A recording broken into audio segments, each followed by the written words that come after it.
They say the law came to Perry County, Kentucky on the back of a horse. But on a cold day in May of 1889, it died on the courthouse steps with a single rifle shot that echoed like a crack of doom. The man who fell was Judge Josiah Combs, a respected elder who believed the law was greater than any family's grudge. He was wrong. That single shot wasn't just a murder, it was the bloody climax of a war. How did a place like this descend into such savagery? What drove men to assassinate the very symbol of justice? Today, we trace the river of bad blood back to its source, to tell the ballad of the Perry County War. To understand the blood that was shed, you first have to understand the ground it soaked into. In the 1880s, Perry County wasn't just a place on a map. It was a world unto itself, walled in by the ancient, unblinking mountains of eastern Kentucky. The Kentucky River was its one slow artery to the outside, and news traveled up it on flatboats at a crawl. Life here was hard, carved out of the steep hillsides with an axe and a plow. A man's wealth was measured in the corn he grew, the hogs he raised, and the children who bore his name. In this isolation, a different kind of law took root. It wasn't written in any book, but every man, woman, and child knew it by heart. It was the mountain code. Family was everything. Your kin were your nation, your army, and your only true shield against a harsh world. An insult to your third cousin was an insult to you, and it had to be answered. A man's honor was his most sacred possession. It was a fragile thing, easily bruised by a stray word or a sideways glance, and once broken, it could only be mended with blood. The state government in Frankfurt was a distant rumor, and its laws were seen as suggestions at best, an unwelcome intrusion at worst. Justice was a personal matter, dispensed from the barrel of a Winchester rifle. Into this closed world, whispers of change began to drift. Men with strange accents and fancy surveying tools started appearing in the hollows. They were agents of the great northern corporations, geologists and timber scouts who saw something the local folk had taken for granted. They didn't see steep hillsides. They saw mountains of virgin hardwood. They didn't see rocky soil. They saw the richest seams of bituminous coal on God's green earth. The railroad, they promised, was coming. And with it would come a flood of money that would make the old ways of life seem like a dream. Suddenly, the prize wasn't just survival, it was a fortune. And the key to that fortune was locked inside a single building, the Hazard Courthouse. The men who held the offices of sheriff, county clerk, and judge didn't just keep records, they controlled the future. They oversaw the land deeds, they set the tax rates, and they enforced, or chose not to enforce, the law. Whichever clan controlled that courthouse would control who got rich and who got left behind when the coal boom hit. This was the forge. It took the old mountain code of honor and family loyalty and superheated it with the coming fire of industrial greed. Every election became a battle, every political dispute a potential vendetta. The stage was being set for a war, fought not by soldiers in uniform, but by neighbors and cousins. They weren't just fighting for power anymore. They were fighting for the soul of the mountains, and they were willing to turn their home into a killing ground to win it. Before the shooting started, you could still see the men for who they were, not just the leaders of warring armies. Take Joe Eversole. He wasn't some wild-eyed mountain brawler. He was a man who fought with words, a lawyer who could tie a man in knots with a well-phrased argument in the Hazard Courthouse. He'd sit with his family on his porch, not cleaning a rifle, but reading a newspaper from Lexington or Frankfurt, talking about the future. He spoke of railroads cutting through the mountains like steel rivers, of coal mines bringing payrolls and prosperity to families who had only ever known back-breaking farm work. His children would listen, and his wife would watch him, and they saw a man building a kingdom not of fear, but of progress. He was a Republican in a staunchly Democratic county, a man who saw the outside world not as a threat, but as an opportunity. He saw the coming corporations as partners, and he intended to be the man who brokered the deal, ensuring his family and his followers would be the first in line to reap the rewards. To his clan, Joe Eversole wasn't a warmonger. He was a visionary, the only man smart enough to guide them into the coming century. Then there was Benjamin Big Ben French. If Joe Eversole was the future, Big Ben was the living, breathing embodiment of the past. He was the sheriff, but his real power came from the sheer force of his presence. He was a massive man, built like one of the oak trees on his land, and his authority was absolute. He didn't need a law book. His word was law. On a Saturday afternoon, you'd find him on the steps of his store, a benevolent titan settling a land dispute between two farmers with a quiet word and a look that promised there would be no more argument. He was the patriarch of his clan in every sense of the word. He was surrounded by a web of kin who looked to him not just for leadership, but for protection. He was suspicious of the foreign money and the smooth-talking lawyers like Eversole. To Big Ben and his people, the coal under the ground wasn't a commodity to be sold to the highest bidder from Philadelphia. It was their birthright, part of the land their grandfathers had fought and bled for. Protecting that land and the old way of life it supported was his sacred duty. He was the wall that stood between his people and a changing world they did not trust. A man's greatest strength is often just the other side of the coin from his deadliest weakness. For Joe Eversole, his sharp, educated mind was his greatest asset, but it was also his blind spot. He saw the world as a chessboard, a place of logic and calculated risks. He believed the old mountain ways, the fierce pride, the stubborn loyalty to the past were simply obstacles to be outmaneuvered. He couldn't understand that in Perry County, honor wasn't a piece on a board. It was the board itself. He once publicly debated an old farmer loyal to the French clan, systematically tearing apart the man's fears about the railroad with facts and figures, and ending by calling his concerns ignorant sentiment. Joe won the argument, but he lost the room. He had shown contempt for their code, and in the mountains, contempt is a sin that demands a heavy price. Big Ben French, on the other hand, was ruled by a pride as massive as his own frame. It was the source of his power, the reason men would follow him into a fight without a second thought. But it was a rigid, unbending thing. For him, there was no such thing as a strategic retreat or a minor compromise. Every challenge, no matter how small, was a test of his authority that had to be met with overwhelming force. They tell a story of how a minor land dispute that could have been settled with a handshake and a jug of whiskey was instead escalated by French into a public standoff, simply because the other party was a distant cousin of the Eversoles. He wasn't just defending his land, he was defending his name, and he was willing to risk blood over it. This was the crack in each man's armor. Joe Eversole's ambition made him believe he was smarter than the old code, that he could push and prod and modernize without consequence. He saw Ben French not as a man to be respected, but as a stubborn relic to be swept aside by the march of progress. And Big Ben French's pride made it impossible for him to ignore a single one of those prods. He saw every move Joe Eversole made not as a political calculation, but as a direct, personal insult to his family and his way of life. One man could not stop pushing, and the other could not bend. Their flaws were perfectly matched, a lit fuse reaching for a barrel of gunpowder. It was no longer a question of if the county would explode, but when. The final break, the moment the bad blood turned to poison, didn't happen in a courtroom or a political debate.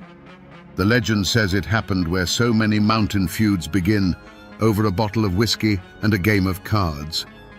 In 1886, in a smoke-filled room in Hazard, Joe Eversole and Ben French sat across from each other. The air was already thick with tension, but the liquor loosened their tongues and sharpened their contempt. A dispute over the game, a simple accusation of cheating or a misplayed hand, quickly spiraled. It was no longer about cards. It was about everything. Joe Eversole, with his lawyer's wit, made a sharp, condescending remark about the old ways, a jab at the French clan's stubborn resistance to progress. It was a flick of the wrist, but it landed like a fist on Big Ben French's jaw. For a man like French, whose entire world was built on the rock of his personal authority and the honor of his name, this public insult from a man he saw as an upstart was intolerable. His pride, that massive, unbending thing, ignited. He rose from his chair, his shadow swallowing Eversole, and the threats he made were not vague. They were promises, spoken low and cold, of what happens to men who forget their place. In the mountains, a public threat is a debt that must be paid. To let it pass is to admit you are the weaker man, and weakness is a death sentence. The line had been crossed. The room fell silent as the two men stared each other down, and everyone present knew they had just witnessed the conception of a war. Joe Eversole had poked the bear, believing his intelligence was shield enough. Ben French had been challenged in his own kingdom, and his pride demanded a brutal, unforgettable lesson. The lesson came a short time later, not in the open, but from the shadows. Nicholas "Nick" Combs was Joe Eversole's uncle, a trusted friend and a respected man in his own right. He was ambushed on a quiet mountain road, shot from his saddle without a chance to draw his own weapon. It was a cold, calculated act of terror. There was no trial, no witnesses came forward, but everyone in Perry County knew. This was the French clan's answer. It was a message written in blood, sent directly to Joe Eversole. For Joe, this was the moment the chessboard was kicked over. The murder of his uncle was not a political move. It was an act of savagery that ripped through his modern worldview. The old code he had tried to outsmart had just reached out and torn a hole in his family. His grief was matched only by a cold, burning rage. There would be no more debates, no more legal maneuvering. Ben French had chosen the language of the gun. Now, Joe Eversole would answer in kind. The affront had been delivered, and the only acceptable response was vengeance. The blood of Nick Combs was a seed, and from it a forest of rifles began to grow. Joe Eversole's grief was a cold, sharp thing, and it pointed him down a path from which there was no turning back. Now, you might think the mountain code would demand a simple, brutal balance, a life for a life. A French loyalist, maybe the man who pulled the trigger, would be found dead in a creek bed, and the scales of honor would be level once more. That was the old way. That was the path of compromise. Elders from both clans, men with grey in their beards who had seen enough killing in their time, tried to steer the currents back to that old channel. They came to Joe Eversole, not as enemies, but as neighbors. They spoke of the cost of a wider war, of fields that would go unplowed and children who would grow up without fathers. They pleaded with him to seek a targeted revenge, to let the matter end there before it consumed them all. They warned him that turning Perry County into a battlefield would only serve the interests of the outside coal men who were watching from the hills like vultures. But Joe Eversole was deaf to their warnings. His calculating mind, now fueled by rage, saw this as a moment of opportunity. A simple revenge killing would just continue the endless cycle. He wanted to end it, permanently. He didn't want to just balance the scales, he wanted to smash them. He rejected the pleas for peace, framing his decision not as vengeance, but as a crusade. He would raise an army, march on hazard, and tear the corrupt French regime out by its roots. He would bring, he claimed, a new kind of law to the mountains. It was the perfect justification, wrapping his raw ambition and his thirst for retribution in the noble flag of progress. Across the county, Ben French watched Eversole's mobilization, and his own pride provided the equal and opposite reaction. He heard the same pleas for peace, the same warnings, and he threw them back in the faces of those who offered them. To him, backing down now, offering a sacrifice to appease Eversole, would be an admission of guilt and a show of weakness he could not abide. He saw Eversole gathering men and buying rifles, and it confirmed his deepest suspicions. This was never about an uncle's death. It was a coup. So French began to prepare for a siege. He was the high sheriff, and he would turn the county seat into his personal fortress. He gathered his own loyalists, men who saw Eversole's progress as a threat to their very existence. He sent riders out, and the French clan answered the call. They barricaded windows in the courthouse and reinforced the doors of their homes. Each nail hammered into a board was another nail in the coffin of peace. Each new Winchester rifle that arrived in Hazard was another vote for war. The path of compromise was now completely overgrown, and the two factions were marching down separate parallel roads, destined to collide in the streets of the town they both claimed to be fighting for. On the night before the battle, a heavy silence fell over the hills around Hazard. It was a cold, clear November in 1887, and under a sky full of hard, distant stars, two armies lay waiting for the dawn. On the ridges outside of town, Joe Eversole's men huddled around small, smokeless fires, their Winchester rifles oiled and ready. Inside the town, Ben French's followers stood watch at the darkened windows of the courthouse, their own weapons loaded. The air itself seemed to hold its breath, knowing what the morning light would bring. Into this tense stillness, a single figure walked the lonely road between the two camps. It was an old circuit preacher, a man who belonged to no clan but God's. He had christened babies from both families and spoken the final words over their dead. He represented the last flickering candle flame of peace in a room reeking of gunpowder. He went first to Joe Eversole's camp. He found him staring into the darkness toward Hazard and made his plea, his voice low and urgent. He spoke not of politics, but of souls. He named the men on both sides who would be dead by the next sundown, men whose children he knew by name. "Is this the future you want to build, Joe?" he asked. "A county of widows and orphans?" For a moment, they say, Joe Eversole hesitated. He looked at the faces of his own men, young and old, farmers and loggers who had put their faith in him. He saw the terrible cost of his ambition laid bare. This was his final crossroads. He could call it off, accept the stalemate, and live with his uncle's death unavenged. But then he thought of Nick Combs lying dead on that lonely road, of Ben French's public insult, of the future he had promised his people. His fatal flaw, that cold, calculating logic, took over. To back down now would be to lose everything. He turned to the preacher and said, "Reverend, this isn't war. This is an extermination. The sickness is in that courthouse, and I am the cure." The old preacher then walked into the besieged town of Hazard, past French's armed sentries, and found Big Ben in the darkened sheriff's office. He made a different plea, an appeal to French's duty and his pride. "Ben," he said, "you are the sheriff. You are the law. Don't let your own town become a slaughterhouse. Show them you are the bigger man. Offer a truce." Ben French stood, a giant silhouette against the window, and looked out at the campfires of the Eversole army flickering on his hills like a disease. He too stood at a crossroads. He could offer a concession, perhaps hand over the man suspected of killing Nick Combs and spare the town. But his pride, that unbending mountain of a thing, would not allow it. To him, a truce was surrender. It was an admission that Joe Eversole had the right to march an army to his doorstep. He turned from the window, his face set like stone. "They are the ones who came for a war, Reverend," he said. "My only duty now is to see that they get one. You go and pray for their souls. I'll take care of their bodies." With those words, the final door to peace was slammed shut and bolted. The last chance was gone, burned away by the pride of two men who had chosen the path of no compromise.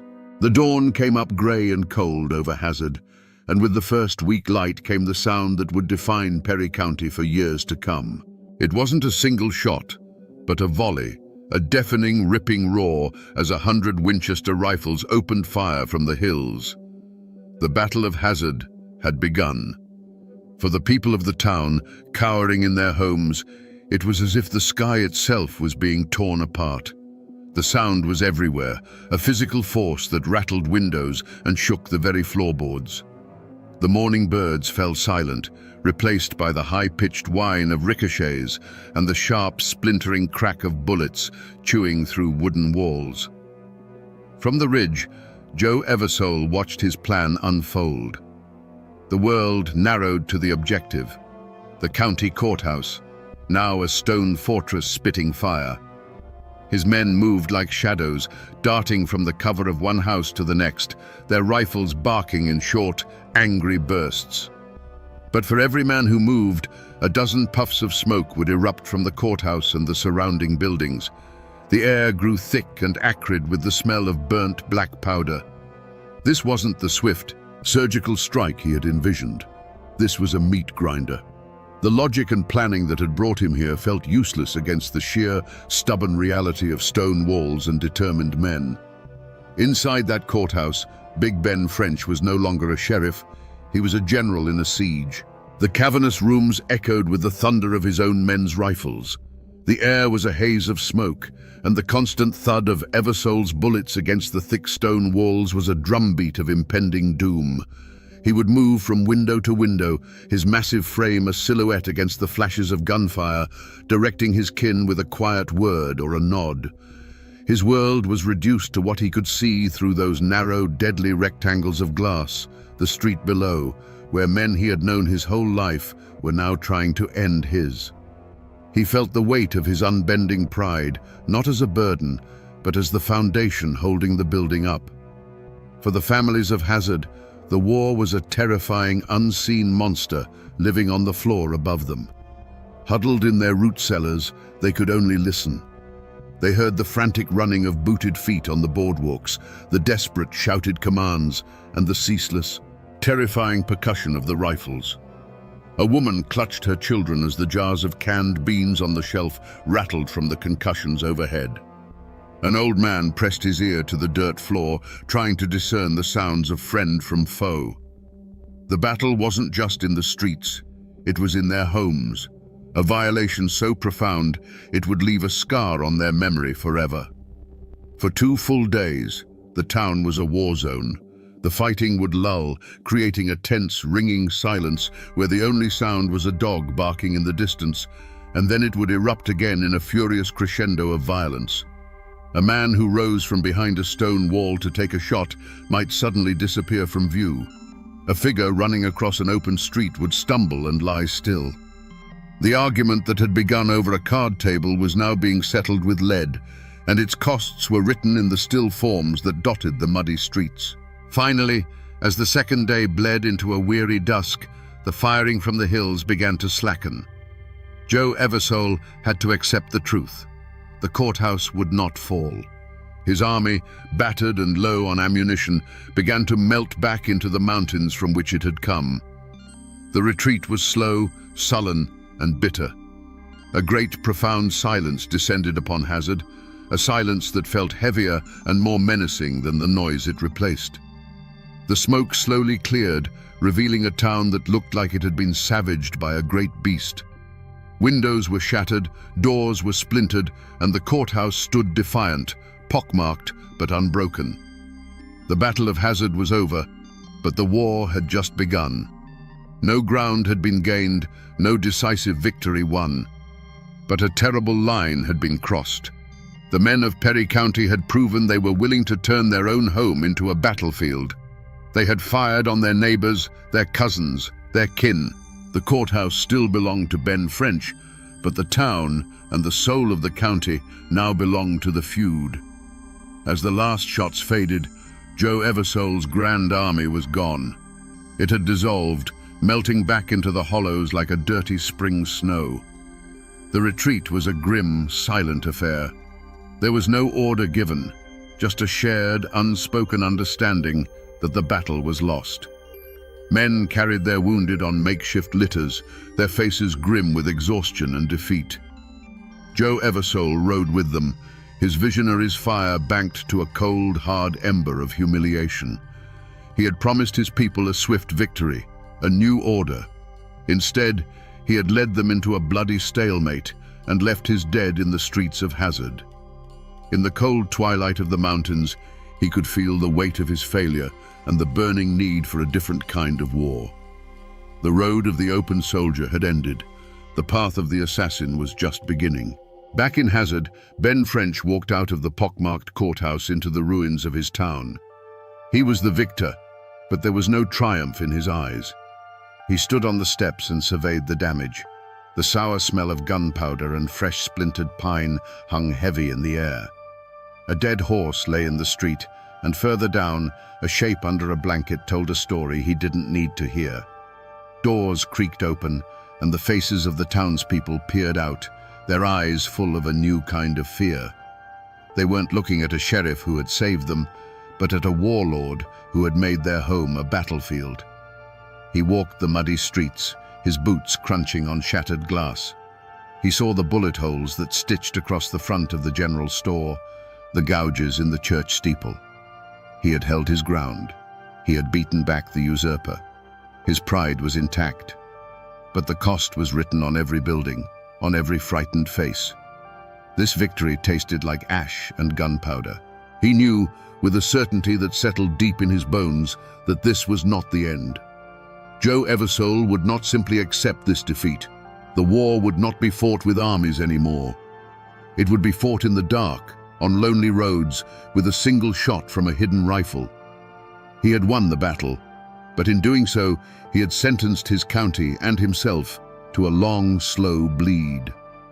The road hadn't ended. It had just become a darker and more treacherous path for everyone.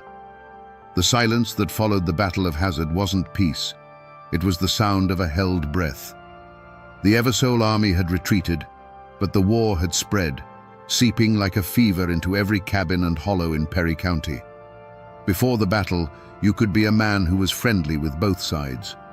After, there was no middle ground. The fighting had drawn a line of blood and gunpowder through the heart of the community, and every single person was now forced to stand on one side or the other. A nod that wasn't returned, a glance held a second too long. These were now potential death sentences. You have to understand what this did to the people. The feud was now a poison in the well water, and everyone had to drink. Men who had hunted together since they were boys now watched each other through the sights of a rifle. Corn rotted on the stalk because the man who planted it was afraid to walk his own fields without a guard. Travel on the county roads, once a simple trip to the grist mill, became a deadly gamble. Every rustle in the trees, every shadow that fell across the path, could be an ambush. The doors that had always been open to neighbors were now barred at night, and men slept with their Winchesters not just by their beds, but in them. And the wreckage wasn't just measured in the dead. Think of the families left behind. For the wife of a man killed in the fighting, his death was just the beginning. Her grief was compounded by shame, by the poverty that followed, and by the terrible knowledge that her sons were now expected to inherit their father's rifle and his list of enemies. The war wasn't just killing the men of Perry County. It was mortgaging the souls of their children, baptizing them in a legacy of hatred that they had no part in creating. The community, that fragile web of trust and mutual support that allows life to function in such an isolated place, was shredded. Friendships that had spanned generations were severed overnight.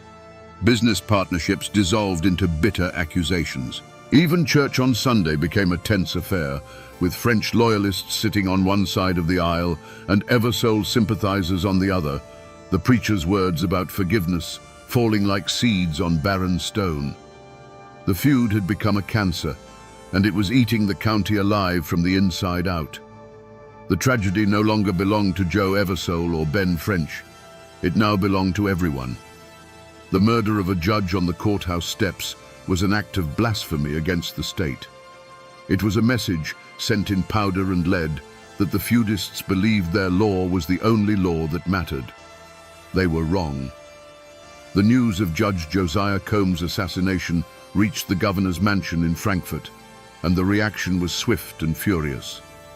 Governor Simon Bolivar Buckner was an old soldier, and he saw this not as a crime, but as an insurrection. He sent the state militia back into Perry County, but this time their orders were different. They weren't there to keep the peace. They were there to hunt. The state put a price on the head of the man everyone believed was the killer, Bad Tom Smith. And his trial, when they finally captured him, was a spectacle. It was more than the trial of one man. It was the trial of the mountain code itself, put in the dock to be judged by the outside world. Imagine the scene. A formal courtroom, with a judge in a black robe, lawyers with stacks of books and witnesses sworn in on a Bible. And in the defendant's chair sat Tom Smith, a man whose entire life had been governed by a different Bible, the simple, brutal creed of loyalty and retribution. The clash of cultures was palpable. The prosecution built its case with evidence, timelines, and legal arguments. They spoke of malice aforethought and conspiracy to commit murder. But the testimony from the mountain folk spoke a different language. They talked of who was kin to whom, of old insults, of debts of honor that had to be paid. The state's lawyers asked, "Did you see the defendant break the law of Kentucky?" But the silent question in the eyes of the local people was, did he betray his clan? Was he a loyal soldier? The court was trying to prove a crime. The feudists were trying to understand a move in their war. The community was torn in two. To the Eversoles and their allies, and to the growing number of people simply sick of the bloodshed, Tom Smith was a monster, the devil himself, and the trial was long overdue justice. They saw the law as a savior, the only force strong enough to break the cycle of killing. But to the French faction and those who clung to the old ways, he was a soldier captured by a foreign power. They saw him as a scapegoat, a man taking the fall for a war that everyone had a hand in. To them, the trial was a sham, an act of conquest by the state government in Frankfurt, which had never cared about their lives until a man wearing one of its robes was killed. He was a criminal to the state, but a martyr to his cause. The verdict was never truly in doubt. The state of Kentucky had to make an example of bad Tom Smith. It had to prove that its authority was absolute, that its law reached into the deepest, darkest hollows, and that it was stronger than any clan's code of honor. He was found guilty and sentenced to hang. Was it justice? For the family of Judge Combs, yes, but for Perry County, it was something else entirely. It was a declaration. The old world was over. The state was here to stay, and its judgment didn't come from a quiet word between patriarchs. It came at the end of a rope. You might think the story ends there, with the snap of a rope and the fall of the feud's most fearsome soldier. You might think justice, however brutal, had finally tidied up the mess in Perry County. But the truth of the mountains is never that clean. The law that had been so absolute with a hired gun like Tom Smith suddenly became very flexible when it came to the powerful men who had started the war. What became of Big Ben French, the patriarch who had turned the courthouse into his personal fortress? He was indicted, yes, but the charges were eventually dropped in a quiet political truce. There was no grand trial for him, no final judgment. The state, having made its point by hanging Tom Smith, seemed to lose its appetite for the fight. But Ben French didn't win. He had watched his world burn, his power broken not by Joe Eversole's army, but by the chaos they had mutually created. The fire in him simply went out. He lived out his days a diminished figure, a ghost in his own county, a relic of an age that had ended in blood and smoke. And Joe Eversole, the man of progress who had unleashed the storm, he seemed to have won. His chief rival was broken, and the state had crushed the heart of the French faction's enforcers.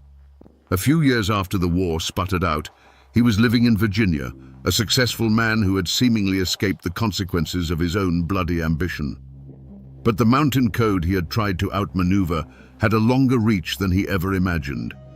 The feud found him. He was assassinated, shot down far from the Kentucky hills, a final bloody postscript proving that the hatred he had helped create was a debt that would eventually be paid in full. But the true antagonists, the ones who had provoked the entire conflict without ever firing a shot, faced no consequences at all. While the French and Eversole clans were busy digging graves for their sons, the agents of the Northern Coal and Timber Corporations were busy drawing lines on maps. They had watched patiently as the local leadership bled each other dry. In the ruin and poverty that followed the war, they swept in. They bought up the mineral rights and the land titles for pennies on the dollar from the very widows and broken men the feud had created. The clans had fought a savage war for control of the kingdom, and in the process they had burned the kingdom to the ground, leaving the keys to the ashes for the quiet men in suits to come and pick them up. The killing stopped, But the war wasn't over. It just went on inside the people, a quiet, smoldering fire passed down from one generation to the next. To be an Eversole or a French in Perry County after the war was to carry a ghost on your back. For decades, the names themselves were like a brand, marking you as part of a story that everyone knew but no one wanted to tell. Some descendants fled the mountains entirely, changing their names and trying to outrun the bloody shadow of their past. Others stayed, living under a constant weight of expectation or suspicion, forever defined by the actions of a grandfather they had never even met. The community healed itself in the only way it knew how, by burying the memory alive. A deep and profound silence fell over the history of the feud. It became the great, unspoken trouble. Men who had shot at each other in the streets of Hazard now passed each other at the general store with a quiet, stiff nod. They had to. To survive, they had to pretend it never happened. But the ghost of it was always there.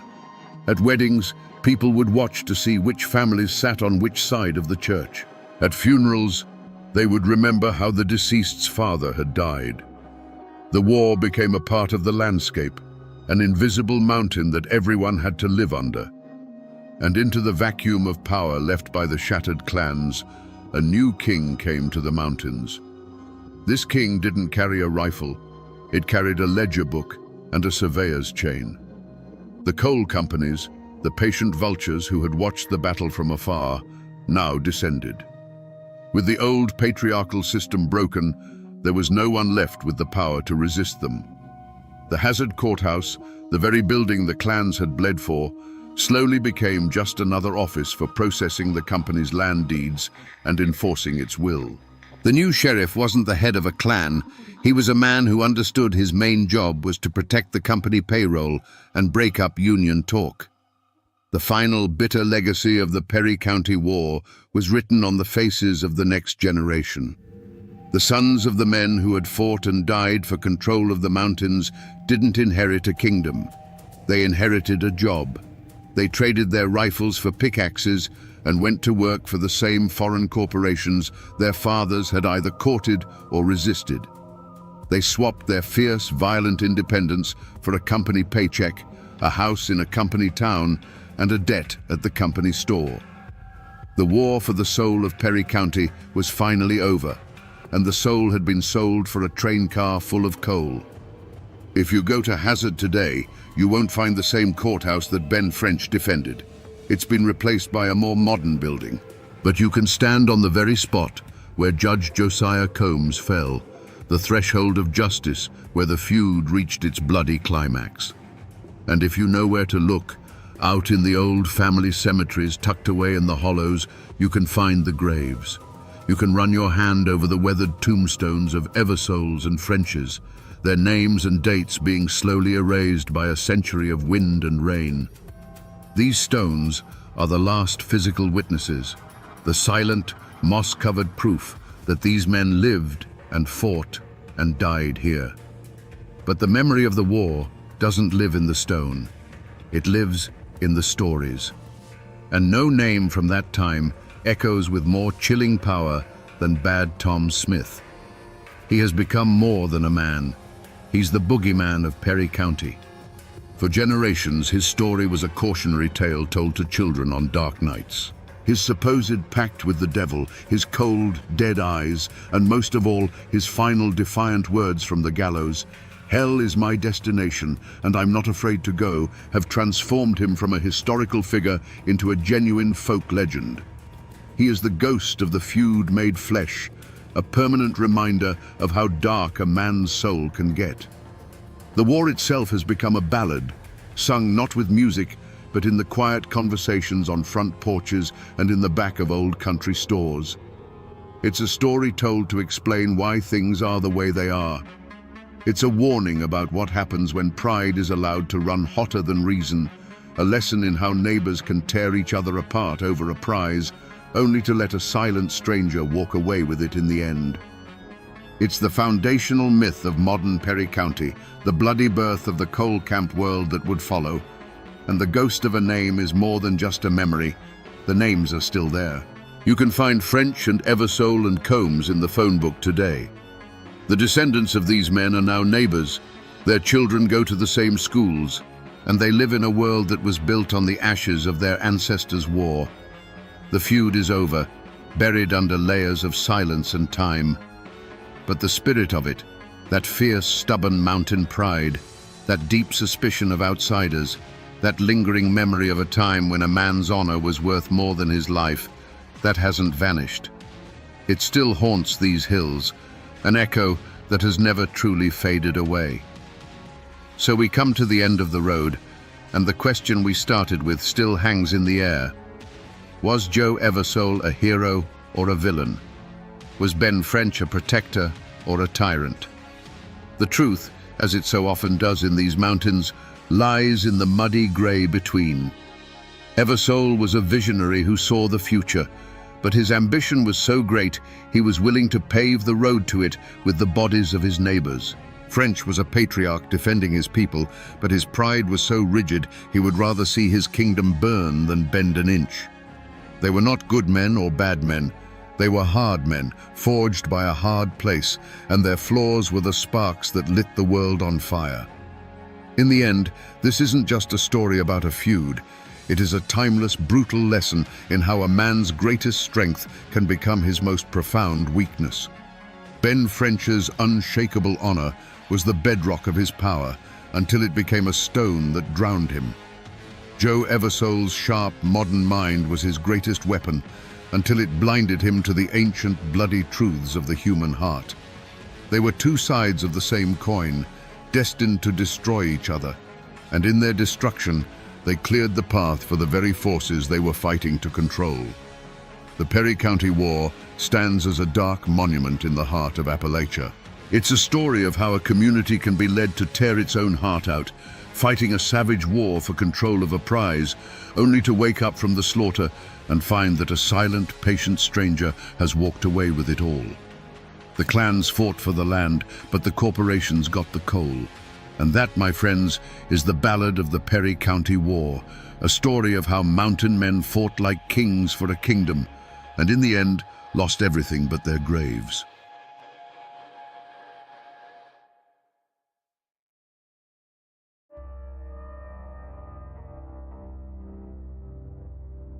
Imagine walking into a clearing deep in the woods of North Carolina.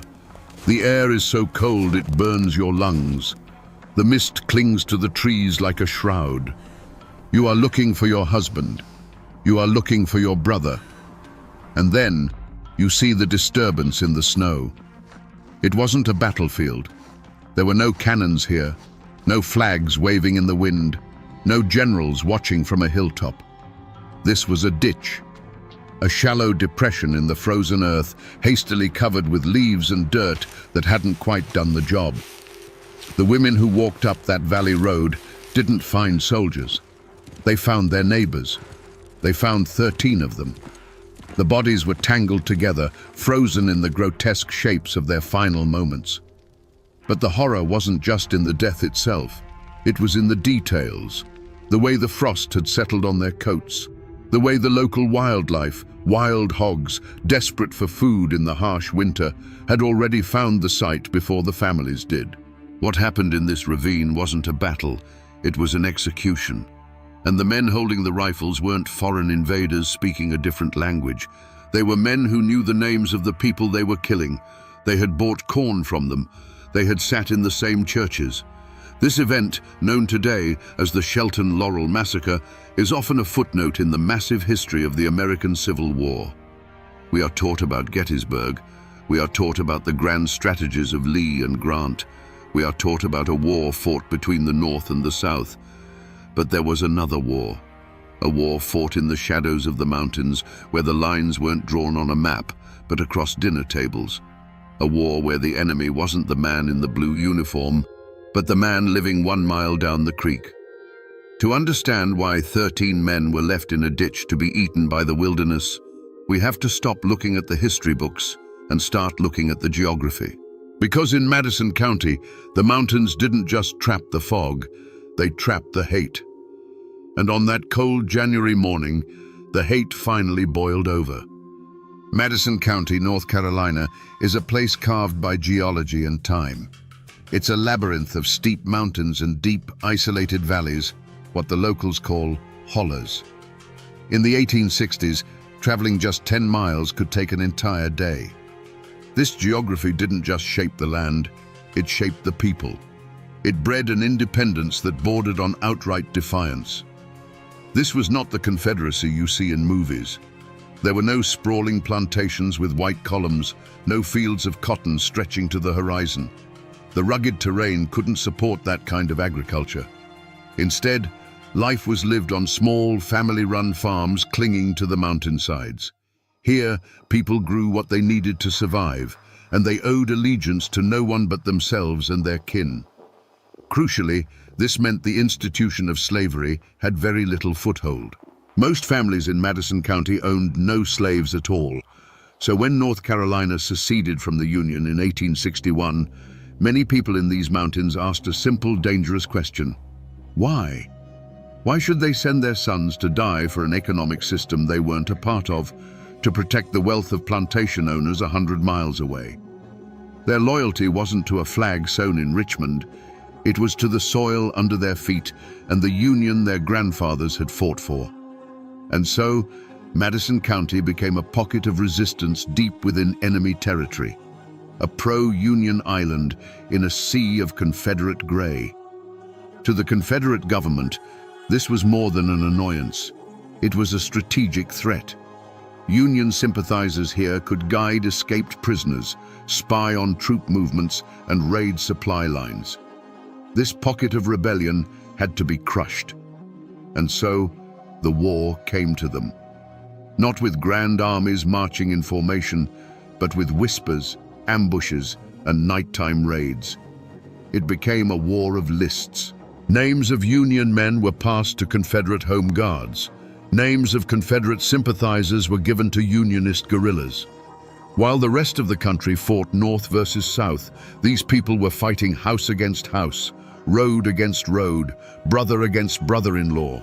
This was the war within the war, a brutal, intimate conflict where your greatest enemy might be the man who helped you build your barn last spring. A place where a political disagreement wasn't settled with an argument, but with a rifle shot echoing through the trees. The mountains that had protected their independence for generations were about to become their cage. Because the larger war, the one hundreds of miles away, was about to reach into their isolated world and cut off the one thing they all needed to survive the coming winter. It was a simple, white mineral. But in 1863, it meant the difference between life and death. Salt. Today, we think of it as a cheap commodity in a shaker on the table. We're told to consume less of it. But in the 19th century, salt was life. It was the only reliable way to preserve food through a long winter.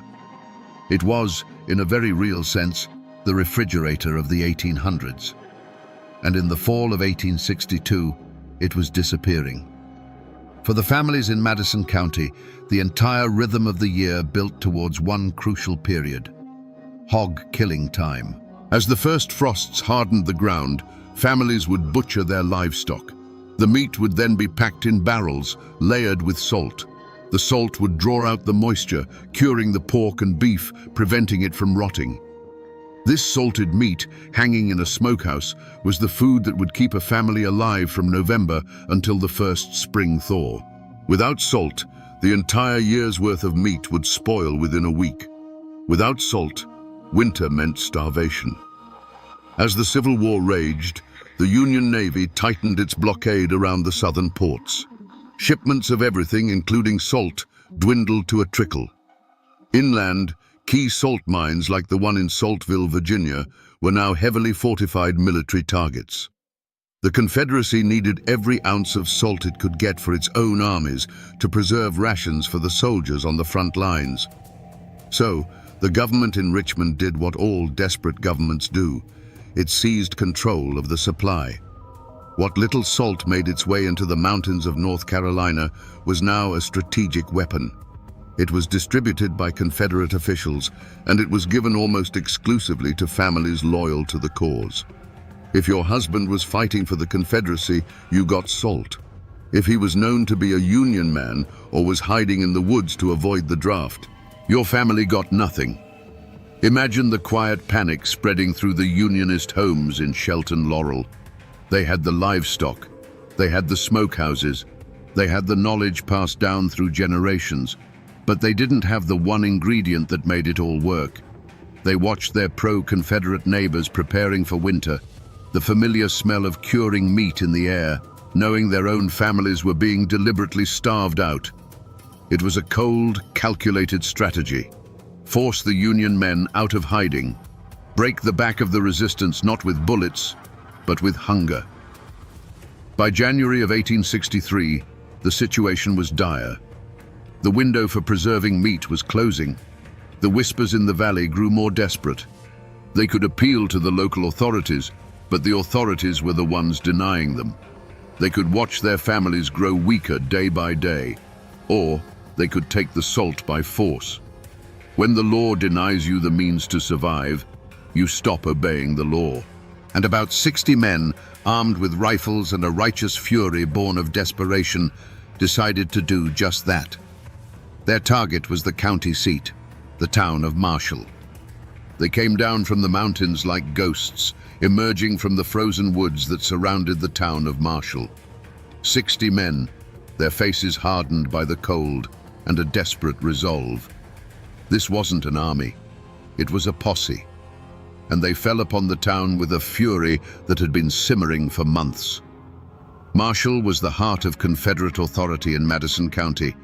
It had the courthouse, the sheriff's office, and most importantly, the warehouses where the Confederate government stored its precious supplies. The raiders hit these first. Doors were kicked in, locks were shattered, sacks of salt, flour, and coffee were hauled out into the street. For men whose families were facing starvation, this was a moment of wild triumph. But this was never just about food, it was about payback. After securing the public stores, the mob fanned out through the town. They didn't target indiscriminately. They went to the homes of known Confederate officials and wealthy sympathizers. They settled old scores, taking not just food, but blankets, clothes, and anything of value. They were sending a message. Your loyalty to Richmond will not protect you here. Then they made a fateful decision. They went to the home of Colonel Lawrence Allen, the commander of the 64th North Carolina Regiment. Allen himself wasn't there. He was away on military business, but his house was a symbol of Confederate power, and the raiders decided to tear that symbol down. They ransacked his home from top to bottom. They emptied his pantry, stripped his beds, and terrorized his family with their presence. For the men of the mountains, this was justice. For Colonel Allen and the rest of the Confederacy, this was an unforgivable insult. You don't just steal from a man.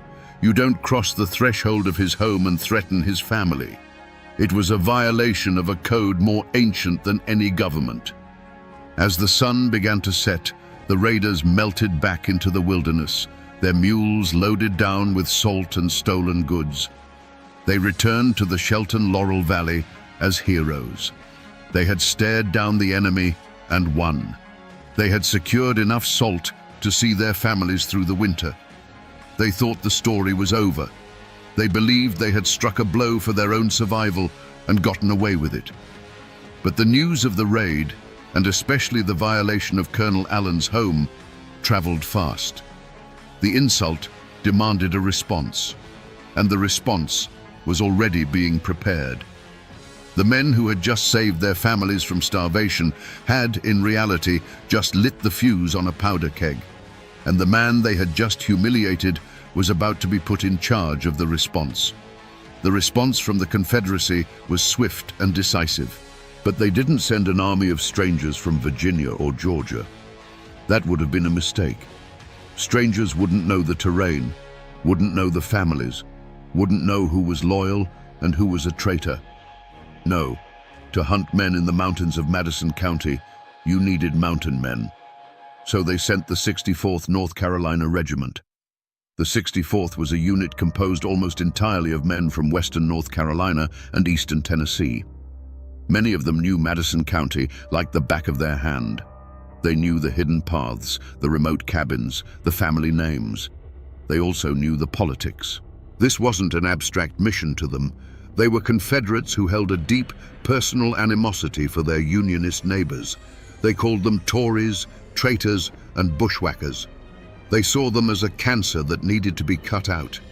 And the man they put in charge of the operation was none other than Colonel Lawrence Allen, the very same man whose house had been ransacked.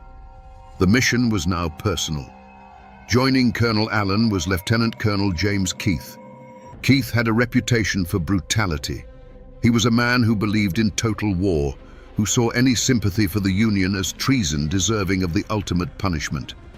Under the command of these two men, the 64th wasn't just a military unit. It was a weapon of vengeance. Word spread through the pro-Confederate communities that the army was coming to clean house, and suddenly people were eager to help. They didn't send strangers to restore order. They sent the neighbors, and they sent them with a list of names. As the several hundred soldiers of the 64th marched towards Madison County, they weren't just following orders. They were on a mission to settle a blood feud. They were empowered by the Confederate government to use any means necessary to suppress insurrection and restore order. It was a blank check for violence. The men in Shelton Laurel, who had celebrated their successful raid a few days earlier, now heard the rumors. The army was coming. Not just any army, but Allen's men, Keith's men. They knew what that meant. The salt they had fought for suddenly felt like a curse. Many of them fled, disappearing deeper into the caves and forests of the Blue Ridge, places they had known since they were boys. They thought that if the soldiers couldn't find them, their families would be safe. It was a fatal miscalculation, because the 64th wasn't just coming for the raiders. They were coming for everyone. The invasion began not with a battle cry, but with the quiet, methodical tramp of boots on frozen ground. The soldiers of the 64th Regiment poured into the Shelton Laurel Valley, their grey uniforms a stark, unnatural presence against the winter landscape. They moved with a grim purpose, splitting into smaller units, each with a list of names and a map of the local homesteads. They found what they expected to find. The men were gone. The cabins were occupied only by women, the elderly, and those too old or infirm to flee. The soldiers' questions were met with a wall of silence. These were mountain people. You didn't betray your own, especially not to armed men who were once your neighbors. Frustration quickly curdled into rage. If the traitors wouldn't show themselves, then the 64th would burn them out. The campaign shifted from a manhunt to an exercise in collective punishment. The first thing to go was the food. Soldiers stormed into smokehouses and barns, bayoneting sacks of grain, overturning barrels of salted meat, the very meat the raiders had risked their lives for. What they couldn't carry or spoil, they set on fire. Then came the livestock. A family's milk cow, a priceless source of sustenance, was shot in its pen. Hogs and chickens were killed where they stood. This wasn't about foraging for the army. It was about erasing a family's ability to survive the winter. It was a sentence of slow starvation. Black smoke began to rise from the valley floor, thick and oily. Barns, full of hay and corn shucks, went up like torches. The sound of splintering wood and the terrified cries of animals echoed off the mountainsides. From a distance, it looked as if the entire valley was on fire. For the families watching from their cabin doorways, this was a vision of the apocalypse. Everything they had worked for, generations of labor, was being turned to ash in a matter of hours. Their world was being systematically unmade, and there was nothing they could do. What force can a lone woman with a half-empty pantry raise against 100 men with rifles and torches? By the end of the day, the soldiers were no closer to finding the men they were hunting. The valley was a smoking ruin, but the fugitives remained hidden in the cold embrace of the mountains. Colonel Allen and Lieutenant Colonel Keith now faced a choice. They could admit defeat and leave the valley, having inflicted only material damage. Or they could escalate. They could change their tactics. They still believed the women knew where the men were hiding. And if burning their homes and killing their livestock wouldn't make them talk, they would have to find another way, a more direct way. The violence now turned inward. It moved from the barns and the fields into the cramped, cold cabins. The soldiers of the 64th, their faces smeared with soot and their patience worn thin, began a new phase of their operation, the interrogation. They didn't ask questions politely. They dragged the women out of their homes into the freezing air, their bare feet stinging on the icy ground.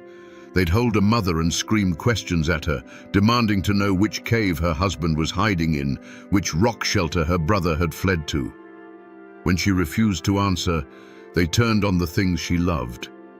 They would press the cold steel of a bayonet against a wooden cradle, a silent, chilling threat. They would hold a torch menacingly close to the only blanket a family owned. It was a war of nerves, a campaign of psychological terror designed to break the will of people who had very little left to lose. The soldiers' cruelty became more inventive, more personal. According to witness accounts that would later surface, they subjected some of the elderly to agonizing forms of torture. One 85-year-old woman was allegedly hung by her thumbs from a tree branch, the soldiers trying to force a confession from her lips until she passed out from the pain. The methods were brutal, designed to inflict maximum suffering without the finality of a gunshot. But the women of Shelton Laurel did not break. These were people forged from hardship, whose entire lives were a testament to resilience. They stared back at the soldiers with a silent, defiant contempt. They gave them nothing. The silence in the valley held, a shield against the invaders. For the men hiding in the mountains, the sounds of this new phase of the invasion were an agony worse than any physical threat to themselves. They could hear the distant screams. They could see the smoke from their own chimneys and know that soldiers were inside. They had fled to protect themselves, believing their absence would shield their families. Now they understood the horrifying truth. Their hiding was the very thing causing their families to suffer. Every minute they stayed in the safety of the wilderness, another minute of terror was inflicted upon their wives, their mothers. The choice became unbearable. They could stay hidden and listen to their world being tortured apart, piece by piece. Or they could surrender. They could walk out of the forest, offer themselves up, and hope, pray, that their sacrifice would buy their families safety. One by one, and in small groups, they began to make their decision. They walked out of the tree line, not with rifles raised, but with hands held high. They emerged from the rhododendron thickets and the dark mouths of caves, their faces gaunt from hunger and cold. This wasn't a surrender in battle. It was a trade. Their lives for their families' safety. Some of the men gave themselves up directly to the soldiers. Others were tracked down. The hunt continued for a full day, the 64th sweeping the mountainsides, their knowledge of the terrain now a deadly weapon. They cornered men in icy ravines and pulled them from the hollow logs where they had taken shelter. In the end, 15 men were rounded up. They were a collection of farmers and laborers, related by blood and by their shared belief in the Union. 2 of them were immediately identified as deserters from the Confederate Army. They were taken aside and shot without ceremony. Their deaths served as a grim warning to the remaining 13. The 13 prisoners were exhausted, half-frozen, and terrified. They were now completely at the mercy of Lieutenant Colonel Keith and his men. They were lined up, their hands bound tightly behind their backs, and they braced themselves for the worst.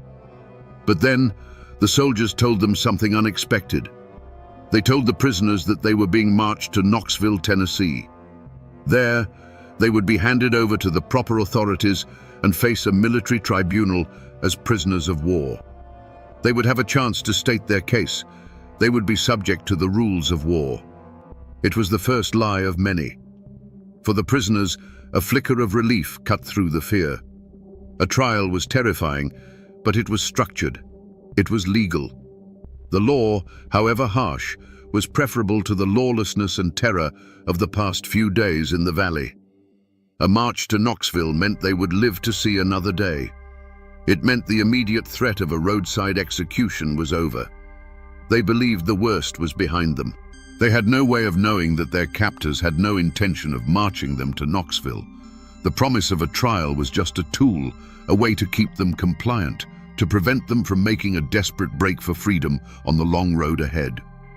The small, weary column of men was formed up, surrounded by the grey uniforms of the 64th.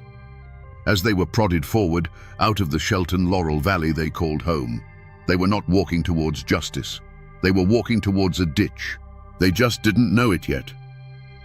The march began. 13 prisoners, their hands bound, stumbled through the snow, surrounded by a company of armed soldiers. Every step took them further away from their homes and deeper into the hostile, frozen wilderness. The only sounds were the crunch of boots on the icy trail and the biting wind whistling through the bare trees. The journey was brutal. The prisoners were already weak from days of hiding with little food. They had no warm coats, no proper boots. The cold seeped into their bones, a relentless, aching misery. The soldiers offered them no comfort, no rest, no water, no food. They were prodded along with rifle butts, forced to keep a punishing pace. Imagine being one of those men. You are walking, but you don't know your true destination. You are surrounded by men who, just yesterday, were burning your home and terrorizing your family. You try to read their faces, searching for a sign of mercy or a hint of their true intentions, but you find nothing but a cold, hard indifference. With each mile, the landscape grew more remote, more desolate. They left the familiar paths of Shelton Laurel and entered a wilder part of the mountains. The psychological game was as exhausting as the physical march. The soldiers' promise of a trial in Knoxville was a single fragile thread of hope the prisoners clung to. It was the only thing that kept them from collapsing in the snow, from giving up. At one point during the march, a captain on Colonel Allen's staff, a man named Bascom Deaver, rode up to the column. He looked at the weary, shivering prisoners. He later claimed he told Lieutenant Colonel Keith that these men were prisoners of war and must be treated as such. He insisted they be taken to the proper authorities. Keith allegedly nodded, assuring him they would be. It was another layer to the deception. But the soldiers in the ranks knew better. They whispered among themselves. They knew Keith. They knew the rage that had been building in the regiment since the raid on Marshall. They knew this was not a march of justice. It was a funeral procession. As the day wore on, the sky grew dark, the clouds hanging low and heavy. The column reached a fork in the road. One path led west towards Tennessee and the promise of Knoxville. The other path led deeper into the woods towards nothing. The soldiers stopped. An order was given, and the column of men was herded down the wrong path. The fragile thread of hope finally snapped. At that crucial fork in the road, the command structure of the 64th Regiment fractured. Colonel Lawrence Allen, the man whose home had been ransacked and who had led the initial invasion, was not present for this final act. He had ridden ahead, leaving the prisoners in the sole custody of his second-in-command, Lieutenant Colonel James Keith. This moment is critical. With Allen gone, the thin veneer of official military conduct vanished. Colonel Allen, for all his anger, was a man who still seemed to operate within a certain framework. He was a politician, a man conscious of appearances and the rules of engagement. Lieutenant Colonel Keith was a different kind of man entirely. By all accounts, Keith was a hardliner, a zealot. He was a man who viewed the Unionist mountaineers not as misguided countrymen, but as vermin to be exterminated. He saw the rules of war as an inconvenience, a weakness that prevented true justice from being done. He had been given a mission to suppress insurrection, and he intended to interpret those orders in the most final way possible. The decision to turn off the main road was his and his alone. It was a deliberate choice to move the prisoners away from any potential witnesses, away from the possibility of another officer like Captain Deaver intervening. He was taking them somewhere private. This is where the official story, the one Keith would later tell, begins to fray. He would claim that he received an order from a higher command to execute the prisoners. He would say his hands were tied, but no written evidence of such an order has ever been found. It's a claim that historians widely dismiss as a self-serving lie, an attempt to deflect blame for what was about to happen. The truth is likely much simpler and much darker. The fork in the road was the moment Lieutenant Colonel Keith decided to become the law, judge, jury, and executioner. He led the men down a narrow, secluded track that followed a winding creek. The air grew colder, the trees thicker. The world closed in around the small column of soldiers and prisoners. They marched for another mile, the only sound the rushing water of the creek beside them. Then, Keith gave the order to halt. They stopped in a small, unremarkable clearing, a slight depression in the land not far from the road, but completely hidden from view. It was a place with no name, a place that was about to be given one, written in blood. The prisoners looked around, their hearts pounding in their chests. They knew now. There was no Knoxville, there was no trial, there was only this place. The finality of the moment hung in the freezing air. The quiet clearing became a stage for a grim, predetermined play. The soldiers of the 64th, who had been marching in a loose formation, now moved with a sharp, mechanical precision. On Lieutenant Colonel Keith's command, they formed two ranks facing the prisoners. The sound of dozens of rifles being checked, of cartridges being seated, was a series of sharp, metallic clicks that cut through the silence. For the 13 men from Shelton Laurel, the world narrowed to this single, horrifying scene. The last vestiges of hope evaporated, replaced by the cold, stark certainty of death. This was it. This was the end of the road. An order was barked. Kneel. Some of the men dropped to their knees immediately, their bodies drained of all resistance. Others hesitated, their minds reeling in disbelief. A few, in a final act of defiance, remained standing, choosing to meet their fate on their feet. In those last minutes, the conflict became deeply personal. One of the prisoners, a man named James Shelton, recognized a soldier in the firing line. It was someone he knew, someone from a neighboring community. He called out to him by name, pleading, "You're not going to kill us, are you? You wouldn't kill me." The soldier, his face pale and grim, reportedly turned away, unable to meet his gaze. But he did not lower his rifle. Another prisoner, Joseph Woods, was a Free Will Baptist preacher. As the soldiers took aim, he began to pray out loud, his voice clear and steady in the winter air, a final appeal not to his captors, but to his God. One of the men, a prisoner in his late 60s, saw a familiar face in the line opposite him. It was a man he had traded corn with just 2 years before. He stared at the man, a silent question in his eyes. How did we get here? There was no answer. This wasn't an anonymous execution of faceless enemies. It was a settling of accounts between people who knew each other's families, who walked the same roads, who understood the same mountain dialect. It was the brutal, logical conclusion of a war that had turned neighbor against neighbor. The men in the firing line were not just soldiers following orders, they were participants in a community's self-destruction. Lieutenant Colonel Keith stood to the side, his expression unreadable. He had brought them here. He had made the decision. Now, all that was left was to give the command. He raised his hand. The prayers of the preacher were cut short. The forest held its breath. The hand dropped. The command to fire shattered the silence of the clearing. A single deafening roar of gunpowder erupted from the line of rifles. For an instant, the world was nothing but a flash of orange light and a wall of concussive sound that slammed into the trees and echoed back across the valley. A thick cloud of acrid white smoke billowed out, momentarily obscuring the scene. It smelled of sulfur and hot metal, a chemical stench that clung to the damp winter air. Through the haze, the dark shapes of the kneeling men crumpled and fell. They collapsed into the snow, not as individuals, but as a single, tangled mass. But it wasn't over. Some of the men in the firing line, perhaps unnerved by shooting neighbors at point-blank range, had flinched. Their aim had been poor. Wounded men were still moving, their groans of agony now audible in the ringing silence that followed the first volley. Lieutenant Colonel Keith would not tolerate an untidy execution. Another order was given.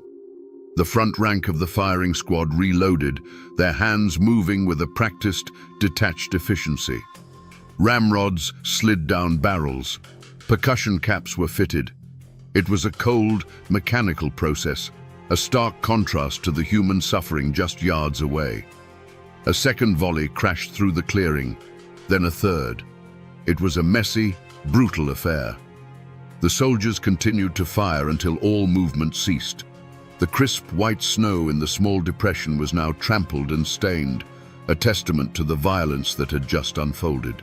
The execution, which had been ordered with cold precision, had descended into a chaotic slaughter. When the final shot had been fired, a new kind of silence fell. It was heavier than before. It was the absolute, profound quiet that only exists in the immediate aftermath of extreme violence. The soldiers stood in their ranks, the barrels of their rifles still smoking, their faces impassive or perhaps stunned by what they had just done. The war within the war had reached its climax. 13 men from Shelton Laurel lay dead in a ditch, executed without trial, without charges, without mercy. Their crime was not treason. Their crime was being on the wrong side of a feud in a place where the law had ceased to exist. Now, all that was left was to hide the evidence.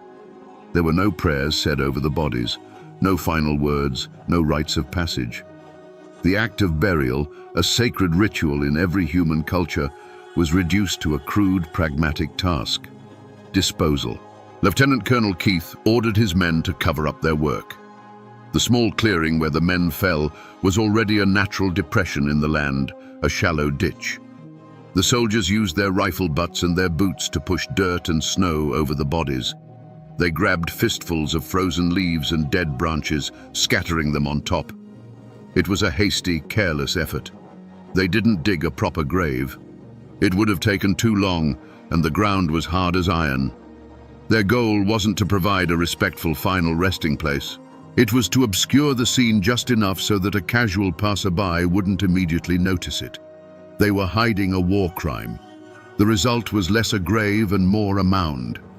The bodies were barely covered. A stray hand, a patch of worn wool from a coat, remained visible in places. It was an act of profound disrespect, a final insult to the dead and their families. They had not only taken their lives, they had denied them their dignity in death. With the job done, the soldiers of the 64th turned and marched away. They left the clearing as quietly as they had entered it, their grey uniforms swallowed by the twilight of the woods. They left behind the smell of gunpowder and the disturbed earth. They left 13 men in a shallow, unmarked grave, their bodies tangled together in the cold, dark ground. As the soldiers retreated, the wilderness began to reclaim the site. Snow started to fall, a soft white blanket that began to cover the mound, smoothing over the jagged edges of the violence. But nature is not sentimental. The scent of blood carries a long way in the cold air. The local wildlife, made bold and desperate by the harsh winter, was the first to discover the site. Scavengers, particularly the wild hogs that roamed the mountains, were drawn to the barely buried remains. The grave that men had dug to hide their crime, nature would unearth. This final grim indignity was a direct consequence of the soldiers' haste and contempt. The horror of the massacre was not yet over. It was about to be discovered. For 2 days, the families in Shelton Laurel waited in an agony of suspense. The soldiers had left the valley, but their men had not returned. The official story, the lie about a trial in Knoxville, was the only thin reed of hope they had. But a deep, cold dread had settled over the community. Finally, they couldn't wait any longer. A group of women, the wives, mothers, and sisters of the captured men, set out to follow the path the soldiers had taken. They were led by the wife of one of the victims and a few elderly men who had been spared from the roundup. They walked for miles through the snow, their hearts heavy with the fear of what they might find. They found the site not by sight, but by the signs of disturbance. The trampled snow, the unnatural mound of earth and leaves, and the horrifying evidence of scavenging animals. The scene that confronted them was a vision from a nightmare. The work of the hogs had undone the soldiers' hasty burial. The women stood at the edge of the shallow grave, looking down at a scene of utter devastation. Their hope, which they had nurtured for 2 days, died in that frozen clearing. What followed was an act of profound love and desperate courage. Using their bare hands and pieces of bark, the women began to dig. They clawed at the frozen earth, pushing aside the snow and leaves, their fingers raw and numb from the cold. They had to uncover their dead. They had to know. One by one, they identified their loved ones. A familiar patch on a coat, the worn leather of a boot, the face of a husband, a son, a brother, now a frozen mask of its final agony. The clearing was filled with the sounds of their grief, cries of anguish that the cold mountains seemed to swallow whole. There were no hearses, no coffins. There was only a single rickety ox cart that they had brought with them. Working together, these women, their bodies trembling with shock and sorrow, lifted the frozen, stiffened bodies of the 13 men out of the ditch and loaded them onto the cart. It was a slow, agonizing journey back to Shelton Laurel. A funeral procession of women leading an ox cart piled high with the dead, their grief a silent, terrible weight in the winter air. They had found their men. They had brought them home. The massacre was no longer a rumor or a military secret. It was a physical reality, lying in the heart of their community. And as the story of what these women had found spread from valley to valley, grief began to harden into a cold, diamond-hard rage. The truth was out, and the truth demanded an accounting. The story of the Shelton Laurel massacre, carried by word of mouth and desperate, hastily written letters, finally escaped the confines of the Blue Ridge Mountains. It traveled down to the lowlands, to the county seats, and eventually all the way to the state capital in Raleigh. And when it reached the desk of North Carolina's Governor Zebulon Vance, it landed like a bombshell. Governor Vance was no stranger to the brutalities of war. He was a staunch Confederate, a man committed to the Southern cause, but he was also a native of the North Carolina mountains, born and raised not far from Madison County. He understood the people, their fierce independence, and their complex loyalties. The report he received left him stunned. He wasn't reading about a battle. He was reading about the summary execution of 13 civilians, captured and disarmed, killed by North Carolina soldiers under the command of a North Carolina officer. This was a political and moral catastrophe. The Confederacy was fighting a war for its survival, a war it framed as a noble struggle for independence. The story of soldiers torturing the elderly and executing prisoners in a ditch undermined that entire narrative. It was the kind of story that could turn wavering loyalties, that could fuel the Unionist cause, not just in the mountains, but across the entire state. Vance's reaction was swift and unequivocal. In a private letter to a subordinate, he did not mince words. He called the actions of the 64th Regiment a cruel and cowardly outrage and a stain upon the history of the state. He wrote, and this is a direct quote, "It is murder. It has disgraced the name of North Carolina." He didn't stop there. He wrote directly to the Confederate Secretary of War in Richmond, James Seddon, demanding a full investigation. He insisted that if the facts were as they had been reported to him, Lieutenant Colonel Keith must be arrested and brought to justice immediately. Vance even threatened to resign as governor if the Confederate government did not take action. For Zebulon Vance, this was not war. This was something else entirely. It was a descent into a kind of barbarism that threatened the very fabric of the society he was fighting to defend. The official power of the Confederacy, which had been used to authorize the mission in the first place, was now being turned against the men who had carried it out. An investigation was launched. The wheels of military justice began to grind, slowly and reluctantly. It seemed for a moment that there would be a reckoning, that the men responsible for the massacre at Shelton Laurel would be forced to answer for their crimes. But the war had its own priorities, and justice for 13 dead mountaineers was not high on the list. The investigation that Governor Vance demanded began with a flurry of activity. Affidavits were taken. Witnesses were interviewed. The horrifying details of the raid, the interrogations, and the final execution were officially entered into the Confederate record. Lieutenant Colonel James Keith was formally arrested and charged with murder. For the families in Shelton Laurel, this must have felt like a monumental step. The system was working. The highest levels of government had acknowledged the crime, and the man they held responsible was in custody. It seemed that justice, however slow, was on its way. But a military court is not the same as a civilian one, and in the midst of a desperate civil war, the priorities are different. The Confederate Army needed experienced officers. They needed fighting men, not a distracting and politically damaging murder trial. Keith's defense was simple and effective. He claimed he was just a soldier following orders. He produced a vaguely worded command from his superior, Brigadier General Henry Heth, which authorized him to destroy the disloyal. Keith argued that the executions, while regrettable, were a military necessity, a legitimate act of war designed to crush a dangerous insurrection. He insisted that he had received a specific verbal order to execute the prisoners, an order which was conveniently never written down and could not be verified. The military court dragged its feet. Hearings were postponed. Key witnesses were suddenly transferred to other units on the front lines. The case became bogged down in a swamp of bureaucracy and legal maneuvering. While Keith sat under a loose form of house arrest, the war raged on. The 64th Regiment was needed at the front. The political will in Richmond to prosecute one of their own officers for killing Union sympathizers began to wane. After all, weren't they the enemy? In the end, Lieutenant Colonel Keith was quietly released and returned to his command. The charges were effectively dropped. No one was ever convicted. No one spent a single day in prison for the murder of the 13 men. The system had failed. The outrage of the governor, the sworn testimony of the witnesses, the grief of the families, none of it was enough to overcome the simple, brutal calculus of war.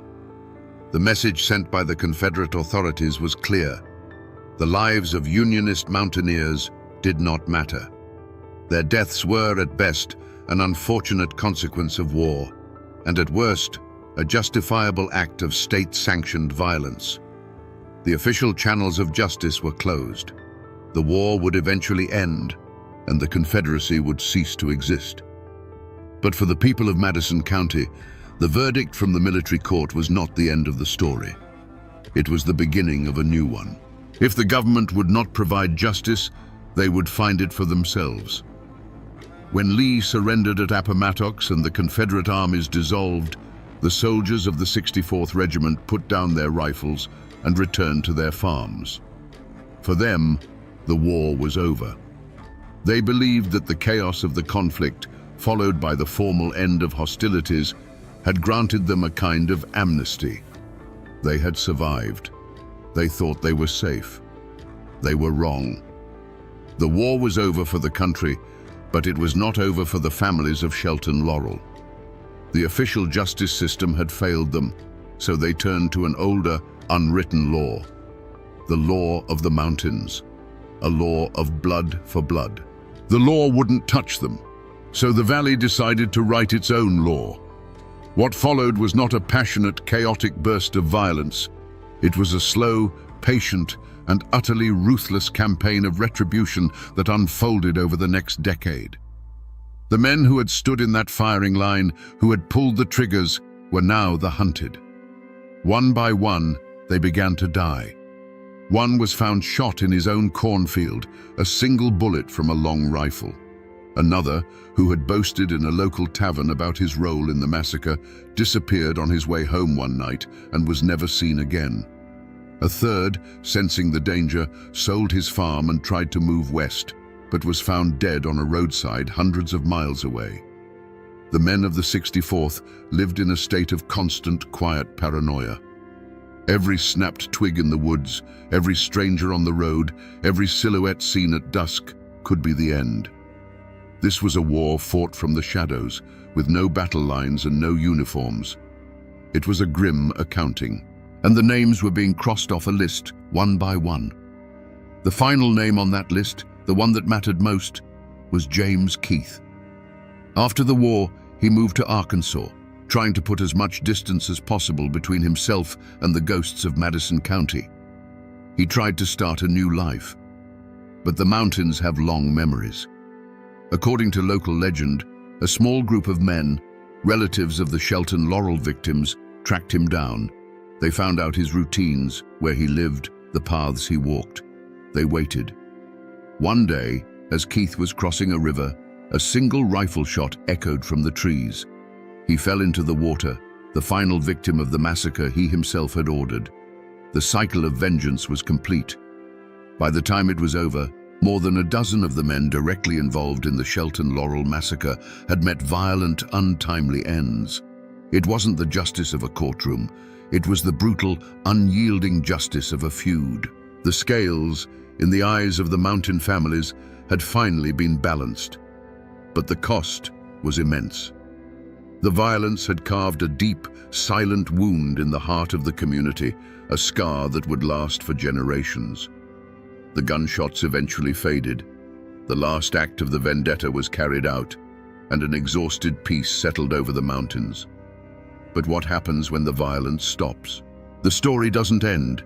It just goes underground. It becomes a ghost. For the next 100 years, Madison County lived with that ghost.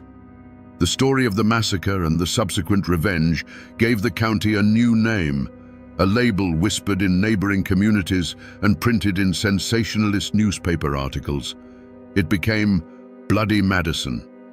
A name is a hard thing to shake. It became a kind of curse, a shorthand for a place defined by its darkest chapter. The name suggested a community that was backward, violent, and best avoided. It was a reputation that clung to the county like the mountain fog, shaping how the outside world saw it and eventually how it saw itself. But inside the county, especially in the isolated hollows of Shelton Laurel, the reaction was the opposite. There was no boasting, no storytelling. There was a profound and heavy silence. The event was too raw, too personal. The wounds were too deep. Families who had lost men in the massacre lived just down the road from the descendants of those who had sympathized with the Confederacy.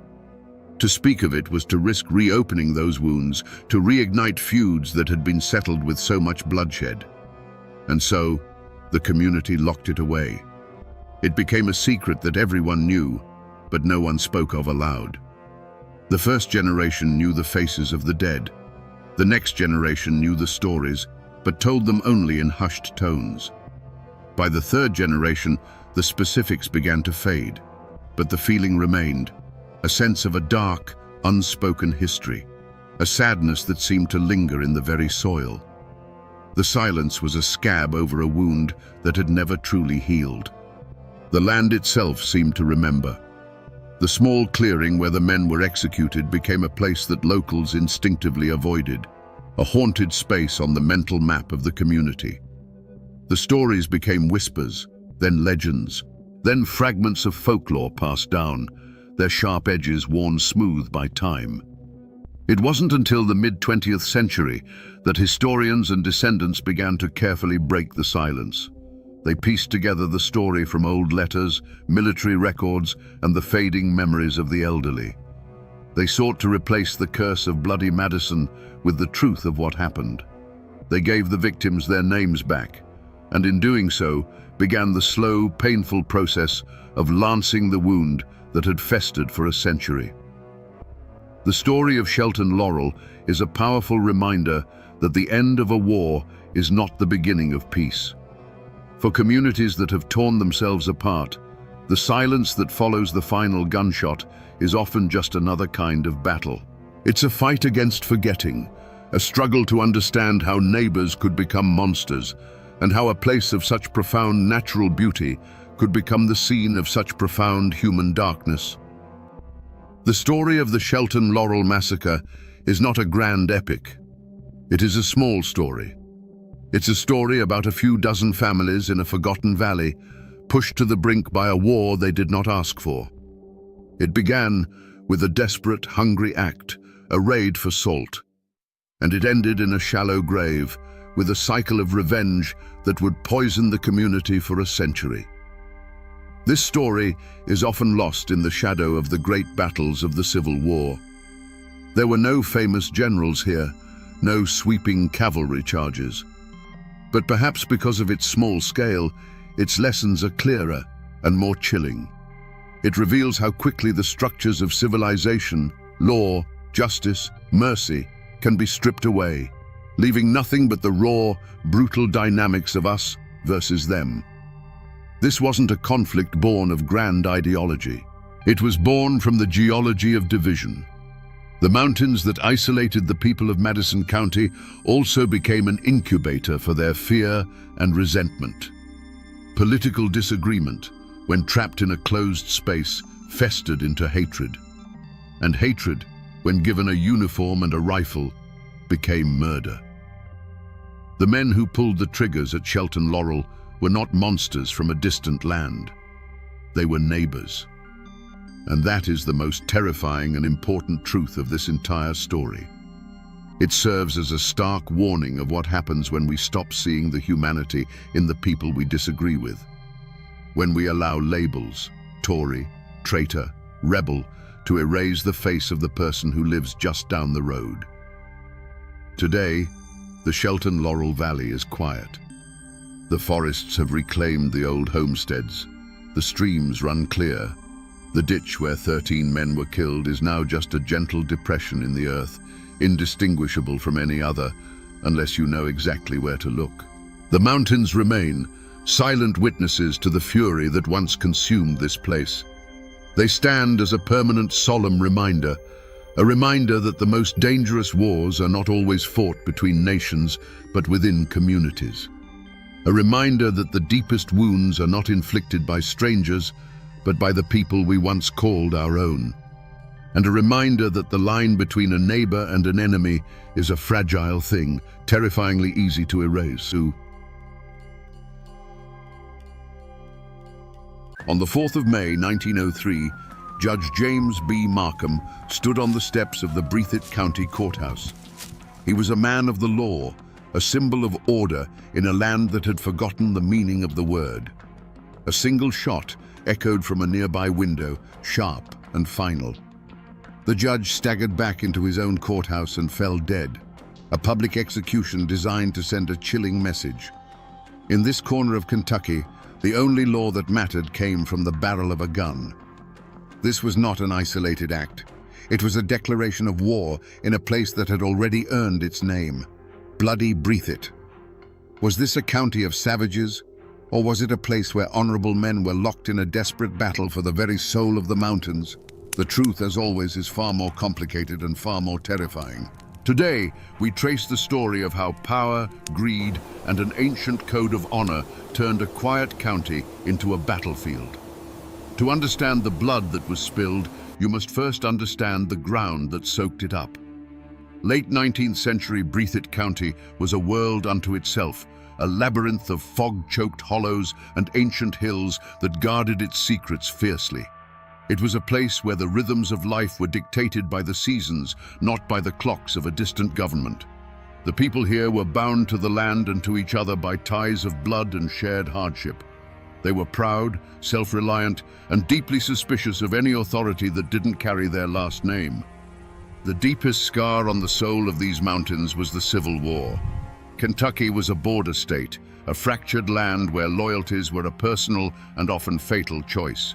In Breathitt, neighbor fought neighbor, and in some tragic cases, brother fought brother. When the official war ended, the fighting did not. Men returned home not to peace, but to simmering resentment. They brought their rifles with them, along with the grim knowledge that violence was a swift and effective way to settle a dispute. The old Union and Confederate grudges never truly died. They just became the fault lines for the family wars that would follow. This brutal history reinforced an older, unwritten law, the Code of the Mountains. In this isolated world, family was everything. It was your government, your army, and your only true safety net. An insult delivered to your cousin was an insult delivered to you, and it demanded an answer. Justice wasn't something you waited for a judge in a powdered wig to dispense. It was something you took yourself, often at the end of a path with a rifle in your hands. This wasn't seen as murder, it was seen as balancing the scales. This code was born of necessity. When your nearest neighbor is a mile away and the county seat is a day's hard ride, you learn to solve your own problems.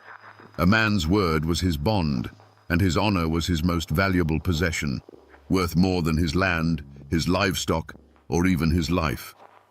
To have it challenged publicly was an unforgivable offense. It was this fierce, uncompromising sense of personal honor that would serve as the trigger for so much of the violence to come. Into this crucible of old wounds and rigid honor, a new element was introduced: progress, or what passed for it. Timber and coal barons from the north began to see the mountains not as a home, but as a treasure chest to be plundered. The railroad snaked its way into the hollers, bringing with it outside money, slick lawyers, and a lust for the region's vast natural wealth. Suddenly, control of the local courthouse wasn't just about settling local disputes. It was about controlling land deeds, mineral rights, and fortunes beyond imagination. This collision of worlds created the men who would fight the Breathitt County War. They were forged by the Civil War's lingering hatreds, governed by an ancient code of clan loyalty, and now tempted by a wave of new greed. They were men who believed their honor was worth dying for, and who were now being told that their entire world was for sale to the highest bidder. The storm was inevitable. Before the assassinations and the arrival of the state militia, there was a tense, fragile peace in Breathitt County. You have to imagine the town of Jackson in those days, a place of dusty streets and watchful eyes, where the future of the entire region was being decided not in an election booth, but in the quiet conversations held in hotel lobbies and general stores. It was a community living on a powder keg, but for a time, it was still a community. At the center of one world was Judge James "Jim" Hargis. To his enemies, he was a tyrant, a corrupt political boss who ruled with an iron fist. But to his supporters, and there were many, he was the patriarch of Breathitt County. The Hargis Hotel wasn't just a building, it was the capital of an unofficial kingdom. On any given day, you could find Jim Hargis there, holding court. A farmer might come to him to settle a land dispute. A young man might ask for a loan to start a family. Hargis was the law, the bank, and the government all rolled into one. He understood the mountain people because he was one of them. He provided a kind of stability, a predictable order. It was his order, to be sure, but in a chaotic world, that was something. He had built a dynasty of power, and he aimed to protect it and the people who lived under his influence. On the other side stood men like Judge James B. Markham and Ed Callahan. They represented a different vision for the mountains. Markham wasn't a patriarch, he was a lawyer. He believed in the power of books, of precedent, of a justice that was blind and applied equally to all men, regardless of their last name. He saw the Hargis machine as a cancer, a corrupting force that kept Breathitt County trapped in a cycle of poverty and violence. He fought his battles in the courtroom, armed with legal briefs and righteous indignation, seeking to dismantle the little Tsar's empire from within. Ed Callahan was the embodiment of that same fight, but he met it on the streets. He was a respected and fearless lawman, a man who believed his badge should mean something. Where Hargis commanded loyalty through favors and fear, Callahan earned respect through raw courage.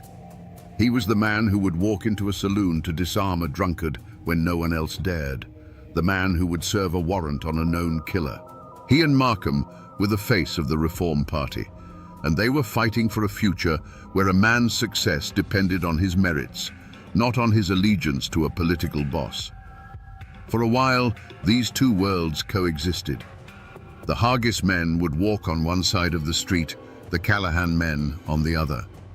Business was conducted, families were raised, and life went on under a veneer of civility. But everyone knew the peace was hollow. These were not just two political factions, they were two fundamentally different futures vying for control of the same small patch of earth. One side was fighting to protect the world they had built, the other was fighting to build a new one. Both believed they were in the right. And in the mountains of Kentucky, when two sides both believe they are right, the result is almost always bloodshed. But peace is a fragile thing, and in every great tragedy, there is a crack in the armor of the men who stand at its center. For James Hargis, that flaw was a pride as old and unyielding as the mountains themselves. His control over Breathitt County was not a political office, it was his birthright. He had built his world through sheer force of will, and he could not tolerate the slightest challenge to his authority. To him, opposition was not a difference of opinion. It was a declaration of personal war. This wasn't the hot-headed pride of a young brawler. It was a cold, calculating force. They say that years earlier, a merchant in town had dared to publicly support one of Hargis's political rivals. Hargis didn't send men with guns. He did something far worse. He quietly passed the word. The man's credit was cut off at the bank. His suppliers suddenly had trouble filling his orders. Friends who had known him for 20 years would cross the street to avoid speaking to him. Within a year, the man was bankrupt and broken, forced to leave the county in shame. Jim Hargis didn't just defeat his enemies, he unmade them. This absolute refusal to share or cede power was his great strength, and it would become the engine of the coming war. The fatal flaw of the reformers, of men like Judge Markham and Ed Callahan, was the mirror image of Hargis's pride. It was a rigid, almost naive faith in the power of the law itself. They truly believed that the system, if followed correctly, was strong enough to protect them. They believed that a court order held more power than a Winchester rifle, and that a properly filed indictment could bring down a king. They saw the corruption of the Hargis machine and believed they could dismantle it piece by piece with the tools of their trade: legal arguments, witness testimony, and appeals to a higher authority. When the threats against them began, whispered in the street and delivered in unsigned notes, their response was to seek injunctions and write letters to the governor in Frankfurt. They trusted in a process that Jim Hargis had spent a lifetime learning how to manipulate and control from the inside. They were honorable men trying to play by the rules in a game where their opponent had already burned the rulebook. This faith in paper and ink, in a world that still answered to lead and steel, would prove to be a fatal miscalculation. And so the stage was set. On one side, a man whose pride would not allow him to bend. On the other, men whose principles would not allow them to break. It was a collision of two opposing kinds of stubbornness, two incompatible definitions of justice. In the suffocating quiet of the Kentucky mountains, there was no longer any room for compromise. A single spark was all that was needed to make the whole valley burn. The spark finally landed in 1902. It wasn't a public argument or a contested election. It was the sharp, ugly crack of a rifle in the dark. The target was James Cockrell, the town marshal of Jackson. But Cockrell was more than just a lawman. He was Jim Hargis's right hand. He was the muscle that backed up the little Tsar's quiet orders, the walking, breathing symbol of the Hargis machine's control over the streets. When Cockrell walked by, people understood who was in charge. His authority flowed directly from the rocking chair in the Hargis Hotel. One evening, he was cut down from ambush. It was a classic feud-style killing, a shot from the shadows, with no warning and no chance to fight back. In the code of the mountains, this was more than murder. It was an act of profound disrespect. It was a message written in gunpowder and blood, sent directly to Jim Hargis. It said, "Your man is not safe. Your power is not absolute. Your walls can be breached." For a man like Jim Hargis, whose entire world was built on a foundation of unshakable authority, this was the ultimate insult. His pride, the very core of his being, had been publicly challenged in the most brutal way imaginable. This wasn't a legal matter to be sorted out by investigators and juries. This was a personal attack on his house, his name, and his honor. The gears of the official law were too slow, too uncertain. The only justice that mattered now was the swift, terrible justice of the clan. The Hargis faction didn't wait for proof. In their minds, there was only one group with the motive and the audacity to carry out such an act: the Callahan-Markham reformers. The accusation was made instantly and publicly. The word went out through the hollers and across the ridges. The opposition had crossed a line from which there could be no return. They had spilled first blood. That single shot changed everything. It tore away the thin veil of civility that had covered the county's tensions. The conflict was no longer about politics or legal maneuvering. It had become a blood feud. The time for filing motions in court was over. The time for filing coffins had begun. The cycle of vengeance, that terrible grinding engine of mountain warfare, had been switched on. And once it starts, it doesn't stop until it runs out of bodies to consume. In the days that followed James Cockrell's murder, a heavy silence fell over Breathitt County. It was the silence of a held breath, the kind of quiet that comes before a lightning strike. The elders of the community, men who still carried the scars of the Civil War, saw the signs. They had seen this kind of storm gather before. Preachers took to their pulpits, pleading for peace. Respected old men, who owed allegiance to neither faction, went as intermediaries, their hats in their hands, begging for calm and reason. They warned that this was a fire that, once lit, would consume the innocent along with the guilty. These warnings fell on deaf ears.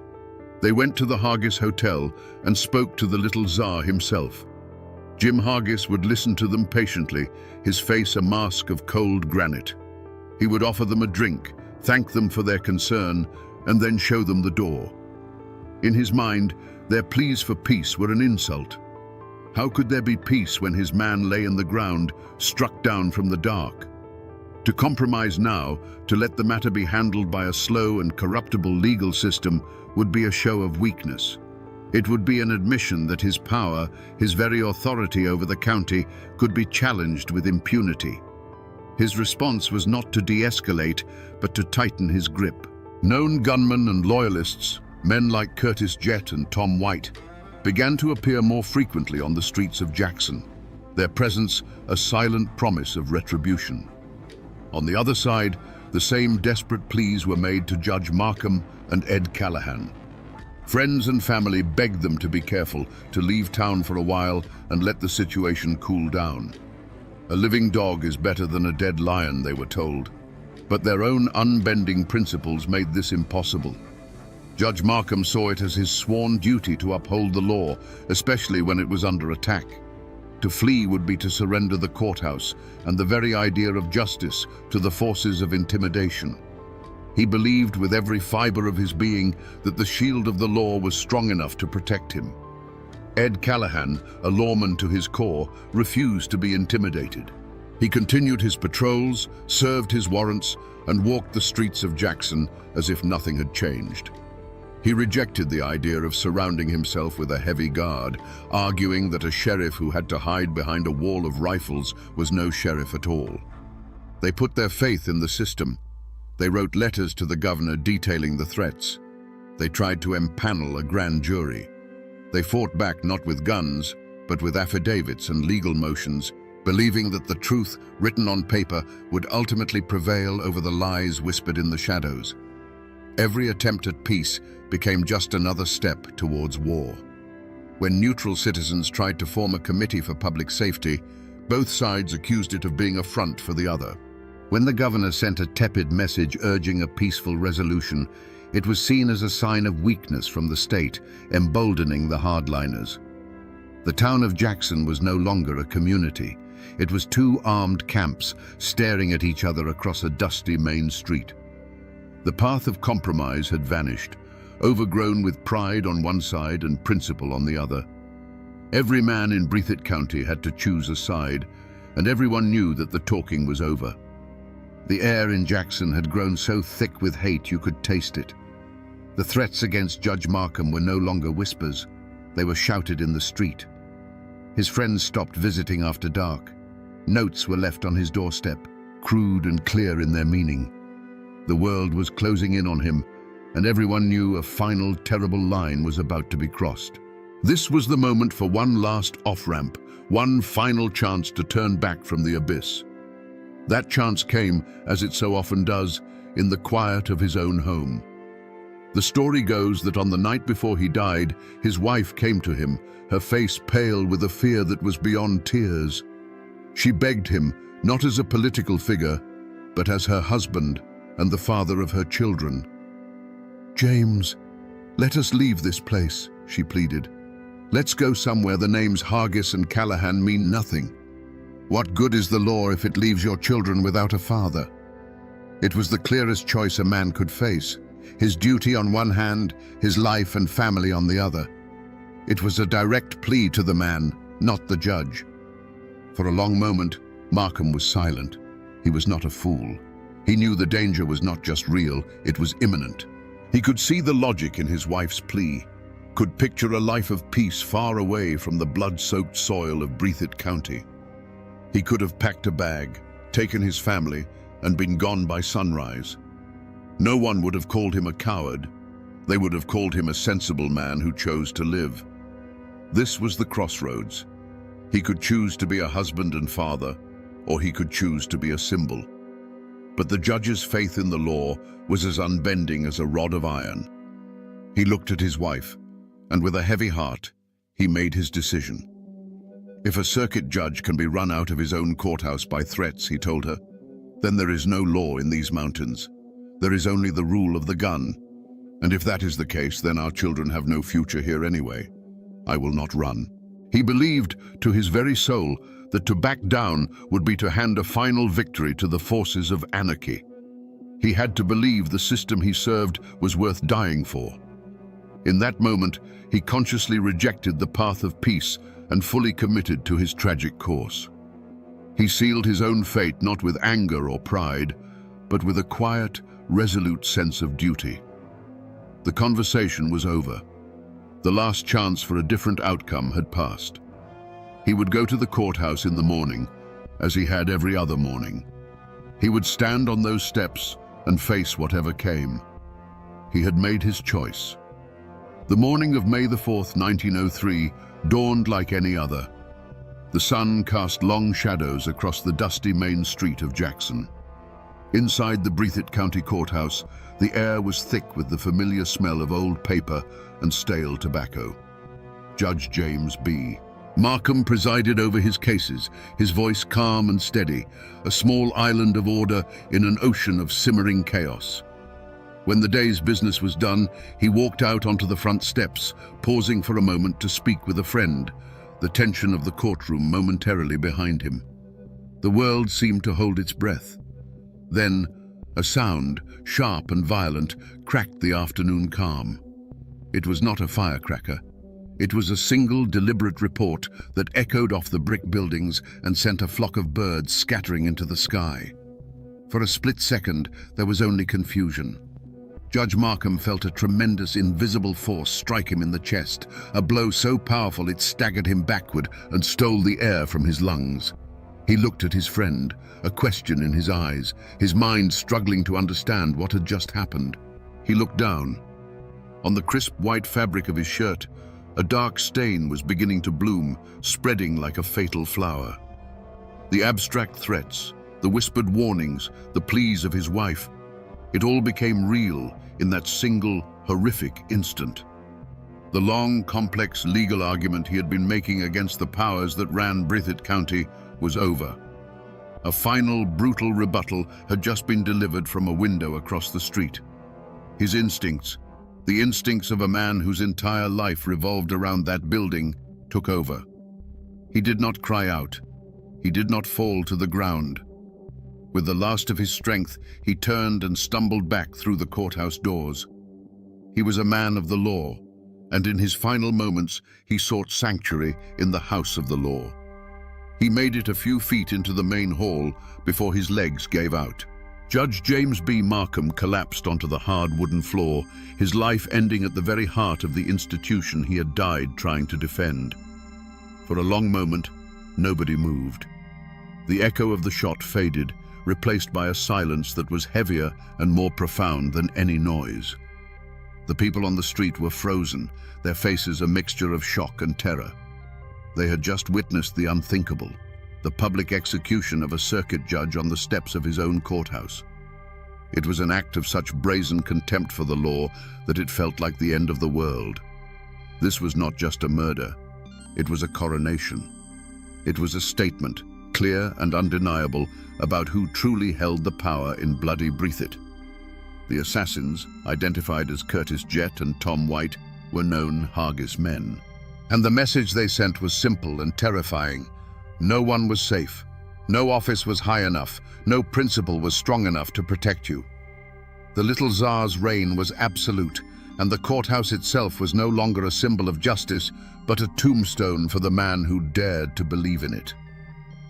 From the dusty window of the building across the street, Curtis Jett and Tom White watched their handiwork unfold. The sharp, acrid scent of spent gunpowder hung in the still air of the room, a smell of finality. They saw Judge Markham stagger, saw him disappear back into the courthouse he loved. There was no panic, no rush of adrenaline-fueled fear, only the cold, clean satisfaction of a job well done. They were soldiers who had just successfully completed a mission for their commanding officer. Their next move was a testament to their chilling confidence. They didn't scramble to escape into the mountains. They didn't have a fast horse waiting in a back alley. They simply broke down the rifle, wrapped it in a cloth, and walked down the back stairs. They emerged into the pandemonium of the street, not as panicked fugitives, but as silent observers. They melted into the very crowd that was gathering in horrified knots, their faces as blank and unreadable as any other bystander. They were hiding in plain sight, protected by a shield of terror so absolute that no one dared to even meet their gaze. In the hours that followed, a strange paralysis gripped the town of Jackson. The body of Judge Markham was carried from the courthouse. The local law enforcement made a great show of securing the scene, of asking questions they already knew the answers to. Everyone knew who had pulled the trigger. The motive was as plain as the hole in the judge's chest. But who would dare to make the arrest? The town's legal system had just been decapitated, and the message was clear. Any lawman who tried to bring in Jett and White would be the next one to lie on a cold slab. And so, the killers did not run. They didn't have to. Later that day, they were seen openly in a Jackson store buying tobacco. They walked the streets with a new kind of swagger, the swagger of men who had proven they were untouchable. They were not fugitives cowering in the woods. They were conquerors, and the town of Jackson was their occupied territory. Their freedom in those first hours and days was the ultimate demonstration of Jim Hargis's power. The law was dead, and its assassins were calmly walking over its grave. The end of the road had not come for them. It had come for the rule of law in Breathitt County. The bullet that struck down Judge Markham didn't stop in the courthouse hall. It traveled onward, a phantom projectile that tore through the fabric of his family. For his wife, the abstract fear she had voiced just the night before had become a brutal, life-altering reality. She was now a widow in a town ruled by her husband's killers. His children were now orphans, their name a mark of defiance that placed them in constant, unspoken danger. The very community they had lived in became a prison of watching eyes and silent whispers. Friends who once greeted them warmly now averted their gaze, not out of malice, but out of a primal fear of being associated with the losing side of a war. For the Reform faction, Markham's assassination was a catastrophic blow. He was their legal champion, the man who believed he could slay the dragon with a well-aimed lawsuit. His death was the brutal answer to that belief. It ripped the heart out of their movement, replacing their hope for a lawful victory with the cold, hard reality of terror. A cloud of fear, thick and suffocating as mountain fog, descended on his allies. Men who had spoken boldly of reform now fell silent. The choice they faced was stark and immediate. Flee Breathitt County, bend the knee to the little Tsar, or pick up a rifle and answer violence with violence. The murder's ripple effect spread through the entire community. The town of Jackson became a place of profound paranoia. Shutters were bolted earlier in the evening. The streets, once a place of commerce and conversation, grew quiet and empty after dusk. Business between factions ceased entirely. A man's last name became his uniform, and the simple act of walking down the street was a declaration of allegiance. The courthouse, once the center of civic life, was now viewed with dread. No longer a house of law, but a monument to a failed idea. The assassination didn't end the violence, it guaranteed its escalation. The scales of justice, or what passed for it in the mountains, were now grotesquely unbalanced. Such a public and high-profile killing demanded an answer. The cycle of vengeance now required a blood payment of its own, and the Callahan faction, robbed of their legal path, began to see the gun as their only remaining option. The murder of the judge directly led to the murders that followed, of the sitting sheriff, and then of his successor, Ed Callahan himself. The tragedy of Judge Markham's death was not just his own. The wreckage left behind wasn't just a grieving family and a dead lawman. It was a shattered community, a broken faith in the idea of civilization itself. Jim Hargis had not just eliminated a rival, he had murdered hope. And in its place, he had enthroned fear as the one true king of bloody Breathitt. The murder of a circuit judge was an act so audacious it could not be ignored, not even by the distant state government in Frankfurt. The carnage in Breathitt County had become a national embarrassment. In 1904, the governor declared the county to be in a state of insurrection and sent in the militia. This was not a small detachment of men. It was an invasion force. Hundreds of soldiers armed with modern rifles and Gatling guns arrived on the train, marching through the streets of Jackson with fixed bayonets. They were a foreign army, sent to impose a foreign law.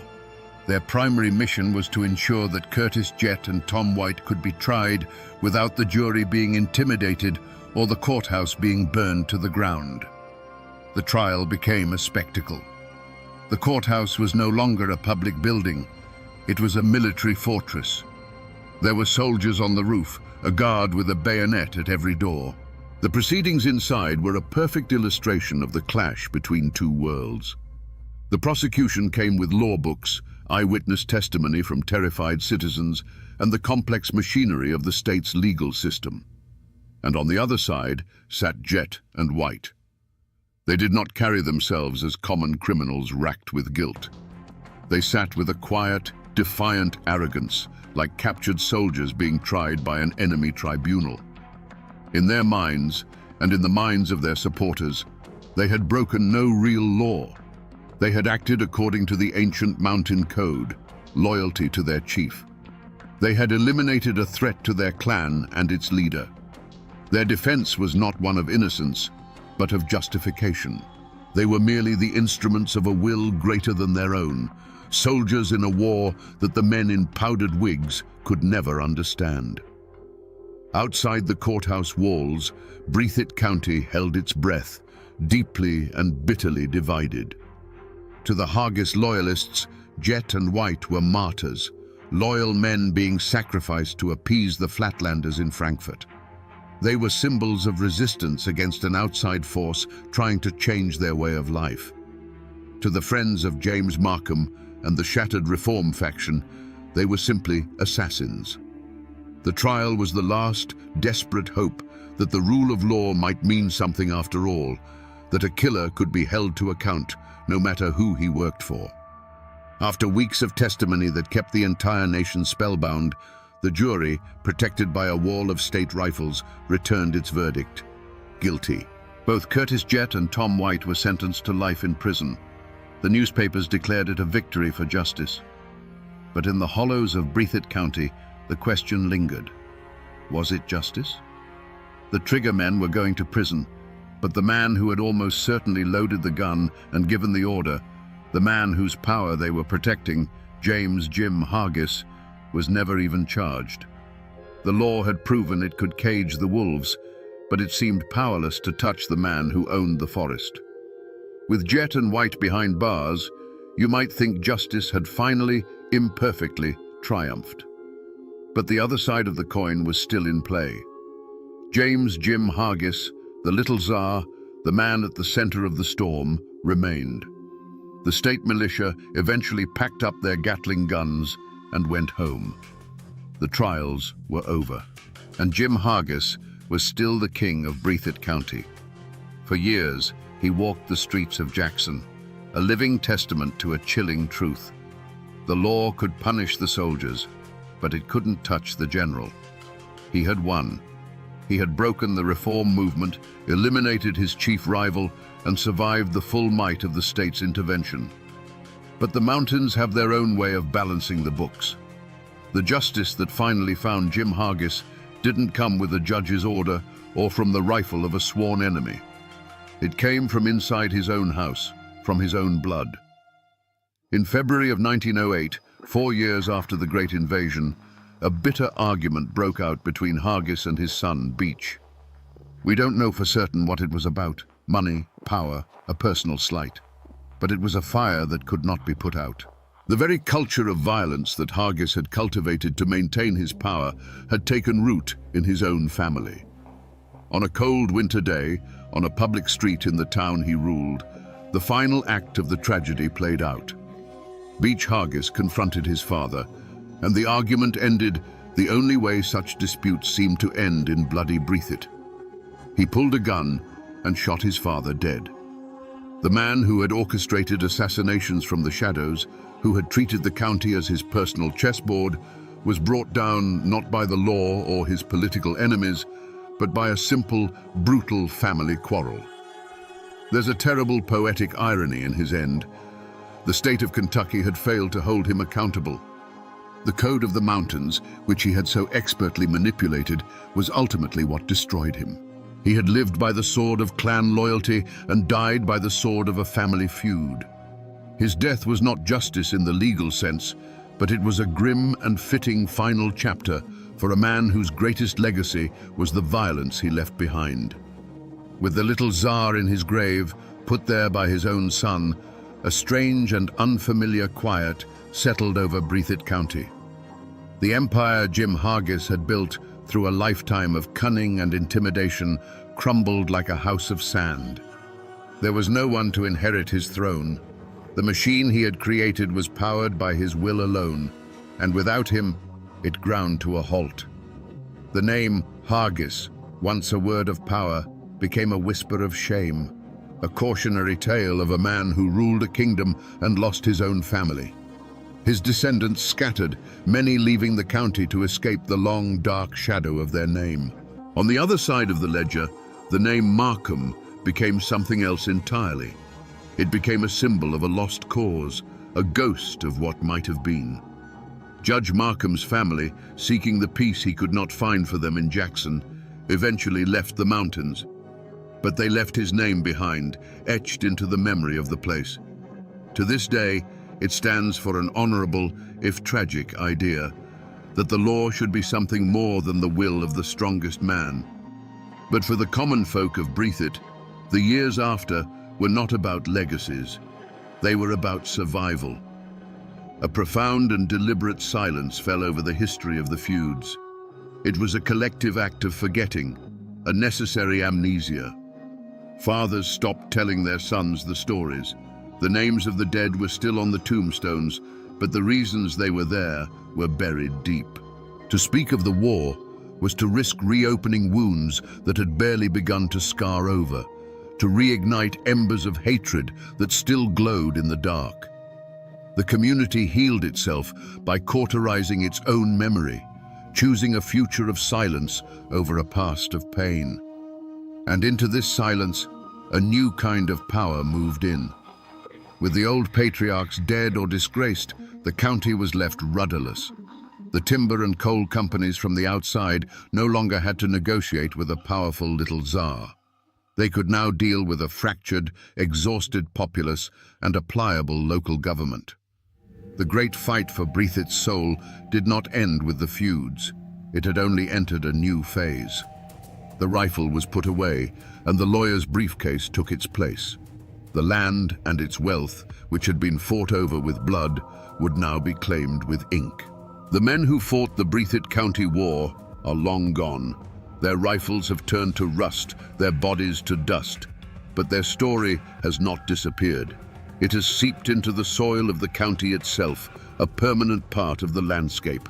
And the most enduring echo of that bloody time is the name it earned, Bloody Breathitt. For more than a century, the people of this place have lived with that nickname. It clings to them like morning fog in the hollows, a ghost of a reputation they can never fully shake, a constant reminder of the time when their home was a battlefield.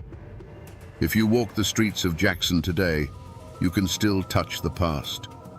The old courthouse still stands, a silent brick-and-mortar witness to the murder that defined an era. And a persistent local legend says that the judge never truly left. On quiet nights, when the building is dark and empty, some people claim you can hear the faint sound of a man's footsteps, pacing the hall where Judge Markham fell. It's the ghost of a man who died for the law, still restlessly seeking the justice that was denied to him in life.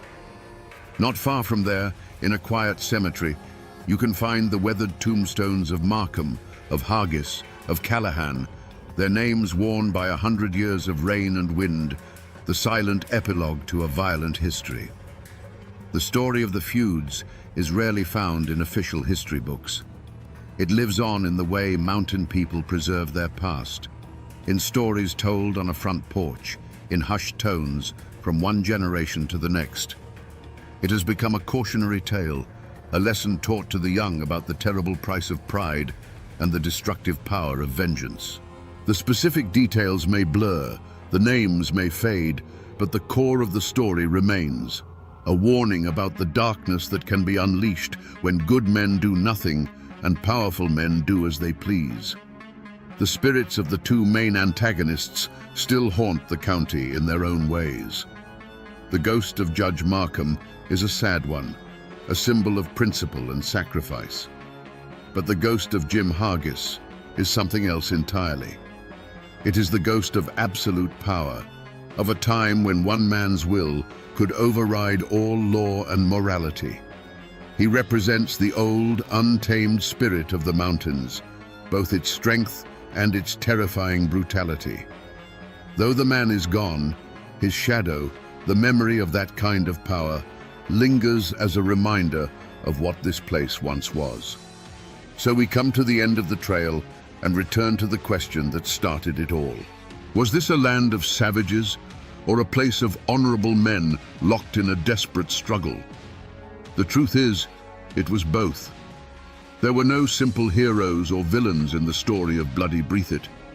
There were only men, forged by their time and place, and trapped by the very codes that gave them their strength. Jim Hargis was not a monster. He was a king from an older, fiercer world, a mountain patriarch who ruled by a law of loyalty and fear, and who defended his kingdom with savage brutality when it was threatened. And Judge James Markham was not a naive fool. He was a prophet of a new order, a man who believed that the rule of law could tame the wilderness and bring a just peace to the mountains. His tragedy was that he was a man ahead of his time, who fatally underestimated the violence with which the old world would resist its own death. They were two titans of two different ages, standing on the same small piece of earth, and there was simply not enough room for both of them. In the end, this is not just a story about a feud. It is the story of a painful, bloody transition.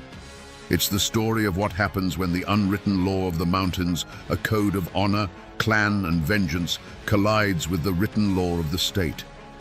The gunshots that echoed through the hollows were the death rattle of an entire way of life, a brutal response to the encroaching forces of industry, money, and a government that the mountain people had never trusted.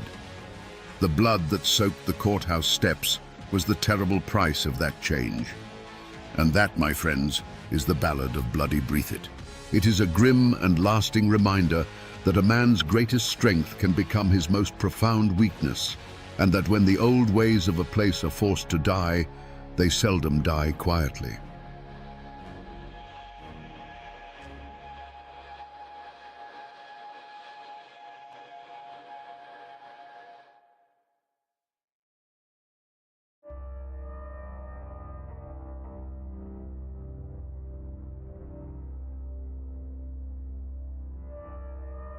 "5 years before the shot heard round the world at Lexington, a different shot echoed through the Carolina backcountry. It was the sound of a cannon firing into a crowd of 2,000 farmers, men who had stood their ground against a disciplined army and roared back a phrase of pure Appalachian defiance: 'Fire and be damned!' They called themselves the Regulators, and their rebellion was drowned in blood. The history books often call it a riot. The locals know it was a war. What could drive God-fearing men to wage war on their own government, years before America was even a dream? Today, we will dig into the blood-soaked soil of Alamance and unearth the forgotten story of America's first armed uprising. To understand the fire, you must first understand the forest. Picture the Carolina backcountry in the 1760s. This wasn't the manicured world of coastal plantations with their grand houses and ships sailing for London. This was the edge of the map. It was a land of tangled forests, where ancient oaks stood shoulder to shoulder, and the ground was a web of creeks and rivers with names like the Haw and the Eno.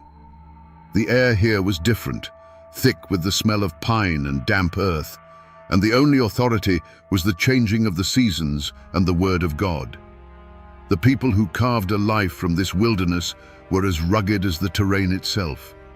They were mostly Scots-Irish and German immigrants, families who had fled the famines, wars, and religious persecution of the Old World. They came here not for riches, but for something far more precious: a piece of land to call their own and the right to be left alone. They were dissenters, Presbyterians and Lutherans, who held a deep and abiding suspicion of any government that smelled of the high and mighty Anglican Church they'd left behind. Their lives were a testament to pure grit. A man would build his cabin with his own 2 hands, felling the trees and notching the logs himself. He'd clear his fields one back-breaking stump at a time, his wife working right alongside him. They hunted for their meat, grew their own corn, and spun their own wool. Survival was a daily struggle against rocky soil, harsh winters, and the ever-present threat of raids. This constant hardship forged them into something tough, fiercely independent, and loyal only to their family, their clan, and their creator. In this world, money was a ghost. A farmer might go an entire year without seeing a single silver coin. The economy ran on barter and good faith. A bushel of corn might be traded for a new axe head. A day's labor might be paid with a salted ham. A man's worth wasn't measured by the gold in his pocket, but by the strength of his handshake, the straightness of his rifle shot, and the honor of his family name.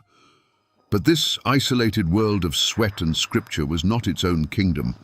It was ruled from afar, from the balmy coastal cities, by a class of wealthy English gentlemen appointed by the royal governor. These men, in their powdered wigs and silk stockings, looked upon the backcountry settlers as little more than savages, crude, uneducated, and most importantly, a resource to be squeezed. A shadow was creeping west from the coast, a shadow of tax collectors and corrupt officials who spoke the language of coin and contracts. Little did the farmers know, this modern world was about to come knocking at their cabin doors, not with a friendly hand, but with a battering ram. This explosion of rage didn't come from nowhere. Its seeds were sown in the rocky soil of Scotland and the war-torn fields of Germany generations before. These families didn't come to the backcountry with land grants from a grateful king. They came as refugees.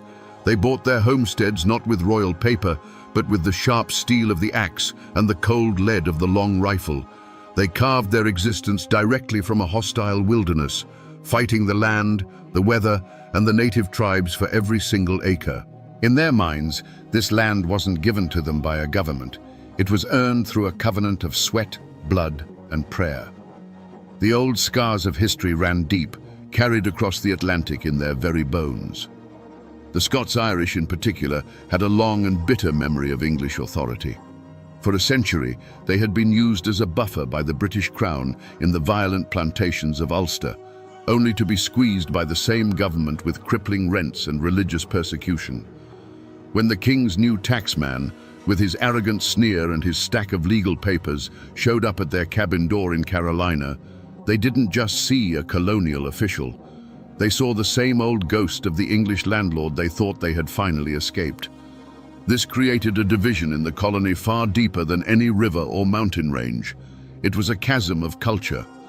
On one side were the coastal elites, who saw themselves as Englishmen, loyal to the crown, the Anglican Church, and the intricate dance of colonial politics. On the other were the backcountry settlers, who felt no loyalty to a distant king or a governor who had never walked a furrow in his life. Their allegiance was to their own kind, to the Presbyterian meeting house, and to a simple, unwritten code of honor that valued a man's word over a lawyer's contract. In these mountains, a family name wasn't just a label, it was a legacy. A name like Fanning or Tryon carried the weight of unearned privilege and a history of looking down on the common man.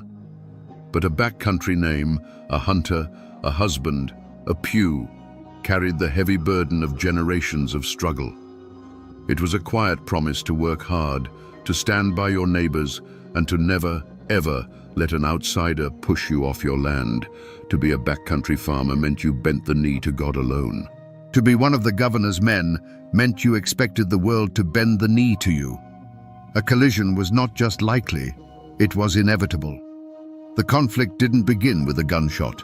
It began with a whisper. A whisper at the grist mill, a bitter complaint muttered over a fence post, an angry prayer offered in the quiet of a cabin. The ground for this rebellion was salted with years of personal insults and public humiliations, all stemming from a group of men the farmers called the Courthouse Ring. This wasn't some shadowy conspiracy, it was a cancer of corruption that operated in plain sight. At its heart was Edmund Fanning, a man who became the living symbol of everything the backcountry had come to despise. He was a Yale-educated lawyer who wore fine clothes, lived in a mansion built with stolen money, and looked at the calloused hands of a farmer with open contempt. The old wounds were everywhere, festering in nearly every family. You see, the system was designed to break a man. A farmer might ride for 2 days to register the deed to his land, only to have a clerk, Fanning's cousin perhaps, charge him a filing fee that existed in no law book. Then the sheriff, another crony, would demand the annual poll tax be paid in hard coin, knowing full well the farmer dealt in tobacco and deer hides. When the farmer couldn't produce the silver, that same sheriff would seize his plough horse or his only milk cow, selling it at a rigged auction to another member of the ring for a fraction of its worth. This venom dripped into the community through the wellspring of gossip. After the Sunday sermon, men would gather under the shade of an oak, their voices low and hard. They'd share stories of the latest outrage. One man lost 10 acres over a debt of 5 shillings that had been bloated by illegal court costs. Another had been thrown in jail for daring to question the sheriff's math. These stories spread from homestead to homestead like a fever, each telling making the injustice feel more personal, more suffocating. The courthouse ring wasn't just stealing their property, it was stealing their dignity. Slowly, the atmosphere began to change. The respectful nod once offered to the county clerk was replaced by a cold, hateful stare. A trip into the county seat of Hillsborough felt less like going to town and more like walking into a nest of snakes. Every official document, every tax notice, every court summons was now seen not as the law of the land, but as another turn of the screw. The laughter in the local tavern grew harder, edged with a bitterness that wasn't just from the corn whiskey. A land dispute between neighbors was no longer just about a misplaced fence. It was interpreted as one side currying favor with the corrupt judges. A simple fistfight at a market fair became an act of class warfare. Every small misunderstanding, every past slight was now magnified through the dark lens of this great grudge. The air itself grew thick with suspicion and resentment, turning old friends into potential enemies and transforming the quiet valleys of Carolina into a powder keg, just waiting for a single, careless spark. Before the storm breaks, the air always goes dead still. In the hills of Carolina, that stillness was filled with a rising dread. The old women, who carried the superstitions of Scotland and Germany in their bones, began to whisper. They spoke of the panther's scream sounding less like a cat and more like a woman mourning a child not yet lost. They saw bad signs in a flock of crows that flew silently over a homestead, and they claimed the daytime hoot of an owl from the deep woods was a certain omen of death. The land itself seemed to be holding its breath, waiting for the coming violence. Then came a different kind of omen, not from the woods, but a man on horseback. His name was Herman Husband, and he was a Quaker, a man of peace. But he wasn't preaching peace now. He was a pamphleteer, a man who wielded a printing press like a weapon. His fiery, biblically charged words began to circulate through the backcountry, passed from one calloused hand to the next, read by flickering candlelight in hushed cabins. He gave their anger a voice, framing their struggle not as a squabble over taxes, but as a holy war against the forces of greed and tyranny. His pamphlets were prophecies, laying out two clear paths. One led to liberty, the other to a life of perpetual slavery to the corrupt coastal elites. This sense of impending doom settled on the men like a shroud. You can just imagine a farmer sitting on his porch at dusk, cleaning his long rifle, the familiar weight of it in his hands. The evening is quiet. The crickets are chirping their usual song, but he feels a coldness creep into his gut that has nothing to do with the evening air. He looks at his wife and children through the cabin window, bathed in the warm glow of the hearth, and then he looks out at the dark, looming tree line. For the first time, he doesn't see a source of firewood and game. He sees a place to hide, a place to fight, a place to die. It was a premonition, a gut-wrenching certainty that the time for petitions and prayers was over, and the time for powder and shot was drawing terrifyingly near. For years, the farmers had tried to fight the system with its own weapons. They wrote petitions, polite and humble, begging the colonial assembly for relief. Each one was ignored, dismissed with the contempt a lord might show a serf. They tried to sue the corrupt officials, only to find the courts were run by the very same snakes who were robbing them blind. Every legal door was slammed in their faces. The pressure had been building for years, and in September of 1770, in the town of Hillsborough, the dam finally broke. This was no spontaneous riot. It was a calculated act of defiance. 150 regulators, their faces grim and set, marched into town on court day. They weren't a disorganized rabble.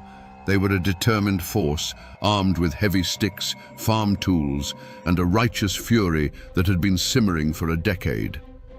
Their target was the courthouse, the very symbol of their oppression.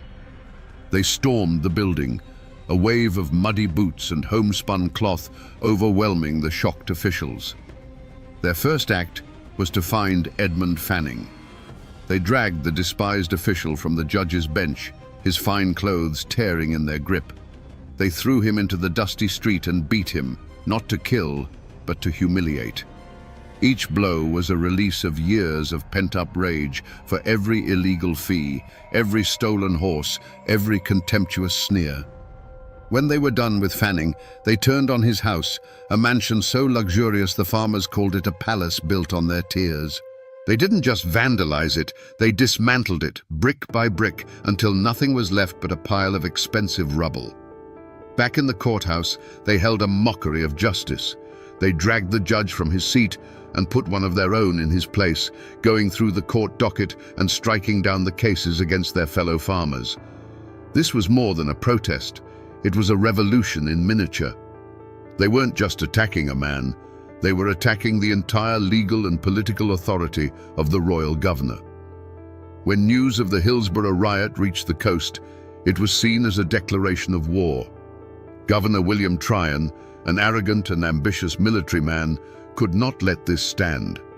This was a direct challenge to his power and, by extension, the power of the king. The line had been crossed. There would be no more petitions. There would be no more negotiations. The only answer now would come from the barrel of a gun. The first drops of blood had been metaphorical, spilled in the beating of a corrupt official and the destruction of his home. The next would be real. On the morning of May 16, 1771, two armies faced each other across a quiet field bordering Alamance Creek. On one side stood Governor Tryon's militia, over 1,000 men in disciplined lines, their bayonets glinting in the spring sunlight. Before them sat the dark, menacing mouths of several cannon. On the other side, scattered amongst the trees and rocks, were 2,000 regulators.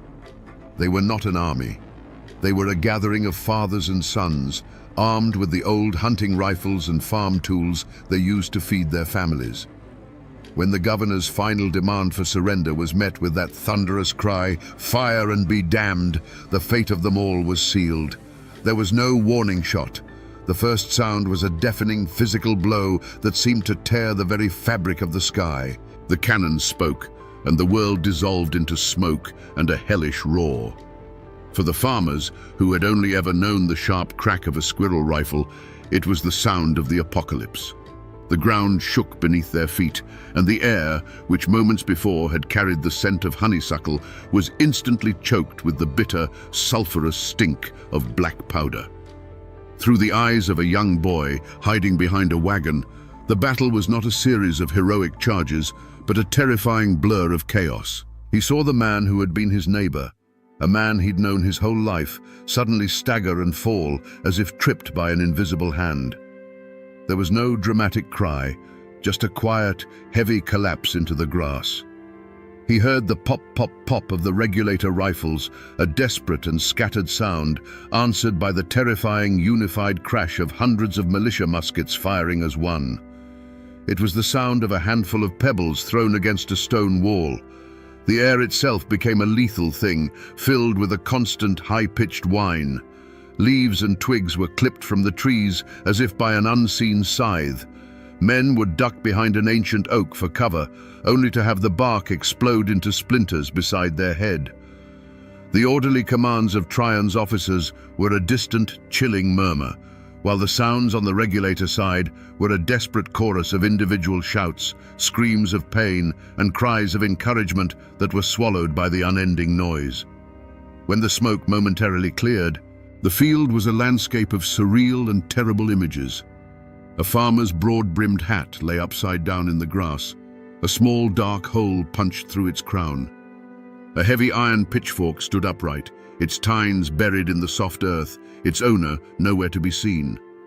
The disciplined red lines of the militia advanced slowly, relentlessly, a machine of death that seemed unstoppable, firing and reloading with a terrifying, practiced rhythm. After 2 agonizing hours, the sporadic resistance finally broke. The farmers, their courage no match for cannons and disciplined volleys, fled. They melted back into the deep woods from which they had come, their retreat covered by the smoke and confusion. And then, an even more terrifying sound descended upon the field: silence.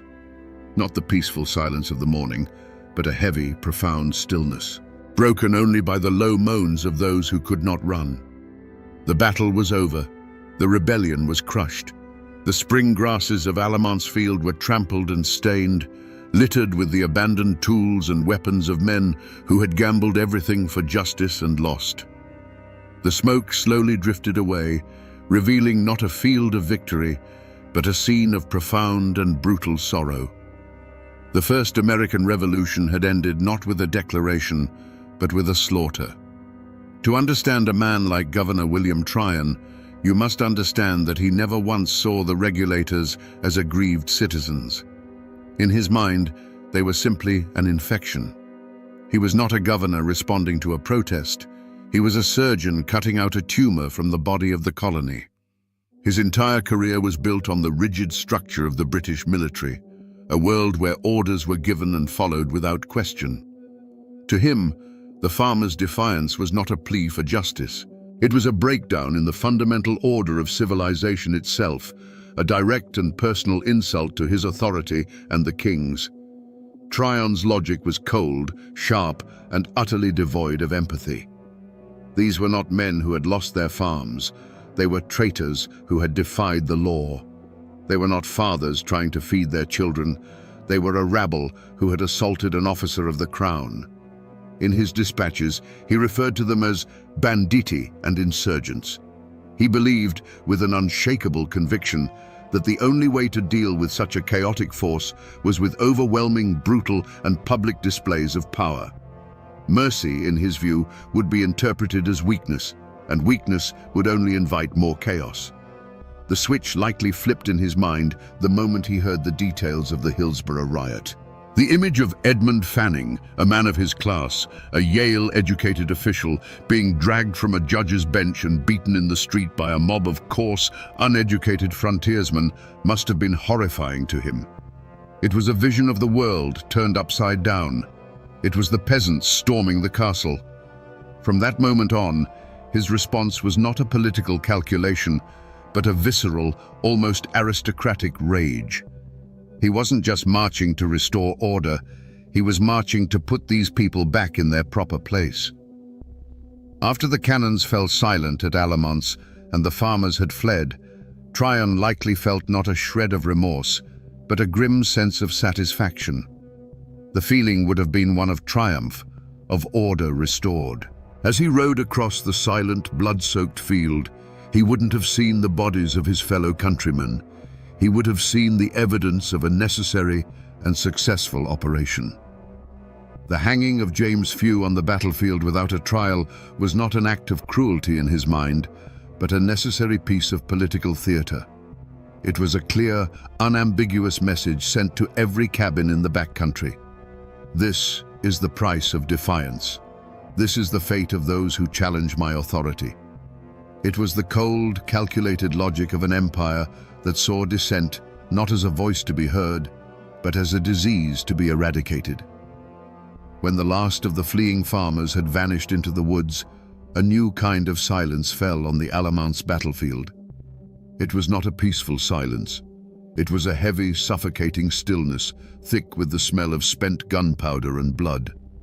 Governor Tryon's victorious militia moved across the field, their discipline holding firm even in the face of the carnage they had wrought. They collected the wounded, counted the dead, and secured a handful of prisoners who had been too slow or too injured to escape. For them, it was a clean, decisive victory. For the backcountry, it was the beginning of a nightmare. For the surviving regulators, the fight was over, but the struggle for survival had just begun. They were no longer farmers or protesters, they were fugitives. They scattered into the familiar dense wilderness of the Carolina Piedmont, the woods that had been their larder and their sanctuary now becoming their last hope of survival.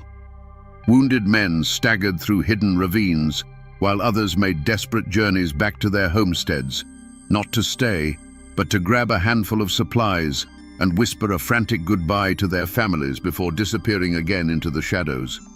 They were hunted men in their own land. Tryon's vengeance was as swift as it was pitiless. He wanted to make an example, to burn the lesson of Alamance into the memory of the backcountry for a generation. Among the prisoners was a man named James Few, a simple carpenter who had been driven to rebellion. Without the pretense of a trial, without a prayer or a final word, Tryon ordered him hanged right there on the battlefield. His body was left dangling from an oak tree, a grotesque scarecrow meant to terrorize anyone who might still harbor defiant thoughts. He was a sacrifice, a bloody warning nailed to the barn door of the entire region. The battle was over, but the war on the regulator's spirit continued. Tryon turned his militia into an occupying army and unleashed them on the surrounding counties.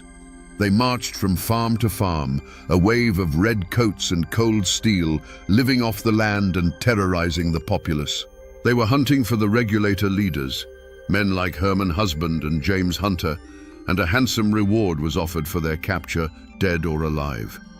The soldiers interrogated wives and terrorized children, turning the once peaceful homesteads into places of fear and suspicion. This was not just a manhunt, it was a campaign of subjugation. Tryon issued a proclamation. Every man in the backcountry was to come forward and sign a binding oath of allegiance to the king and his government. To refuse was to be branded an outlaw. Over the next month, more than 6,000 farmers, their spirit broken and their leaders in hiding, were forced to make the humiliating journey to a militia camp to sign the document, effectively swearing loyalty to the very men who had crushed them. And as they did, Tryon's men were busy confiscating the property of known regulators, ensuring their families would face ruin and starvation. The ashes of Alamance had settled, and in the silence that followed, there was only fear and the cold grip of defeat. The smoke from the Battle of Alamance didn't just drift over the battlefield, it seeped into every cabin, every church, and every general store in the backcountry, poisoning the air between neighbors. The community, once united by common hardship, was now fractured, split by fear and the bitter question of who was right and who was wrong.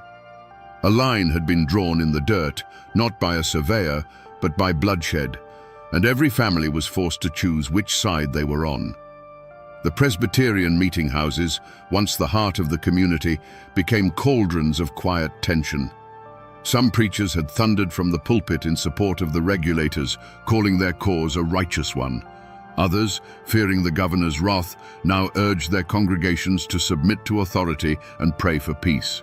Friendships that had been forged over decades of shared harvests and barn raisings now buckled under the weight of suspicion. Was the man who helped you clear your field last spring secretly reporting your movements to the militia? Was the family you shared bread with now loyal to the governor? A suffocating conspiracy of silence fell upon the region. The few who had witnessed the hangings or knew the hiding places of the regulator leaders were gripped by a primal fear. To speak the truth to the authorities was to risk being labeled a sympathizer, inviting the wrath of the occupying militia. But to stay silent was to betray their own conscience. Many chose a third option. They saw nothing, they heard nothing, they knew nothing. Their faces became blank masks, their conversations carefully pruned of any mention of the recent unpleasantness. It was a collective act of amnesia born of pure terror. Yet, even in this climate of fear, small acts of both courage and cowardice became the true measure of a person's soul. A brave farmer's wife would leave a basket of bread and salted meat at the edge of the woods, a silent signal to a husband or neighbor in hiding. A blacksmith, under the watchful eye of a militia patrol, would deliberately botch the shoeing of their horses, slowing them down just enough. But for every act of quiet defiance, there was an act of betrayal. A struggling farmer, tempted by the reward money or hoping to curry favor with the new powers, would lead a patrol to a hidden cabin. A merchant would provide a false alibi for a government loyalist, condemning an innocent man with his lie. The regulator war was no longer a battle fought with rifles on an open field. It had become a silent, vicious war fought with whispers, glances, and closed doors. It tore at the very fabric of the community, turning the backcountry into a place where the deepest loyalties were tested, and the truest nature of a man's heart was laid bare for all to see. With the rebellion crushed, the final act of Tryon's vengeance began, the hunt for the ringleaders. This was not a simple matter of law enforcement. It was a grim, relentless pursuit through the unforgiving Appalachian foothills. Tryon's militia, composed of Easterners who viewed the backcountry as a savage wilderness, formed the core of the posse. They were joined by a motley collection of local loyalists eager to prove their allegiance, and a few opportunistic bounty hunters who smelled blood money on the wind. Their mission was simple: bring back the leaders of the regulators, preferably in chains. The chase became a brutal contest between the hunters and the hunted. with the mountains themselves as the main character. The fugitives, men like James Hunter and the pamphleteer Herman Husband, knew this land like the back of their own hand. They knew every hidden valley, every secret pass, every cave where a man could disappear. They moved like ghosts through the dense forests, subsisting on wild berries and whatever game they could kill without a gunshot giving away their position. They were aided by a silent network of sympathetic farmers who would leave them food, warn them of patrols, and lead the militia on wild goose chases into impassable swamps. For the pursuers, the hunt was a descent into a green hell. The rugged terrain was their enemy. They were tormented by biting insects, venomous snakes, and the constant, unnerving feeling of being watched from the shadows. Their brightly colored uniforms made them easy targets, and their ignorance of the land led them into ambushes and dead ends. More than one militia patrol found themselves hopelessly lost, forced to abandon the chase and struggle back to camp, humiliated and exhausted. The mountains, which had nurtured the regulators' independence, now served as their greatest fortress. Despite the difficulties, the net slowly tightened. Herman Husband, the intellectual soul of the movement, was a writer, not a woodsman. He was captured relatively quickly, his spirit broken. Others, however, were harder to corner.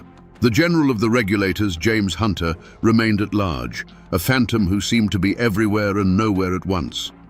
The final moment of capture for most of the key leaders wasn't a dramatic firefight in a mountain pass. It was a slow, grinding process of attrition. Exhausted, starving, and betrayed by informants, they were picked off one by one. Often, they were found not in a heroic last stand, but sleeping in a barn or accepting a meal from someone they mistakenly trusted, too worn down to run any longer. The hunt in the shadows was over, and the stage was set for the governor's final act of justice. The captured regulator leaders were dragged back to Hillsborough, the very town they had once triumphantly seized. But now, it was an armed camp.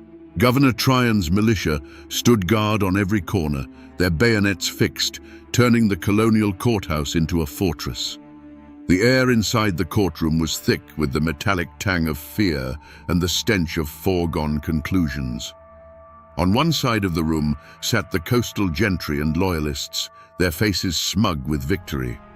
On the other, huddled in silence, were the wives and families of the accused, their faces etched with a despair that knew there was no hope here. In the defendant's box sat the 6 captured leaders. They were not cowering criminals. They were broken, exhausted men, but their eyes held a hard, defiant glint.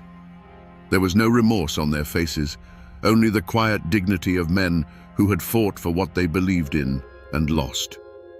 They looked out at a courtroom where the judge, the prosecutor, and the jury were all part of the same corrupt system they had risen up against. Their trial was a piece of theater written by the victors, a legal ritual designed to give the veneer of law to an act of pure political vengeance. The proceedings were a farce. Witnesses for the prosecution, likely motivated by fear or reward, gave their testimony. Any evidence of the years of extortion and abuse that had led to the rebellion was dismissed as irrelevant. The charge was not assault or rioting, it was high treason.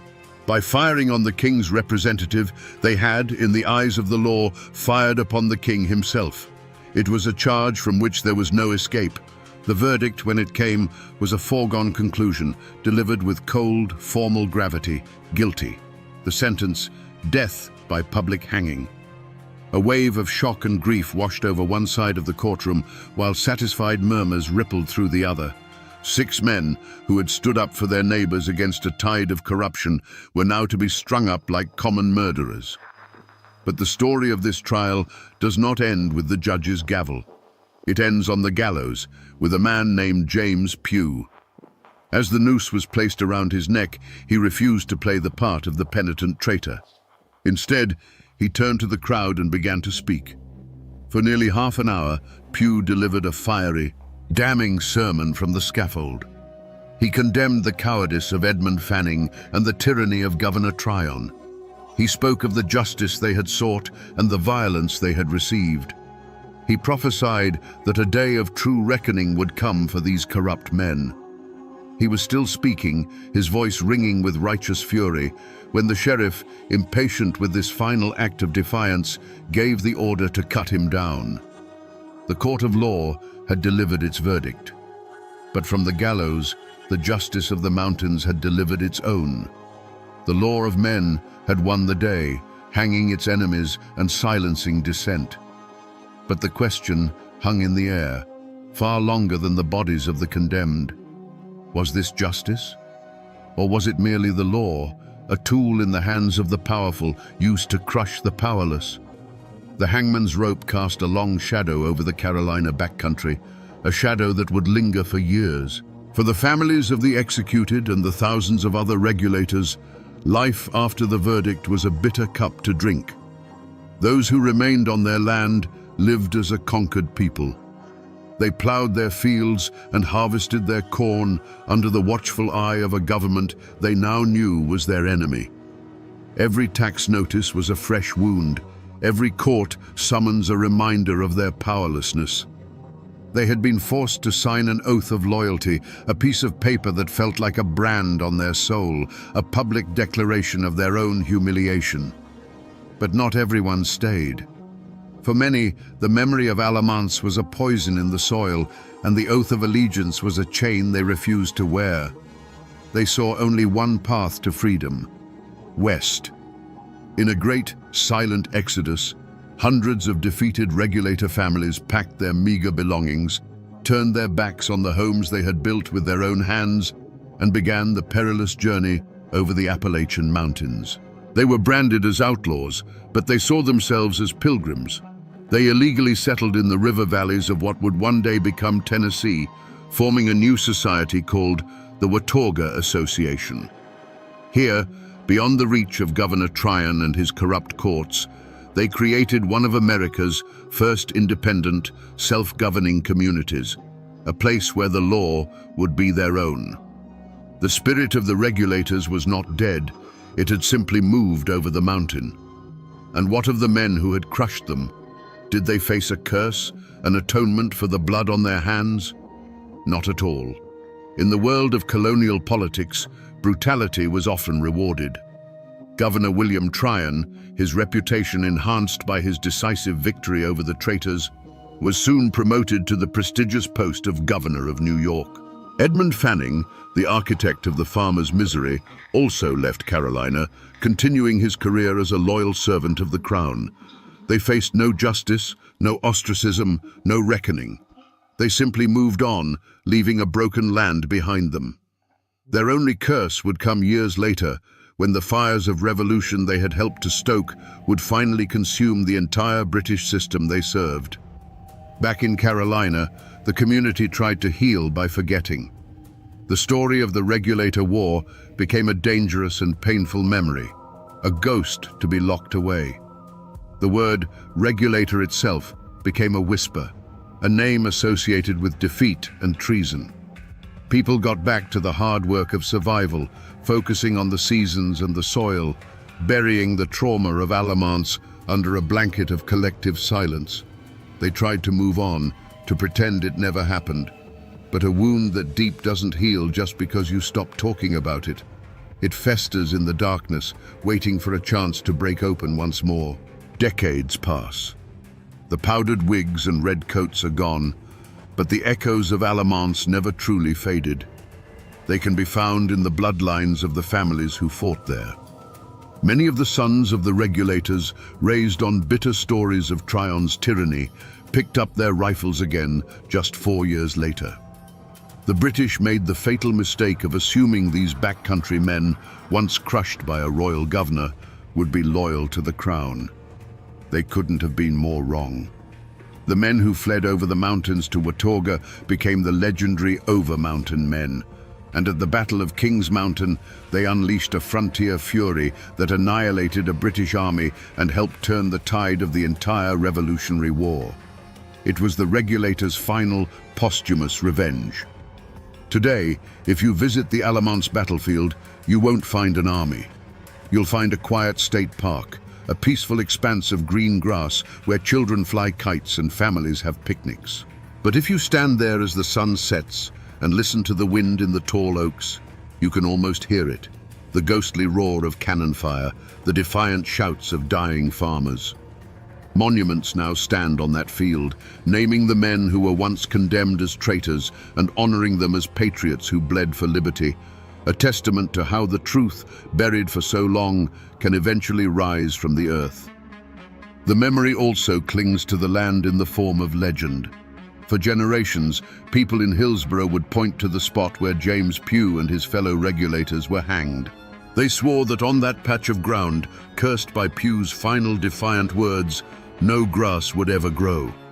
It was a physical scar on the landscape, a constant, eerie reminder kept alive not by historians, but by the folk memory of a people who refused to let the story die completely. And while the names and dates may have faded from the nation's memory, the spirit of the regulators has soaked into the very soul of Appalachia. That fierce independence, that deep and abiding distrust of distant, powerful governments, that unshakable belief that a man has the right to stand his ground against injustice, that is the true living legacy of Alamance. The textbooks might forget, the politicians may never learn, but the mountains remember everything. So we return to the question that started our journey, the question that hangs in the smoke of the Alamance battlefield. What could drive God-fearing men to wage war on their own government? The answer, we now see, is both simple and profound. They didn't fight to create a new nation or to overthrow a distant king. They fought because the boot of a corrupt and arrogant power was pressing down on their necks. And they believed, with every fiber of their being, that a free man does not endure such a thing without fighting back. They fought for the most fundamental of all rights, the right to enjoy the fruits of their own labor and to be treated with dignity. This is a story that teaches a hard lesson about the price of liberty. It reminds us that the first people to stand up are often the first to be cut down. The regulators lost their battle, their property, and in some cases, their lives. They were branded as traitors, and their story was buried. But their spirit did not die on that field. The blood they shed at Alamance was not wasted. It seeped into the ground and watered the roots of a tree of liberty that would burst into full revolutionary bloom just a few short years later. Their defiance became a legacy, a fierce whisper of warning passed down through generations of mountain folk that the law and justice are not always the same thing. Their struggle is a testament to the indomitable Appalachian spirit, a spirit that bends for no man and bows only to God. It's a timeless reminder that when every legal door is slammed shut, when every petition is met with contempt, ordinary people will eventually seek their justice not in a courthouse, but in the open field with whatever tools they have at hand. Their voices were silenced by the rope and the cannon, but if you listen closely, you can still hear their echo in the Carolina hills. And now, my friends, you know the rest of the story. On a bright May morning in 1866, a young woman named Laura Foster packed a small bundle of clothes, told her father she was running off to be married, and rode her father's mare into the misty folds of the Blue Ridge Mountains. She was supposed to meet her lover, the handsome fiddler and war veteran Tom Dooley. But Laura Foster never arrived at their meeting spot. She was swallowed whole by the wilderness, leaving behind only whispers and a riderless horse that wandered home days later. What happened to Laura Foster on that hillside? Was it a simple crime of passion, the tragic end to a tangled love affair? Or was it something more sinister, a conspiracy of silence, a dark secret protected by an entire mountain community, a truth so twisted it would be immortalized in a folk song that haunts us to this day? Today, we become detectives of the past, sifting through the legends and lies to finally answer the question, who was truly responsible for the crime that created the legend of Tom Dooley? To understand what was lost, you have to understand the world that was. Wilkes County, North Carolina in 1866 was a land of breathtaking beauty and brutal hardship. The Civil War had ripped through these mountains, leaving not just economic ruin, but deep scars on the souls of the men who returned. They came back from the battlefields and prison camps to a world of poverty and uncertainty, their pockets empty and their hearts full of ghosts. This was a place of fierce clan loyalty, where disputes were settled by family and honor was a currency more valuable than cash. The air in these hollows was thick with pride, resentment, and unspoken tensions, a perfect tinderbox waiting for a single, fatal spark. At the center of this world was Laura Foster. By all accounts, she was a simple country girl, known throughout the valley for her striking beauty and a gentle nature. She lived a quiet life on her father's farm, her world defined by the seasons and the hard work of the land. Her dream was a common one, but for her, it was everything. To marry the man she loved, Tom Dooley. She was desperately, foolishly in love. A love so powerful, it blinded her to the dangerous currents swirling just beneath the surface of their lives. She was a wildflower, beautiful and vibrant, unknowingly blooming on the edge of a cliff. Then there was Thomas Dooley, the man they call Tom Dooley. Before the war, he was the prodigal son of the valley, impossibly handsome, a gifted fiddle player whose music could charm the birds from the trees and women into his arms. But the boy who went to fight for the 42nd North Carolina Infantry was not the man who came back. The war and the squalor of a Union prison camp had forged a darkness in him. The easy charm was still there, but it was now laced with a restless, reckless energy. He was a moth drawn to the flame of trouble, and in turn, he was a flame that drew others to their doom. And you cannot tell this story without Ann Melton. Ann was Laura's cousin, a woman of breathtaking beauty and a will of iron. Many believed she was Tom's first and truest love, a bond forged long before the war. While Tom was away, she made a practical choice, marrying an older, stable farmer named James Melton. But her marriage did little to tame the fire she felt for Tom. She was cunning, captivating, and deeply possessive. Ann Melton was the queen of this small, tangled kingdom, and she was not the kind of woman who tolerated rivals. These three lives were knotted together in a web of passion and jealousy that was an open secret in the community. Tom Dooley was courting Laura Foster openly, while just as openly carrying on his affair with the married Ann Melton. It was a dangerous game played in a community where everyone watched and everyone whispered. But even in their quiet lives, a darker shadow was gathering, unseen and unspoken. It was a secret sickness, a shameful disease brought back from the war, and a rumor of a pregnancy that threatened to unravel everything, turning a common love triangle into a matter of life and death. For weeks, the mountains held their secret. The initial search for Laura Foster had turned up nothing but tired men and unanswered prayers. Her father's mare had been found, wandering aimlessly, its saddle empty. As spring turned to summer, a grim silence settled over the valley. It was as if Laura had ridden into the morning mist and been erased from the world. The whispers continued, of course, but without a body, there was no crime, only a heartbreaking disappearance and a community left to wonder. The break in the case didn't come from a lawman's keen eye or a hunter's chance discovery. It came from the fevered ramblings of a woman named Pauline Foster, a cousin to both Laura and Ann, who worked on the Melton farm. Pauline, known to be suffering from the late stages of syphilis, which often rotted the mind, began to have what she called visions. She claimed in moments of strange clarity that she knew where Laura was buried. No one knew whether to believe her ravings, but in the face of a dead-end search, desperation won out. Guided by Pauline's bizarre and unsettling directions, a search party made their way to a lonely, rhododendron-choked hillside. At first, they saw nothing, but then one of the men noticed it, a patch of earth that was slightly sunken, the leaves on top unnaturally disturbed. It was a scar on the landscape that didn't belong. With shovels and grim determination, they began to dig into the soft, dark soil. The stench that rose from the ground told them they had found her before their eyes ever could. What they unearthed was a horror. The body of Laura Foster, wrapped in a blanket, was pulled from the shallow grave.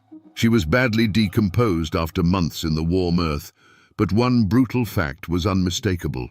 A single deep wound pierced her chest, a wound made with a large knife, delivered with vicious force. There were no other signs of a struggle, just that one fatal act of violence. The burial was hasty, panicked. This wasn't a calculated execution. It was a desperate attempt to hide a body and a terrible secret. The discovery of the grave didn't bring clarity. It brought a new kind of confusion. The scene spoke of chaos and concealment, but the wilderness offered no easy answers. The only witness was a woman whose testimony was born of sickness and visions. The only real clue was the nature of the wound itself, a clue that pointed toward a man's strength and a man's weapon. The body had been found, but the truth remained buried, and the questions had only just begun to multiply. From the moment Laura Foster's body was pulled from the earth, one name was on everyone's lips: Tom Dula. Suspicion didn't just fall on him. It crashed down with the weight of inevitability. He was the man she was running away to meet, the last person known to have plans with her. In the tight-knit world of Wilkes County, where everyone knew everyone else's business, the tangled love affair between Tom, Laura, and Ann Melton was common knowledge. Tom was the central figure, the sun around which these women orbited, and when one of them was extinguished, all eyes naturally turned to him. The motive seemed painfully obvious, a story as old as the mountains themselves. The community saw a man trapped between two women, a reckless philanderer who had finally gotten in too deep. The whispers claimed Laura Foster was pregnant with Tom's child, an entanglement that would have forced his hand and ruined his chances with Ann Melton, the woman many believed he truly loved. An even darker rumor circulated that Tom had given Laura a foul disease, syphilis, and she had threatened to expose him, bringing shame and ruin upon them all. In either version of the story, Laura Foster had become a problem, an obstacle to be removed. The circumstantial evidence was damning.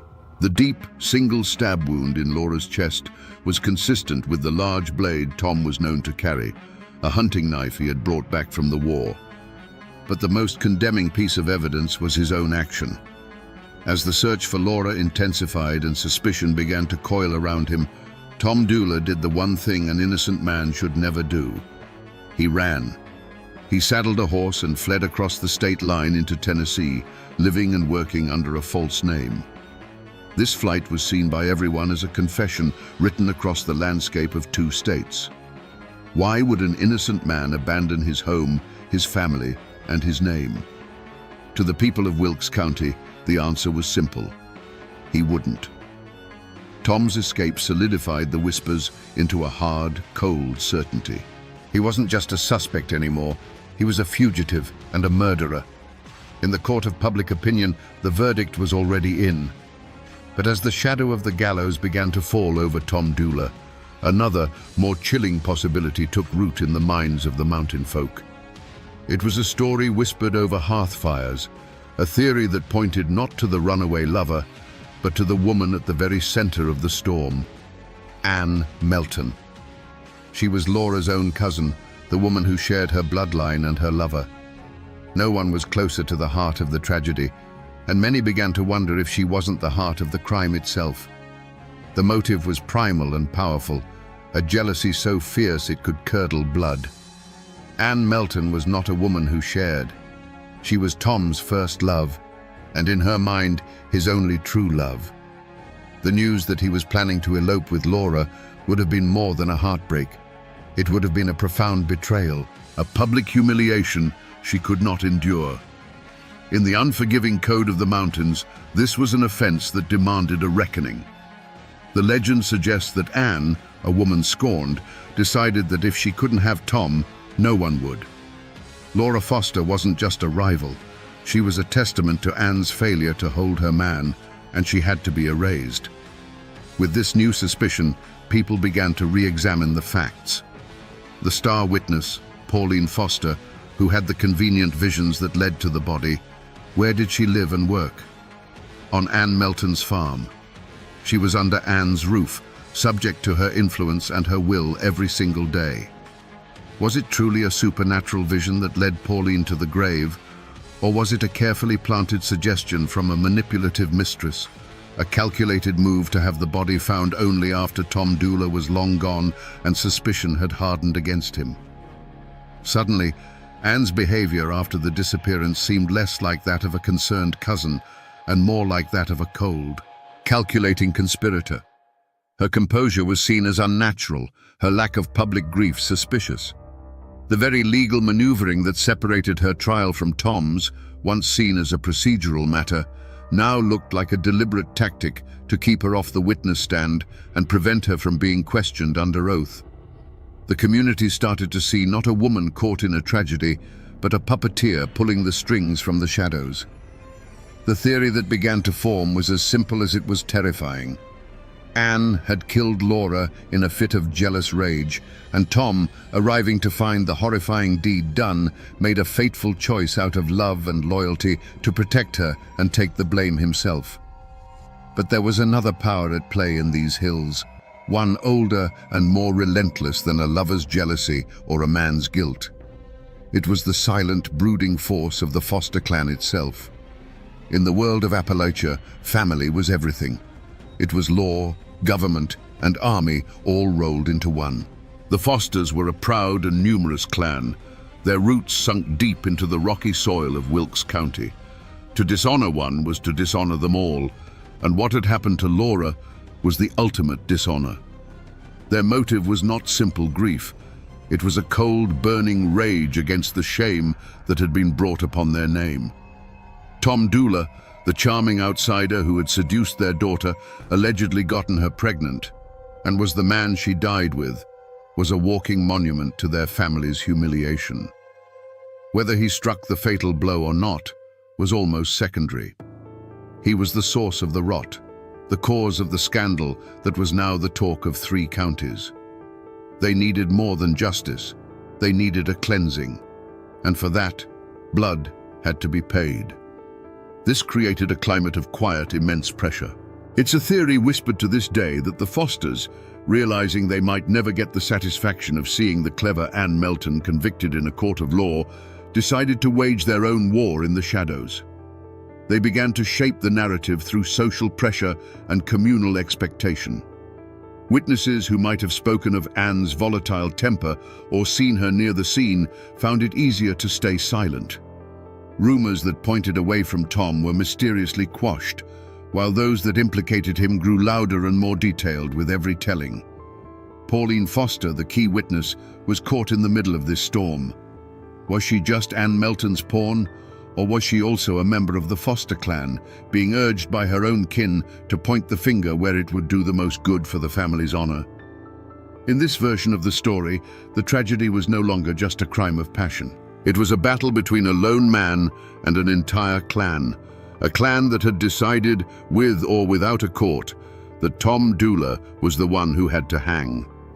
With Laura Foster's body discovered and Tom Dooler a fugitive, the investigation snapped into a singular, frantic focus: the manhunt. The law in those days wasn't a team of detectives meticulously gathering forensic evidence. It was a posse of determined men on horseback, driven by a raw sense of mountain justice. Led by former Wilkes County Sheriff William Dooler, a relative of Tom's, they picked up the trail. But Tom Dooler was a child of these mountains. He had a considerable head start, and the wilderness was his greatest ally. He vanished into the green labyrinth of the Appalachians like a ghost into the fog. For weeks, the posse tracked him through the rugged peaks and dense forests that straddled the border of North Carolina and Tennessee. The mountains themselves seemed to conspire to hide him, offering up 1,000 false trails, 100 hidden hollows where a man could disappear for years. Every snapped twig that wasn't his, Every cold campfire that belonged to a hunter was a dead end that cost the posse precious time. The pursuit was a grueling testament to the land's indifference. It was a place that could just as easily protect a fugitive as it could swallow a victim. The trail grew cold, and it seemed as though Tom Dooler had succeeded, that he had been consumed by the wilderness he knew so well. It wasn't until a legendary mountain lawman, Colonel James Grayson, got word that a man matching Tom's description was working as a farmhand near the Tennessee border that the chase had its break. Grayson and the posse cornered Tom, who gave himself up without a fight. They had their man. To the outside world, this seemed to be the end of it. The promising lead hadn't evaporated, it had been captured. But this capture was its own kind of false trail. It provided an easy answer, a simple villain, and in doing so, it slammed the door on any other line of inquiry. With Tom in custody, no one seriously investigated Ann Melton. Her convenient alibi, provided by her own farmhands, was accepted without much question. The possibility of another party being involved, a drifter or a rival unknown to the community, was never explored. The entire weight of the state's investigation was now focused on building a case against the man they had chased across the mountains. This created a deep and growing frustration. They had their killer, but the evidence was flimsy, built on circumstance, motive, and his flight. They had no murder weapon, no confession, and their star witness was a woman whose mind was crumbling from disease. The community, which had craved a swift and certain resolution, was left with a captive but no real closure. The single-minded pursuit of Tom Dooler had felt like a straight path to justice, but it had led them to a dead end, with the suspect in chains and the truth still hiding somewhere back in the mountain mists. When the lawmen brought Tom Dooler back to Wilkes County in chains, they believed the hardest part was over. They were wrong. As they began to build their case, they ran into a wall, not a wall of brick and mortar, but of downcast eyes, tight-lipped mouths, and sudden, convenient deafness. Neighbors who had known the families for generations suddenly saw nothing. Men who drank with Tom at the local tavern heard nothing. Women who quilted with Anne and Laura knew nothing. The mountain had drawn a breath and held it, wrapping itself in a thick, impenetrable code of silence. This silence was born of a deep and primal fear. Ann Melton cast a long, cold shadow over the community. The whispers that she was the true killer were pervasive, and with those whispers came a chilling question. If she was capable of stabbing her own cousin in a jealous rage, what would she do to a neighbor who dared to speak against her? Her husband, James Melton, was a respected and established farmer. To accuse his wife was to make a powerful enemy. It was a risk no one was willing to take. Self-preservation was a lesson the mountains taught well, and it often meant keeping your mouth shut and your eyes on your own affairs. But the silence was more complex than simple fear. It was also a matter of tangled loyalties. The Doolers, the Fosters, the Meltons, these families were all interwoven by blood and marriage, a complex tapestry of kinship that stretched back generations.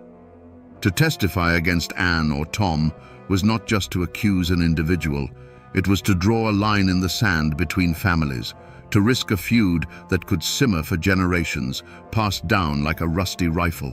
Faced with the choice of speaking to outside lawmen from Statesville or maintaining the fragile peace within their own clan, the people of Wilkes County chose their own. The cost of breaking this code was made terrifyingly clear. An old story, told for 100 years, speaks of a woman who lived on the trail Laura Foster had taken. She let it be known that she might have seen Ann Melton walking towards the meeting spot on that fateful morning. A few nights later, her barn burned to the ground in a blaze that lit up the hollow. No one was ever caught, but the message was as clear as the fire itself. Keep silent, or what you own will turn to ash. After that, the whispers died, and the silence became absolute. The community understood. The price of the truth was too high. For nearly 2 years, the case against Tom Dooler was a frustrating stalemate built on whispers and circumstance. His first trial ended in a guilty verdict, but it was overturned on appeal. A second trial was underway, and his brilliant lawyer, former Governor Zebulon Vance, was systematically dismantling the prosecution's flimsy case. He had painted Pauline Foster as a delusional, unreliable witness and pointed the finger of blame squarely at the calculating Ann Melton. It began to look as if Tom Dula, despite the mountain of public opinion against him, might just walk free. The truth seemed destined to remain buried, a secret lost to the silence of the hills. The turning point didn't come from a dramatic courtroom revelation or a newly discovered piece of evidence. It came from a slip of paper, a desperate note scrawled in a jail cell. As his second trial drew to a close and the possibility of acquittal seemed within reach, Tom Dula did something inexplicable.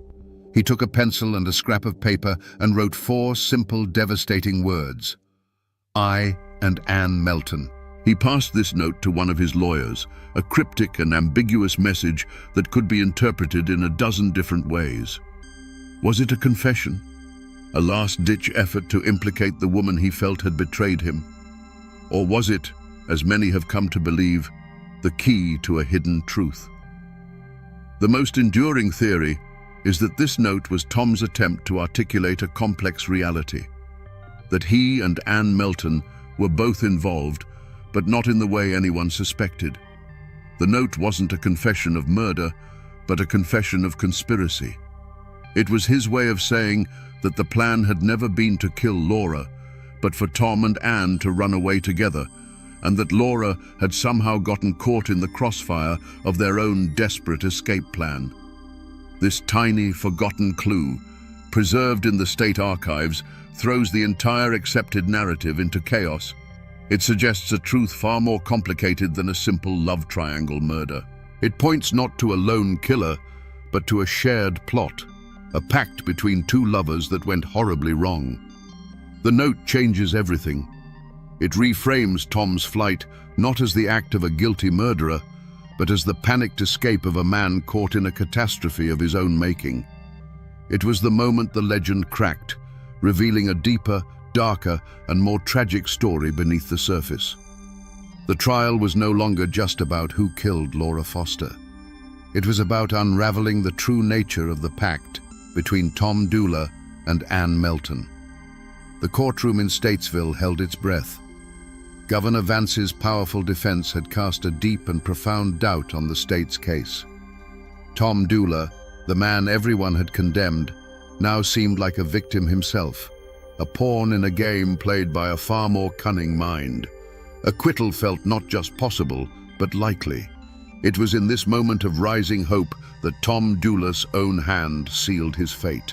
The cryptic note, I and Ann Melton, was seen by the jury not as a complex clue, but as a simple, damning confession of partnership. The ambiguity that Tom may have intended was lost. The prosecution finally had the link they needed. But the jury's verdict is not the end of this story. For the true unmasking didn't happen under the authority of a judge, but in the enduring judgment of the mountain people, a verdict whispered from one generation to the next. And in that court, the true killer was, and always has been, Ann Melton. She was the dark heart of the tragedy, the hand that held the knife.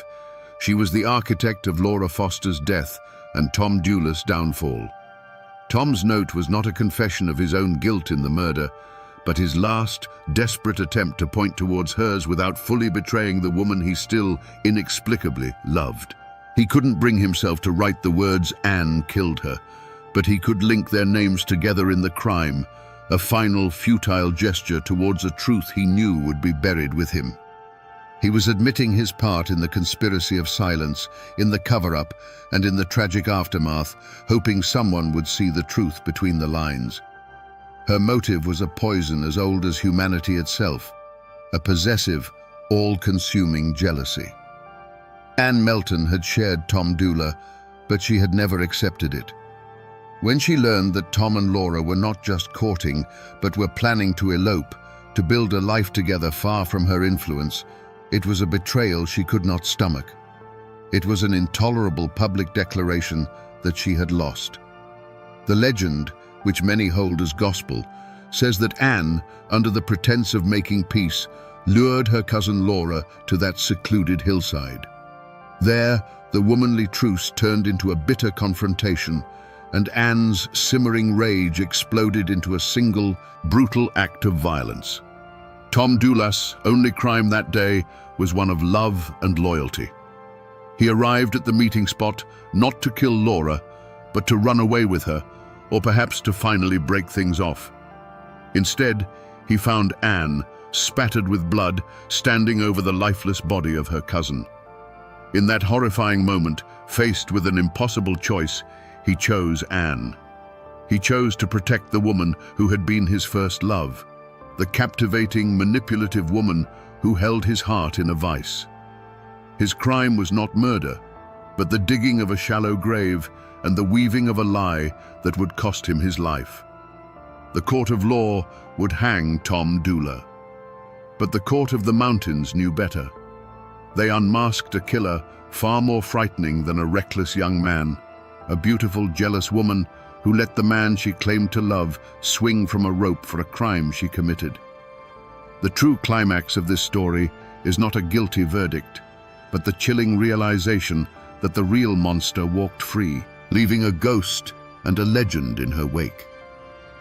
Let us now go back to that hillside, not as speculators, but as silent witnesses to the truth the mountains have held for over a century. The sun was warm that morning, filtering through the leaves of the old oak trees. Laura Foster arrived first, her heart aflutter with a mix of hope and nervous fear. In her hands, she clutched a small bundle of clothes, everything she needed to start a new life with the man she loved. She believed she was there to meet Anne for a final, difficult conversation, a truce, or a parting of ways between cousins before she and Tom disappeared together forever.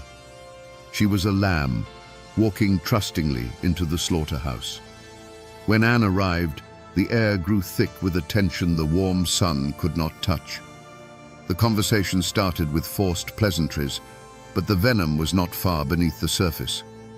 We will never know the exact words that were spoken, but we can hear their echoes. Anne's voice, once familiar, likely turned to ice. Accusations flew like stones, words of betrayal, of stolen love, of shame and jealousy. The beautiful clearing, meant to be the starting point of a new life, became a courtroom with only one judge and one executioner. There was a sudden, violent movement, a flash of steel in the dappled sunlight. It was not followed by a blood-curdling scream, but by a sharp, surprised gasp from Laura, a sound of disbelief more than pain. That sound was cut short, replaced by a soft thud as her body crumpled onto the blanket of leaves. The small bundle of clothes fell from her grasp, spilling a pathetic collection of folded dresses and girlish dreams onto the forest floor. In an instant, the birds in the surrounding trees fell silent.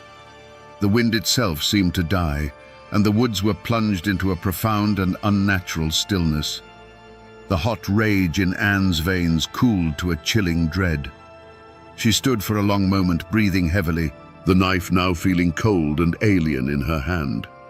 She looked down, not at her cousin, but at a problem that had been solved, creating a far greater one in its place. Laura's eyes were open, staring blankly at a sky she could no longer see. The silence of the clearing was now an accusation, a ringing void that was louder than any scream. Sometime later, Tom Doula walked into that clearing. He carried his fiddle in one hand and a shovel in the other, ready to dig a fire pit for the camp where he and Laura would spend their first night of freedom. He saw Anne first, standing like a stone statue. Then his eyes fell to the ground. The world stopped turning. He saw Laura, unnaturally still, her simple bundle of clothes scattered beside her like a child's forgotten toys. No words were needed. A look passed between Tom and Anne, a look of horror from him, and a look of desperate, silent pleading from her. In that moment, Tom Doula was no longer a lover planning an elopement. He became a protector of a terrible secret. He was a man of a certain mountain honor, and his honor, however twisted, belonged to Anne. His choice was made in that silent, horrifying instant. He set down his fiddle. He took the shovel, the tool he had brought for a life-giving fire, and began to break the earth. The rhythmic scrape and thud of the blade was the only sound in the clearing, a sound of a man digging not just into the soil, but into a lie so deep it would entomb them all. The trial of Tom Dula was more than a legal proceeding. It was a circus. Moved from the heated atmosphere of Wilkes County to the more neutral ground of Statesville, it became the sensation of the decade. The courtroom was packed every day with a sweating, breathless crowd, hungry for every sordid detail. You have to imagine the scene, a clash between the raw, unwritten code of the mountains and the starched collar justice of the state. At the head of Tom's defense was none other than Zebulon Vance, a celebrated former governor and Confederate officer, the most famous lawyer in North Carolina. The stage was set for a battle of titans over the life of one troubled fiddler. The prosecution built its case on a rickety foundation of circumstance. They presented their motive. Tom killed Laura to be free to continue his affair with Ann Melton, or to silence her about a pregnancy or a shameful disease. They leaned heavily on his flight to Tennessee, painting it as a clear admission of guilt. And at the center of their case was their star witness, Pauline Foster, who recounted her strange visions and claimed Ann Melton had confessed to her. But under the searing cross-examination of Governor Vance, her testimony crumbled, revealed as the confused and contradictory ramblings of a woman ravaged by illness. Vance's defense was a masterpiece of oratory and deflection. He portrayed his client not as a killer, but as a simple, honorable soldier who had been ensnared by a manipulative woman. With every question, with every booming objection, he pointed a long, accusatory finger directly at the empty chair where Ann Melton should have been sitting. He argued that she, driven by a mad jealousy, was the true murderer, and that Tom was either an innocent man framed for her crime or a foolishly noble one protecting her. He tore Pauline Foster's credibility to shreds, leaving the jury with a case full of smoke and shadows. Throughout the proceedings, Tom Dula was a picture of stoic calm. While lawyers battled and witnesses wept, he sat composed, his face an unreadable mask. It was not the defiance of an innocent man, nor the arrogance of a cold-blooded killer. It was the quiet, unnerving acceptance of a man who had already made his peace with his fate. Ann Melton, meanwhile, was safe. Thanks to a legal maneuver that separated their trials, she could not be compelled to testify against him, nor he against her. She remained a ghost, an unseen presence whose guilt or innocence was debated in the courtroom, but never tested under oath. Despite Vance's brilliant defense and the thinness of the evidence, the jury delivered its verdict. Guilty. Tom Dula was sentenced to hang. He appealed, and a second trial was held, but the outcome was the same. The legal system had its killer. But back in the hollows of Wilkes County, the verdict was met with a grim, knowing shake of the head. This wasn't justice, it was a convenience. They had hanged the fool and let the serpent go free. On the gallows, on May the 1st, 1868, Tom Dula played a final, mournful tune on his fiddle. He then stood before the massive crowd and spoke his last, carefully chosen words. "Gentlemen, I stand before you today, and I declare that I am the only person who had a hand in the death of Laura Foster." It sounded like a confession, but it wasn't. He didn't say he killed her. He said he had a hand in her death, the hand that dug the grave, the hand that held the secret. With those ambiguous words, he plunged the gallows into the ground and stepped into legend, a martyr in the eyes of his people, protecting the woman he loved to the very end. The gallows rope that snapped Tom Dula's neck did not end the story. It merely scattered the characters to their own private hells. The tragedy rippled outwards, forever altering the lives of everyone it had touched. For Ann Melton, the woman at the dark heart of it all, there was no victory, no triumphant return to her life with Tom gone. She had won, but the prize was a life sentence of suspicion and isolation. She returned to her husband, James, But she was a pariah in her own community. The whispers followed her like a shroud. Neighbors would fall silent when she entered a room, their eyes holding a cold, knowing judgment that no court could ever deliver.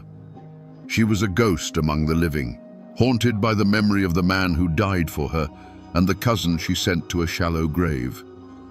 The legend of her end is as dark as her life. Years later, ravaged by the same syphilis that had plagued them all, Anne lay on her deathbed. As a furious storm, a true mountain tempest, clawed at the walls of her home, she was seized by a final, terrifying need to confess. The local myth, told as gospel, claims that as she drew a rattling breath to speak the truth of what happened on that hillside, a bolt of lightning struck the chimney.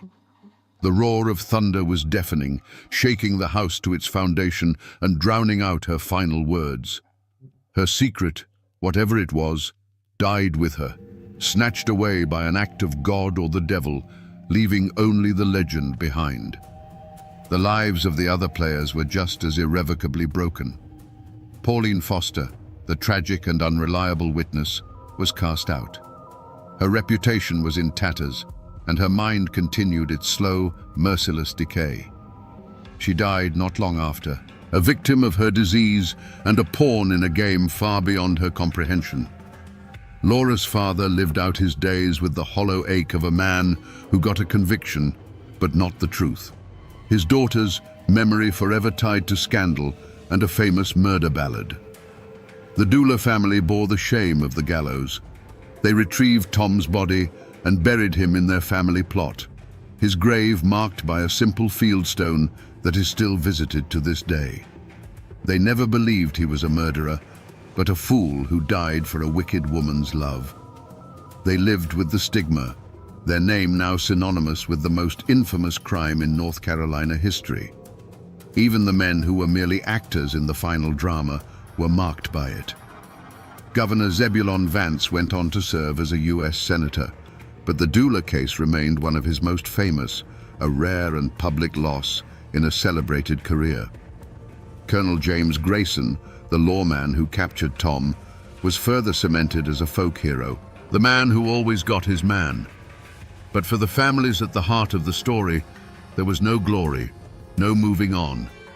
The crime left a wound on the soul of Wilkes County, a scar that would be passed down through generations, a cautionary tale of love, jealousy, and the devastating price of silence. The rope that hanged Tom Dula didn't silence his story. It just gave it a voice that would echo for a century and a half. The traces of this tragedy have not vanished. They are etched into the very soil of Wilkes County, tangible reminders that this is not just a legend, but a true story of love and death. You can still visit Tom Dula's grave today. It's a simple plot of family land marked by a weathered stone, where visitors often leave small tokens, a coin, a flower, a guitar pick, offerings left for the ghost of a handsome fiddler. Miles away, Laura Foster lies in a different cemetery, her final resting place far from the man she died for, their separation in death as permanent as it was in life. But the most powerful remnant is not made of stone, it's made of music. Long before the lawyers and the newspapers, the people of the mountains preserved the story in the only way they knew how. They sang about it. The original folk ballad of Tom Dooley was a raw, haunting piece of oral history passed down through generations. Its verses were often darker and more complex than the famous version, with lines that pointed the finger directly at Anne Melton, capturing the community's true belief. It was this local ballad that kept the memory alive, a flickering candle in the dark hollows of time.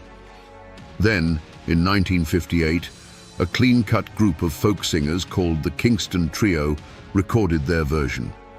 They simplified the narrative, smoothed out the rough edges, and turned a sordid Appalachian murder into a romantic, chart-topping hit. Their song, with its catchy rhythm and mournful refrain, blasted the story across the world. It cemented the name Tom Dooley in the popular imagination and ensured that this small-town tragedy would achieve a strange and lasting immortality. The song is the story's living ghost, a tune that drifts on the radio waves, its tragic origins unknown to most who hum along. Today, if you travel those winding roads in Wilkes County and talk to the old-timers, the story is still there, living and breathing. They will point you toward the hills where Laura's body was found, a place still thick with rhododendron and shadow. They'll tell you that on a quiet night, when the wind sighs through the pines, it sounds like the mournful notes of Tom Dooley's fiddle. And some will swear that if you're near that lonely hillside after dark, you might just see a spectral figure wandering through the trees, the ghost of Laura Foster, forever searching for the lover who was supposed to meet her on that long-ago morning. The world might have forgotten the details, but the mountains never do. So we return to the question that hung in the mist at the very beginning.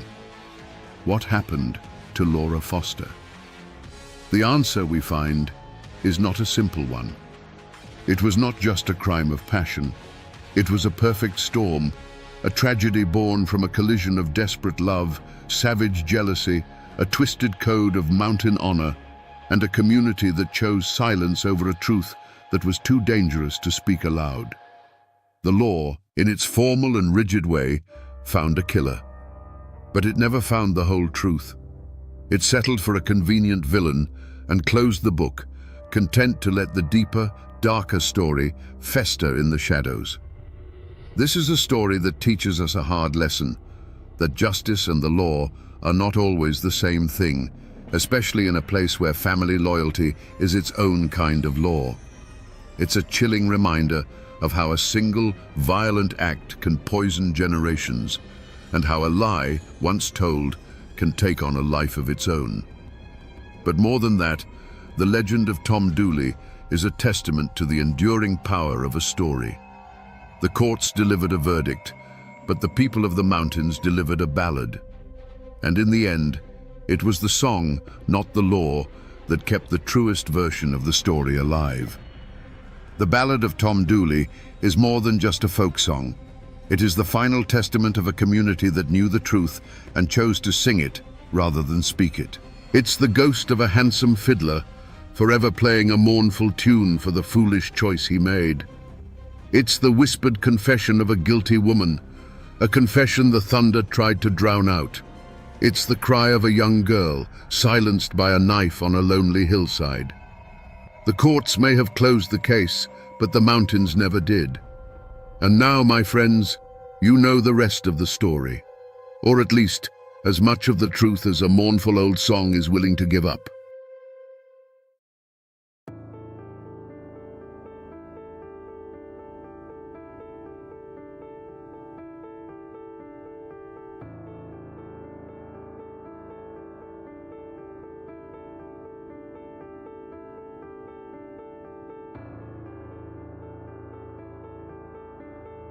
In the heart of Appalachia, there was a city that lived a double life. By day, it was Wheeling, West Virginia, a town of steel, smoke, and hard-working men. But when the sun bled out behind the mountains, it became something else entirely. A place whispered about in neighboring states, a place that earned the sinister nickname Little Chicago. How could a city in the middle of conservative America become a gangster's paradise, a capital of vice where the law was just a suggestion? The official records talk about crime, but the mountains remember a different story. The tragedy of a city that sold its soul for a few decades of neon lights and easy money. Wheeling wasn't born a monster. For generations, it was a city built on sweat and steel, nestled in a bend of the mighty Ohio River. Its lifeblood was the clanging of the mills and the rumble of the coal cars. The air was thick with the smell of industry, and the brick buildings were permanently stained with a film of soot. This was the Rust Belt in its prime, a tough, proud place where a man's worth was measured by the calluses on his hands. It was a world of simple, hard truths. You worked, you provided for your family, and you found your rest on Sunday. The people of Wheeling were the heart of this world. They were steel workers, miners, and factory hands who came home each night with their faces smudged with grime and their bodies aching. They were men and women who understood the grim reality of life in the mountains. Their dreams weren't grand. They dreamed of a steady paycheck, a hot meal on the table, and maybe a little something extra on a Saturday night to forget the toil of the week. This city was their home, their legacy, a place they had built with their own two hands. Into this world of grit and labor stepped a man named William Leas, known to everyone as Big Bill. He wasn't a gangster in a pinstripe suit who rolled in from New York or Chicago. He was the son of Greek immigrants, a local boy who understood the city's hunger. He had a disarming smile and a way of speaking that made you feel like he was your oldest friend. He started small, running whiskey during Prohibition, but he wasn't just a bootlegger. He was a visionary of vice. Leas saw the exhaustion in the eyes of the workers, and he offered them an escape. He built churches and sponsored little league teams, presenting himself as a pillar of the community, a generous benefactor. People loved him. He gave them jobs when the mills were slow and entertainment when their lives felt bleak. He was one of them, they thought, just a little smarter, a little luckier. They didn't see the ice behind his eyes or the cold calculation in his every move. But a shadow was beginning to stretch over Wheeling, long before it was ever called Little Chicago. It started with a friendly game of cards in the back of a tavern, a slot machine quietly installed in the corner of a diner. It was the friendly cop who was told to look the other way. The small envelope of cash slipped into a politician's hand. Each small compromise was another brick in the foundation of a corrupt empire. The city, so desperate for a taste of prosperity, didn't realize it was making a deal with the devil. They were a community on the brink, about to lose everything they thought they were, all for the illusion of a good time. It wasn't a single gunshot that marked the point of no return for Wheeling. It was a sound, the constant mechanical grinding and clatter of hundreds, then thousands of slot machines. Big Bill Leas didn't conquer the city with an army of thugs. He seduced it with an army of one-armed bandits. They appeared like a quiet invasion, first in the back rooms of his clubs, then in bars, restaurants, and eventually even corner drugstores. Each machine was a tiny, glittering promise of fortune, and a spigot for a river of untaxed silver that flowed directly into his empire. At first, the city's honest lawmen tried to fight back. They would raid an establishment, confiscate a few machines, and make an arrest, feeling they'd done their duty. But it was a fool's errand. The arrested man would be out on bail within an hour, the case mysteriously dismissed by a compliant judge. The next day, 2 new machines would appear in the same spot. It was a demoralizing, soul-crushing charade. This is where the real poison took hold. Leas understood that you didn't need to own every man with a gun if you owned the men with the gavels and the badges. The system of corruption wasn't a secret. It was an institution. Police officers began receiving weekly envelopes stuffed with cash, a bonus for simply looking the other way. It wasn't presented as a dirty bribe, but as a practical arrangement, a way to ensure the city ran smoothly. For a cop with a family to feed on a meager salary, the choice was brutal. Uphold a law that no one else respected, or accept the cash and provide. One by one, the city's guardians laid down their arms. The conflict shifted from the streets to the quiet, desperate struggle within the hearts of those few who refused to bend. A councilman who spoke out against the gambling racket would find his business suddenly failing inspections. A reporter who dug too deep might get a quiet visit, a friendly warning that his curiosity was unhealthy. The violence wasn't always loud. It was often the silent, chilling threat of ruin. The first drops of blood weren't shed on the pavement. They were the slow bleeding of a city's integrity, the death of its hope that the law was still the law. Wheeling had crossed a threshold, and everyone knew it.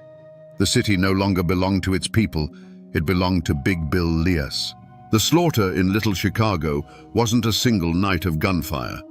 It was a slow, methodical strangulation of a city's soul, carried out over decades in smoke-filled backrooms and on dimly lit streets. It was the steelworker who, after a brutal week in the mill, came to Wheeling looking for a little fun. He'd put a few coins in one of Big Bill's machines, mesmerized by the spinning reels. That small thrill became a weekly ritual, then an obsession. The children's frozen terror wasn't from seeing a monster, but from watching their father walk through the door with empty pockets and hollow eyes, his week's pay sacrificed to the one-armed bandit. His family didn't die in a hail of bullets. They starved slowly, their future devoured $1 silver at a time. This was Lias's genius. His violence was often invisible. But for those who couldn't be bought or intimidated, a more permanent solution was whispered about. The Ohio River, the city's lifeblood, became its graveyard. No one ever admitted to seeing a body thrown from the Wheeling suspension bridge, but the stories were there, dark and cold as the river itself. A man who couldn't pay his debts would simply vanish. The rumor was he'd gone for a swim in cement shoes. Fishermen downstream would sometimes cut their lines in a panic, having snagged something that felt unnervingly human, and they learned to never, ever talk about it. The river kept its secrets. As time went on, the violence grew bolder. After Lias, a new figure rose to prominence. Paul No Legs Hankish, a man who ruled his own syndicate from a wheelchair with a cold, terrifying fury. The quiet threats of Big Bill's era were replaced by open warfare. One night, the calm was ripped apart by a deafening explosion that rattled windows for miles. Where a car had been parked on a residential street, there was now only a mangled, smoking crater of twisted metal. The blast didn't just kill a man, it served as a public execution, a message written in fire and shrapnel.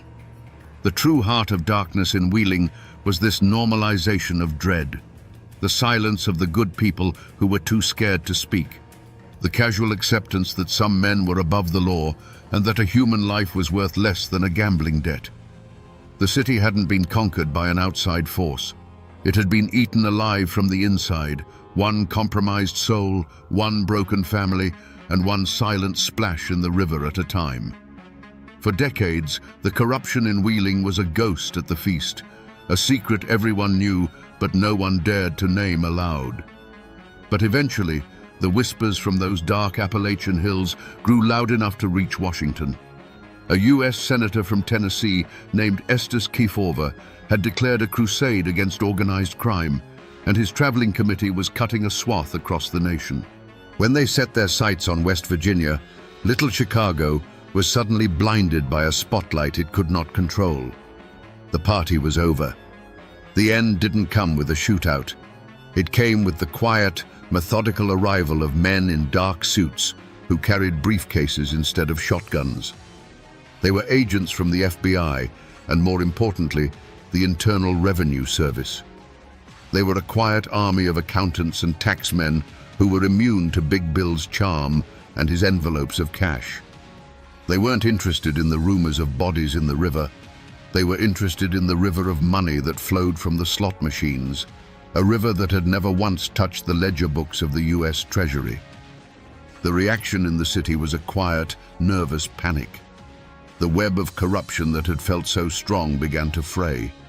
Police officers who had been on the take for years suddenly grew fearful, their weekly payoffs now feeling like anchors that could drag them to the bottom. Politicians who had dined at Lias's table now couldn't remember his name. For the first time in a generation, a force had arrived in Wheeling that Big Bill could not buy, control, or intimidate. The fear that had held the city in his grip was now turned against his own people. Then came the raids. But these were not the staged, theatrical raids of the local police. Federal agents moved with cold efficiency. They didn't just seize a few slot machines, they swept through the city like a cleansing fire.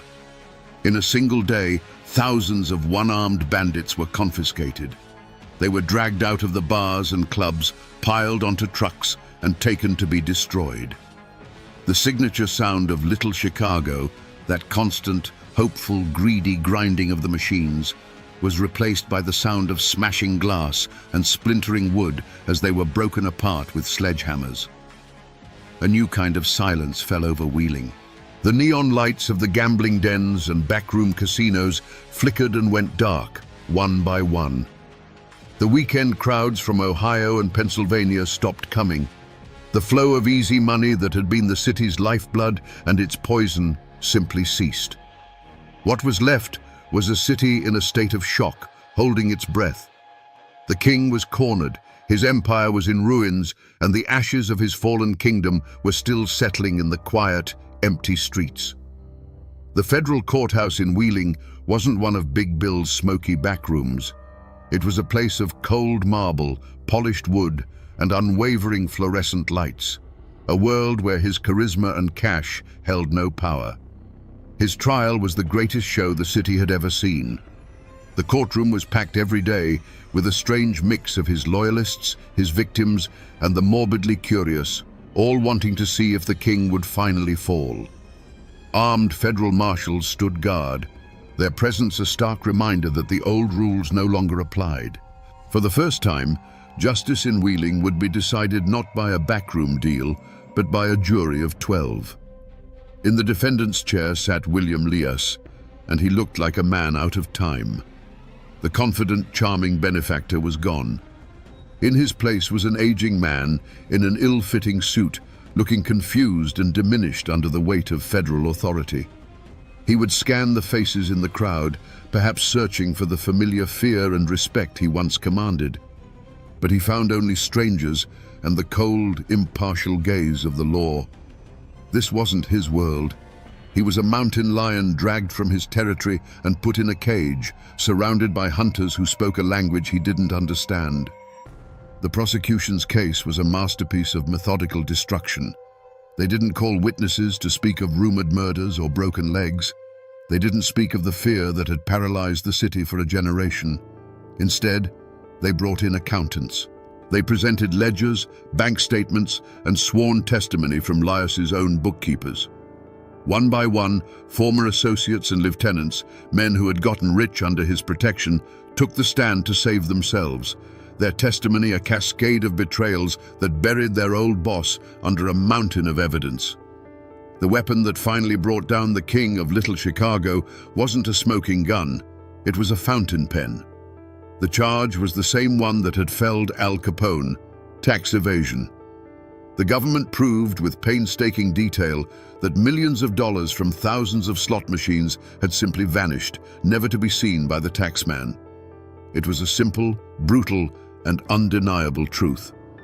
While the newspapers screamed about racketeering and the whispers on the street told of bodies in the river, the case itself was as dry as dust. It was a cold, mathematical execution. When the jury returned, the verdict was a formality. Guilty.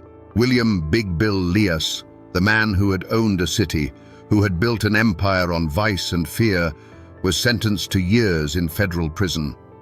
The law of men had finally won.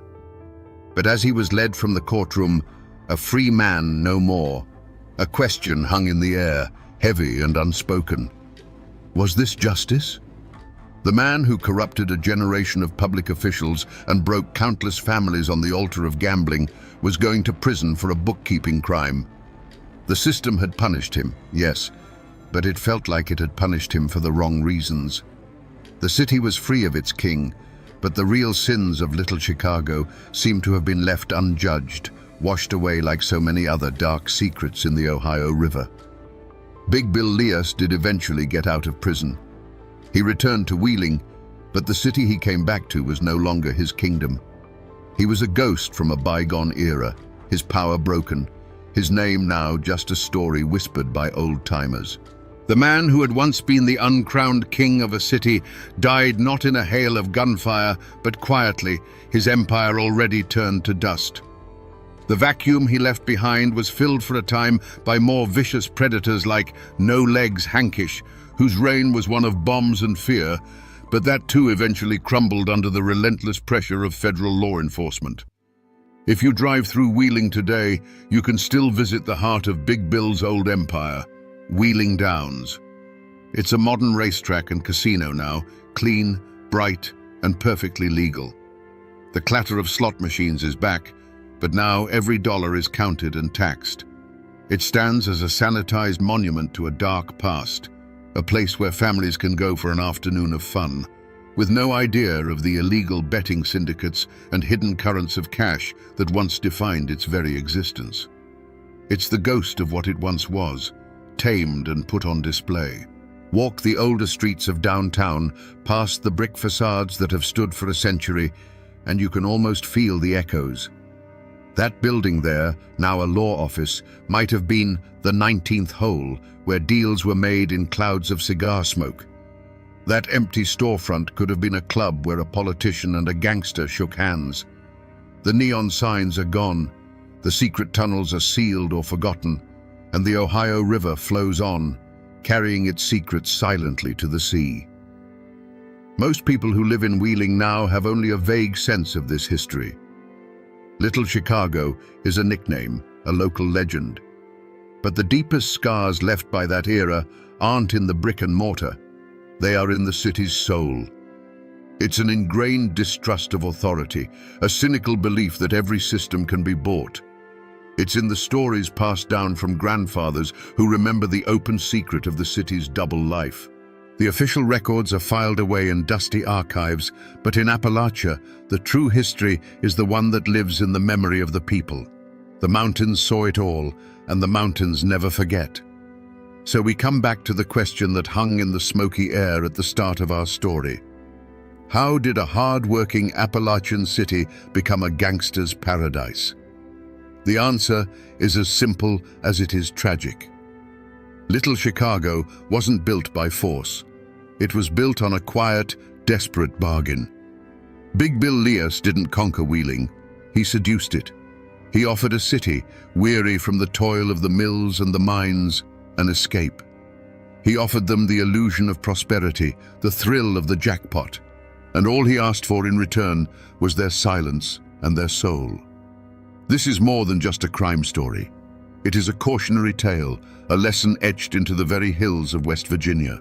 It's a story about the danger of looking the other way, of accepting small compromises until there is nothing left of your integrity to compromise. The tragedy of Wheeling wasn't just that a criminal empire rose in its streets, but that so many good people stood by and let it happen, convinced that the easy money was worth the moral rot that came with it. It is a timeless story of how a community, desperate for a better life, can make a deal with the devil, never realizing the price is always far higher than they can imagine. The steel mills have cooled, and the bright neon signs are dark. But the ghost of Little Chicago still haunts these hills, a cold lesson written in the heart of Appalachia.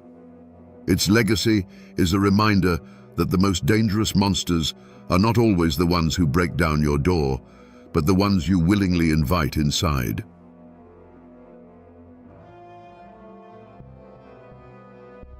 In the dead of a Tennessee night, 2 gunshots rip through the silence of a lonely log inn. Inside, a man lies bleeding on the floorboards, a man who mapped a continent and gazed upon the Pacific Ocean. It's Meriwether Lewis, a national hero. History tells us a simple, tragic story. A great man, broken by depression, took his own life. But the whispers along the old Natchez Trace tell a different tale. A story of robbery, of political assassination, of a truth so dark it had to be buried.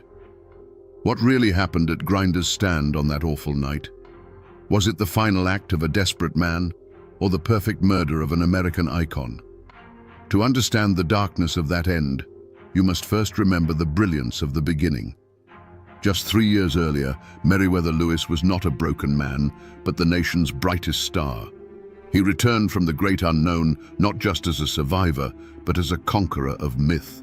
He was the man who had walked to the edge of the world and come back, bringing an entire continent with him, folded neatly onto maps drawn by his own hand. Parades were thrown in his honor, women swooned, and children whispered his name like that of a folk hero sprung to life. He was America's Odysseus, the living embodiment of its boundless ambition. This was no simple soldier. Lewis was a scholar of the wild, handpicked and mentored by President Thomas Jefferson himself. He was a man who could navigate by the stars, identify 1,000 new species of plant and animal, negotiate with dozens of native tribes, and command the unwavering loyalty of his men through brutal winters and starvation. His mind was a finely tuned instrument capable of holding the vast, unmapped West in its grasp. He was quiet, introspective, and prone to melancholy even then. But it was a poet's melancholy, the thoughtful burden of a man who saw the world with a piercing, almost painful clarity. His reward for this monumental achievement was the governorship of the vast Upper Louisiana Territory. St. Louis, his capital, was the wild heart of this new American empire, a chaotic frontier town of fur trappers, French Creoles, Spanish agents, and land speculators, all swirling in a storm of ambition and conspiracy. For the hero of the Corps of Discovery, this was to be the next great challenge, to tame not a wilderness of rivers and mountains, but one of men. He was meant to be the architect of civilization at the very edge of the map. But the world he had mastered was a world of clear dangers and honest truths. A grizzly bear does not lie. A river does not plot against you. The skills that had kept him alive in the wilderness, unquestioned authority, swift and solitary decisions, and intolerance for deceit, were precisely the ones that made him a poor politician. He was a man of action and honor, suddenly trapped in a swamp of paperwork, petty rivalries, and whispers in smoky back rooms. The ground beneath his feet, once the solid earth of the trail, had turned to quicksand. He had once been at home in the deepest, most unforgiving parts of the continent. The rustle of leaves, the snap of a twig, the cry of a distant hawk. This was the language he understood. The vast, untamed American wilderness was not his enemy. It was his sanctuary and his domain. He could read a forest like a book and a river like a letter from a friend. There was no place on earth he should have felt safer. Little did he know, the modern world he was helping to build would soon turn on him. The hero had returned from the great wilderness, but a different, more dangerous wilderness was beginning to grow within his own mind. The adoring crowds were fading into the distance, replaced by the silent, judging eyes of creditors and the sneering faces of political enemies. The world he had won was about to be lost. The conflict that would end Meriwether Lewis' life wasn't born in a tavern brawl or over a disputed property line. Its seeds were sown in the grand halls of European palaces and in the treacherous politics of a new nation. The land at the heart of this story wasn't a few acres of Rocky Mountain soil. It was an empire. The Louisiana Purchase of 1803 wasn't just a transaction, it was the acquisition of a ghost, a vast, undefined territory haunted by the ambitions of France and Spain. Lewis was the man sent to give that ghost a body, to map its rivers and mountains, to make it truly American. The land was his legacy, the source of his fame, and ultimately the reason for his destruction. The ink on the Purchase Treaty was barely dry, but the region was already scarred by a century of shifting loyalties. St. Louis was not a simple American frontier town. It was a place layered with history, a city with a French soul and a Spanish past. Its most powerful citizens, the old money fur traders and landowners, had deep ties to the old world. To them, Governor Lewis wasn't a hero. He was an outsider, a federal agent sent by a distant government in Washington to impose a new order. He represented an American authority they had no reason to trust and every reason to resent. This wasn't a feud between families. It was a cold war between the old guard and the new nation. At the heart of this simmering conflict was a man who personified the region's treachery, General James Wilkinson. To the public, he was a decorated general. In reality, he was a master of deceit, a paid agent for the Spanish crown, and a man whose ambition knew no bounds. He was a spider at the center of a web of conspiracy that stretched from New Orleans to the Canadian border, and he had served as the first governor of the territory Lewis now controlled. Lewis, a man of uncompromising honor, was a direct threat to Wilkinson's shadowy empire. He wasn't just an obstacle, he was a potential witness, a man who, by virtue of his office, had access to documents and records that could expose Wilkinson's treason and send him to the gallows. In these mountains, a family name can be a heavy burden. But for Meriwether Lewis, his own name had become a curse. The name Lewis was supposed to mean courage, integrity, and triumph over the wilderness. But in the viper's nest of St. Louis, his enemies worked tirelessly to redefine it, to associate it with incompetence, instability, and financial ruin. Every rejected expense report, every political maneuver that undermined his authority, was a deliberate blow against his honor. To be Meriwether Lewis meant you could not fail. And as he set out on that final journey, he knew he was fighting for more than his career. He was fighting for the very meaning of his name. The world of Meriwether Lewis had shrunk from a vast continent to the suffocating confines of his own office, and the most venomous snake in St. Louis was the one who sat across the hall. His name was Frederick Bates, the territorial secretary and Lewis' second in command. Bates was a man made of paper and ink, a bureaucrat who saw the world in rules and regulations. He resented Lewis' fame, disdained his decisive, often unilateral style of command, and coveted his position. He became the quiet, meticulous architect of the governor's downfall. The deepest wounds were not inflicted by a knife, but by a bookkeeper's pen in a distant Washington office. Lewis, acting as governor, had issued drafts to pay for militias, for Indian affairs, and for government supplies, all necessary expenses to manage a wild and unruly territory. But the War Department, perhaps nudged by Bates's poisonous letters, began to reject them. One protest after another came back, branding the hero of the nation as financially irresponsible. The most galling was the refusal to pay for the expedition to return the Mandan chief Shehike to his people, a matter of national honor that Lewis had personally guaranteed. These weren't just numbers in a ledger, they were stones being thrown at his good name, each one chipping away at the foundation of his reputation. From his desk in St. Louis, Frederick Bates spun a web of insinuation that reached all the way to the Capitol. He wrote letters to his powerful friends, painting a picture of Governor Lewis as erratic, extravagant, and possibly corrupt. He framed Lewis's decisive actions as reckless overreaches of authority and his bouts of melancholy as evidence of a complete mental breakdown. The rumors took on a life of their own, whispered in the halls of Congress and the offices of the War Department. The hero who had once been praised for his boldness was now being condemned for it. The whispers from St. Louis had become a roar in Washington, and Lewis could feel the ground crumbling beneath him. He was a man isolated. Beyond Bates, he had made powerful enemies among the old guard of St. Louis by challenging their dubious, often fraudulent, Spanish land grants. These were wealthy, influential men who saw Lewis not as a governor, but as a threat to their fortunes. They formed a silent chorus of approval for Bates' campaign of character assassination.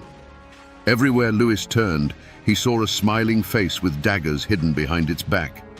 His few allies were far away, and his mentor, Jefferson, was now retired. His influence diminished.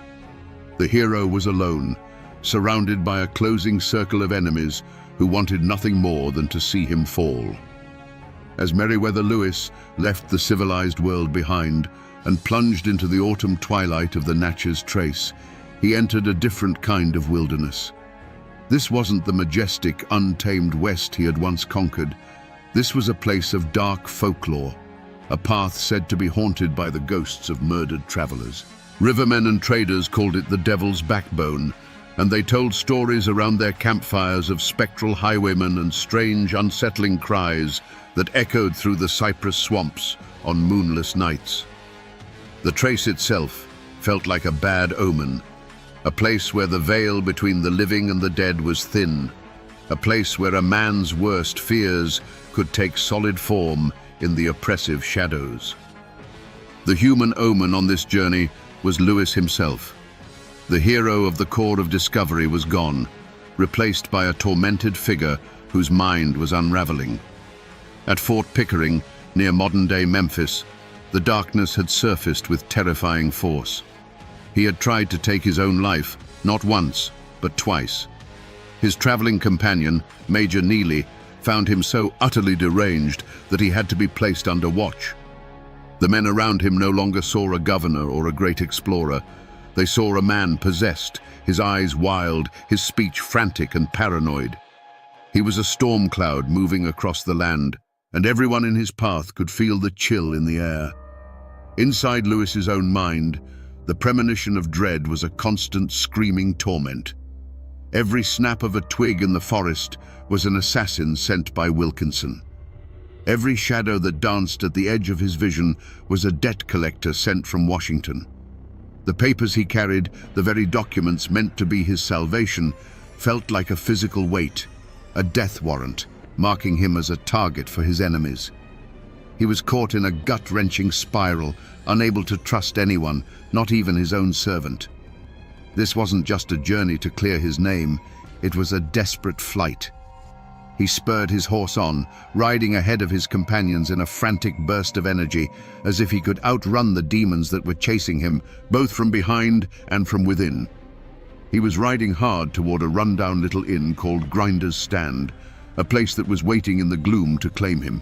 The point of no return wasn't a dusty crossroads or a declaration of war. It was the moment Meriwether Lewis, alone and haggard, rode out of the darkening woods and into the small, squalid clearing of Grinder's Stand. The inn was little more than a pair of crude log cabins huddled against the immense, indifferent wilderness. For a weary traveler, it should have been a sanctuary. For Lewis, it was to be his Gethsemane. The proprietor, Robert Grinder, was gone, leaving his wife, Priscilla, to manage the place alone with her children. She was a simple frontier woman, accustomed to hardship, but she was not prepared for the storm that was about to break upon her doorstep. The confrontation began not with a drawn pistol, but with a gaze. Lewis dismounted, his face flushed, his eyes holding a wild, feverish light that unnerved Mrs. Grinder instantly. He asked for some spirits, and as she served him a simple supper, the governor's torment began to spill out. He couldn't sit still. He paced the dirt floor of the cabin, from the hearth to the door and back again, his movements sharp and erratic, like a caged wolf. He would stop, stare into the fire, and then burst into frantic, disjointed monologues. The words tumbled out, a torrent of grievances about the government, about the protested drafts, about the ruin of his good name. He wasn't speaking to her. He was a man arguing with ghosts only he could see. Mrs. Grinder watched, her initial unease curdling into genuine fear. This was not the celebrated explorer she had heard tales of. This was a man on the ragged edge of sanity. She saw his hand tremble as he raised his cup. She heard the desperation in his voice as he muttered about his enemies and the destruction of his honor. This wasn't a guest seeking lodging. It was a man's soul coming apart at the seams, right there in her cabin. The conflict was no longer a matter of distant politics and letters. It was a raw, terrifying human crisis unfolding just feet away from her. The escalation was silent, but decisive. When Lewis retired to the room she offered him, the atmosphere in the main cabin was thick with dread. It felt charged, like the air before a lightning strike. The last semblance of normalcy shattered. For Priscilla Grinder, the code of frontier hospitality was overridden by the primal instinct of a mother protecting her young. She gathered her children and fled to the separate kitchen cabin, barring the door behind her. It was a simple act, but it was the final, fatal isolation of Meriwether Lewis. The last friendly human face in his world disappeared behind a wall of logs. He was now utterly, completely alone with the darkness that had chased him all the way down the devil's backbone. In the suffocating dark of the kitchen cabin, Priscilla Grinder lay awake, her heart pounding a frantic rhythm against her ribs. The silence of the Natchez Trace was absolute. a heavy blanket of blackness that seemed to swallow all sound. And then the blanket was torn apart. The deafening roar of a pistol shot from the main cabin ripped through the night, a violent crack of thunder from a cloudless sky. She jolted upright. A moment later, she heard a second sound, a heavy, sickening thud, as if a sack of grain or a man's body had crashed to the floor. Silence rushed back in, now more terrifying than before. It was a listening silence, charged with the question of what had just happened. And then another shot rang out, echoing the first, a brutal exclamation point on the night's violence. Fear, cold and sharp, pierced Mrs. Grinder. She didn't dare move. She didn't dare breathe. She was a woman alone with her children, with a terrible violence unfolding just a few yards away. What came next would be seared into her memory forever. It wasn't the sound of fighting or shouting. It was the sound of pure agony. She heard a dragging, scraping noise from the main cabin, the sound of a body, wounded and broken, trying to pull itself across the rough-hewn floorboards. It was a sound of desperate, animalistic struggle. And then a voice, strained and hoarse with pain, cried out into the darkness. "Oh, Mrs. Grinder, give me some water." It was the governor's voice. Paralyzed by a terror she would later call a woman's fear, she remained frozen in the dark. The pleas continued, rising and falling with ragged gasps for air. Through the chinks in the logs of her cabin, she claimed she could see a shadowy figure stumbling outside, reaching for the water bucket before collapsing. For what felt like an eternity, she did nothing but listen to the low, tortured groans of a dying man just beyond her door, a sound that would surely haunt her for the rest of her days. The nightmare only ended with the grey light of dawn.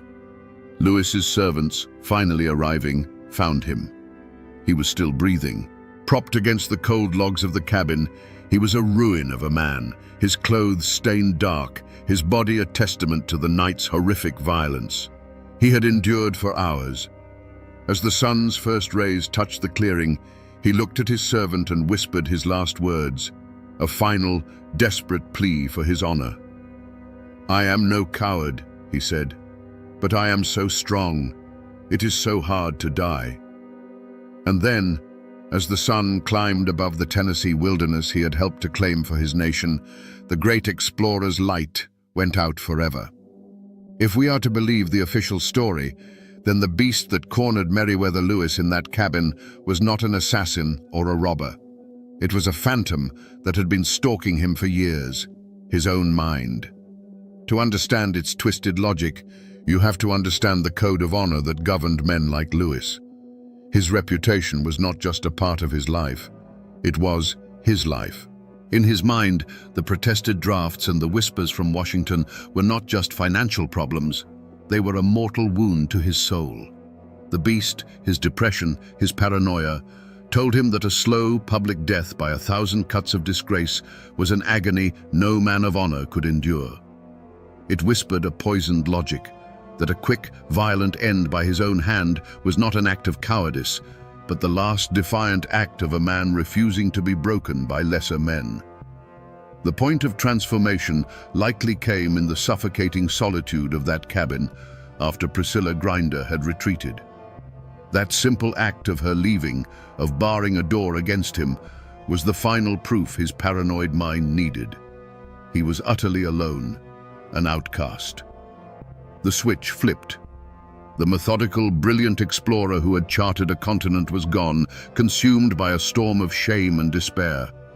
The beast took the reins, and its only goal was to silence the torment. This wasn't a calculated decision. It was a surrender.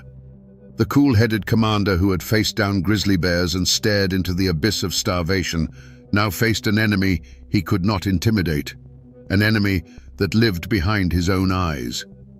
And so, the violence began. But the beast inside him made one fatal miscalculation. It underestimated the sheer physical resilience of Meriwether Lewis. The body that had survived the Rocky Mountains and the Dakota winters refused to surrender easily. The first shot, a devastating wound that would have felled an ordinary man, only crippled him. This sparked a new kind of horror, a frantic, desperate rage against his own vitality. The second shot, the razor cuts, these were not part of a plan. They were the savage, chaotic acts of a mind trapped in a body that was simply too strong to die. It was a gruesome, bloody battle, not for life, but for the release of death. After the frenzy passed, as he lay bleeding on the cold dirt floor, there was no triumph. There was no relief. There was only a chilling, agonizing clarity. The beast had retreated, and the man, Meriwether Lewis, was left in the wreckage. His desperate cries for water were not the ravings of a madman. They were the most basic, human plea of a person in excruciating pain, a return to the simple, desperate need for life at the very moment he had tried to destroy it. In those final, agonizing hours, he likely felt not the peace of a Roman falling on his sword, but the horrifying, empty truth. His last great expedition, a journey into the uncharted wilderness of his own despair, had ended in nothing but ruin and pain. When the sun was fully risen, it illuminated a scene of profound desolation. The clearing at Grinder's Stand was no longer just a poor, remote inn, it was a gravesite. The unnatural silence that followed Lewis' last breath was broken only by the quiet grief of his servants and the unnerved whispers of Priscilla Grinder, who had finally emerged from her hiding place. The body of the great explorer, the man who had dined with presidents and stood as a titan of American expansion, lay in the Tennessee dirt, his grand legacy reduced to a bloody spectacle in a place of utter squalor. Into this grim tableau rode Major James Neely. He arrived to find his worst fears realized. He saw the body, the pistols, the razor. He listened to Mrs. Grinder's harrowing, disjointed account of the night's events. For Neely, there was no mystery here. He saw the tragic but logical conclusion to the mental decay he had witnessed just days before at Fort Pickering. He was not a detective arriving at the scene of a crime. He was an officer arriving to confirm a casualty. His mind was already made up. The fate of the survivors began to solidify in those first few hours. Priscilla Grinder's story, born of terror and confusion, became the one and only official account. She was the sole eyewitness, and her narrative of Lewis's madness and self-destruction provided a simple, horrifying explanation that answered every question, even if it created a dozen more. Her fight was not for justice for the governor, but for a version of the truth that would allow her and her family to survive the terrible event that had landed on their doorstep. For Lewis' servant, John Pernier, the fight was over. He was a man adrift, his master and protector gone, left with the grim task of attending to the remains. There was no manhunt. No posse was formed to scour the woods for land pirates or assassins. The authority on the scene, Major Neely, saw no need for one. The immediate task was simply to deal with the body. Meriwether Lewis was buried with a haste that defied his station. He was placed in a crude coffin and interred just a few dozen yards from the cabin where he died. There was no eulogy from a president, no honor guard, just a simple hole in the ground on the very edge of the wilderness he had given his life to explore. His final resting place was as lonely and desolate as his death. And here, my friends, is where the door to any other possibility was slammed shut and bolted. Major Neely took charge of Lewis's belongings, his trunks, his papers, his remaining money. Then he sat down and composed a letter to Thomas Jefferson. In it, he laid out the story just as he saw it. A clear case of a brilliant but deranged mind finally succumbing to its own demons.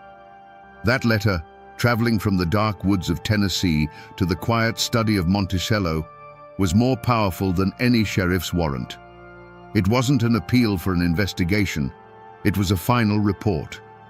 It sealed the governor's fate in the pages of history, burying any suspicion of foul play under the immense weight of his own mentor's grief and acceptance. The news of Lewis's death traveled fast, but the truth got left behind on the dark and muddy road. As the story spread from the trace to the halls of power, it immediately fractured the world into two camps.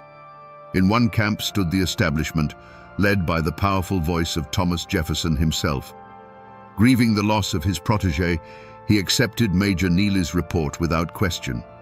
His public declaration that it was an unquestionable suicide, born of hereditary melancholy, became the official history. It was a neat, tragic, and above all, final explanation. For a nation that revered its heroes, it was easier to mourn a fallen angel than to hunt for a mortal demon. But in the other camp, there was a raw, angry disbelief. This was the camp of the Lewis family, led by his mother, Lucy Marks. A mother knows her son, and she refused to accept that the strong, resilient boy she had raised, the man who had faced down the entire continent, would end his own life in such a brutal, clumsy manner. Her conviction was absolute. "He was murdered," she stated plainly, a cry of maternal certainty against a chorus of official pronouncements. This wasn't a debate for them. It was a desecration of his memory. They drew a line in the dirt, a line of loyalty and love that has not faded to this day. In St. Louis, a different kind of division took place, a division between public mourning and private relief. For Frederick Bates and Lewis's other political rivals, the news was not a tragedy, it was a solution. The troublesome governor, the man whose honor they had so carefully dismantled, was gone. A collective, unspoken sigh of relief went through the city's old guard. No one in power there had any interest in asking difficult questions that might lead back to their own intrigues. Their silence was a powerful endorsement of the suicide verdict, a quiet conspiracy to let the matter die with the man. Meanwhile, back along the Natchez Trace, the community of settlers and frontiersmen drew their own conclusions. These were practical, often brutal people who understood the dangers of the road. To them, a high-profile traveler getting killed for his money was a story that made perfect sense. The complex tale of a hero's mental collapse seemed far less plausible than simple, bloody-minded greed. A dark cloud of suspicion settled over Grinder's stand. Whispers turned Robert Grinder into a murderer and his wife into a liar, their poverty seen not as proof of their innocence, but as a sign of a curse for the blood they had spilled. This is how the story was buried. Priscilla Grinder, the only witness, was trapped in a conspiracy of silence by her own testimony. To change it would be to invite suspicion upon her own family. The politicians in Washington and St. Louis remained silent out of self-preservation. And so, the only person left to scream for justice was a grieving mother whose voice was drowned out by the official narrative. An act of profound courage on her part was dismissed as the predictable denial of a heartbroken parent. The community had been irrevocably split, not just over the facts of a death, but over the very soul of the man they thought they knew. There was no posse, no sheriff riding out with a warrant, no official manhunt for the killers of Meriwether Lewis. The law had closed its eyes and declared the case solved. But a different kind of hunt began, a quiet, phantom pursuit that took place not in the sunlit woods, but in the dark corridors of rumor and suspicion. The prey wasn't a man on the run, it was the truth itself. The ones who took up this chase were not lawmen, but Lewis's family and the handful of people who could not stomach the official story. The hunt was led by a ghost, the ghost of General James Wilkinson. For those who suspected murder, every path led back to him. He was the man with the most to gain from Lewis' permanent silence. The papers Lewis was carrying were a loaded gun pointed directly at Wilkinson's treacherous career. Had he dispatched assassins to the trace? The hunters in the shadows, men like Lewis' own kin, looked for clues. They spoke to travelers who had been on the road at the same time. They listened to the whispers in river towns and frontier forts. They were searching for a trail that had gone cold the moment it was made, trying to connect the shadowy general to the bloody clearing at Grinder's stand. This hunt played out not against the backdrop of the mountains, but on the pages of newspapers and in private letters. It was an ordeal against an enemy you couldn't see. For every claim of foul play, a dozen official voices rose to defend the suicide theory, citing Jefferson as their unassailable source. The hunters found themselves chasing whispers, trying to prove a conspiracy against a powerful establishment that had already declared its verdict. The wilderness they navigated was one of innuendo and political influence, a landscape far more treacherous than the Bitterroot Mountains. The moment of capture never came. There was no fierce firefight, no dramatic arrest. Robert Grinder, the most obvious suspect, lived out his days in obscurity, neither punished nor exonerated, forever trapped in the amber of local suspicion. General Wilkinson, the spider at the center of the web, not only escaped justice but thrived, his treason not fully exposed until decades after his death. The truth, if it was murder, was the perfect crime. The assassins, if they existed, simply melted back into the shadows of the frontier, their identities lost forever. The hunt failed because the quarry was too powerful, the trail was too cold, and the keepers of the official story had no interest in seeing it found. The shadows won. But my friends, the most chilling part of this story is the trial that never happened. There was no packed courtroom with armed guards, no cunning lawyers arguing points of law. The courthouse doors in Hickman County, Tennessee, remained shut. The justice system, the great institution of American law, never once looked into the violent death of one of the nation's most prominent citizens. The trial of Meriwether Lewis was conducted not by a judge and jury, but through private correspondence, and the verdict was sealed before his body was even cold. The courtroom where this case was decided was the quiet study of Thomas Jefferson. The star witness was Major James Neely, whose letter provided the only testimony that mattered. The evidence was not a bloody pistol or a torn shirt, but Jefferson's own memories of his friend's hypochondriac affections. There was no cross-examination, no defense attorney to challenge the narrative. The most powerful and respected man in the country, acting as judge, jury, and executioner of his friend's memory, declared the case closed. It was the law of powerful men, swift and absolute. The defendants, if there were any, never had to offer a plea. Robert Grinder, the innkeeper, simply faded back into the obscurity of the frontier, though he would live out his life under the permanent shadow of suspicion from his neighbors. Frederick Bates, back in St. Louis, received the news and seamlessly continued his campaign to secure the governorship for himself. And General James Wilkinson, the master of shadows, watched from a distance as a great threat to his treasonous career was not just eliminated, but erased in a way that left no questions and no trail back to him. They offered no remorse, no defiant smirks. They offered only a profound and damning silence. The verdict was announced to the world, not with the bang of a gavel, but with the quiet scratch of Jefferson's quill pen. Suicide, he wrote, and the word became history. It was a clean, simple answer to a messy, horrifying death. It allowed the nation to mourn a tragic hero without having to confront a darker possibility, that its institutions were so corrupt and its frontier so lawless that a man like Lewis could be murdered with absolute impunity. So was this justice? Or was it merely the tidiest story? The law of men delivered a verdict of convenience, one that protected the powerful and quieted the scandal. But the justice of the mountains, the justice whispered around campfires and passed down through generations along the Natchez Trace, rendered a different verdict. It was a verdict of murder, a verdict that kept the case file open in the hearts of the people, even as the official record was slammed shut. The law had failed, leaving only the stubborn, unquiet ghost of the story to wander the trace, forever searching for a trial that was never held. For Meriwether Lewis's mother, Lucy Marks, life after the verdict was a long, cold winter of grief.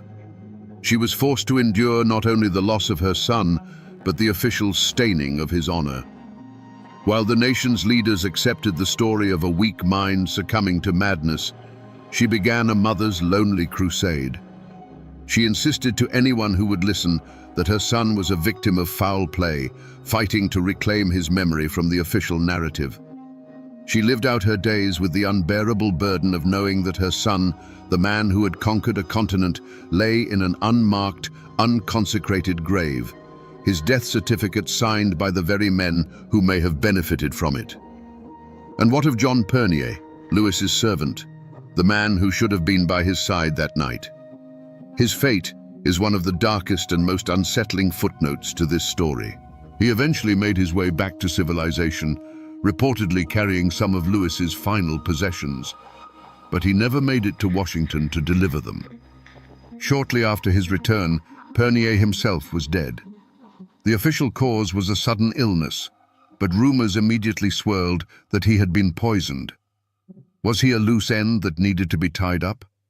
A man who knew too much about who his master was meeting, or what was in those papers he carried?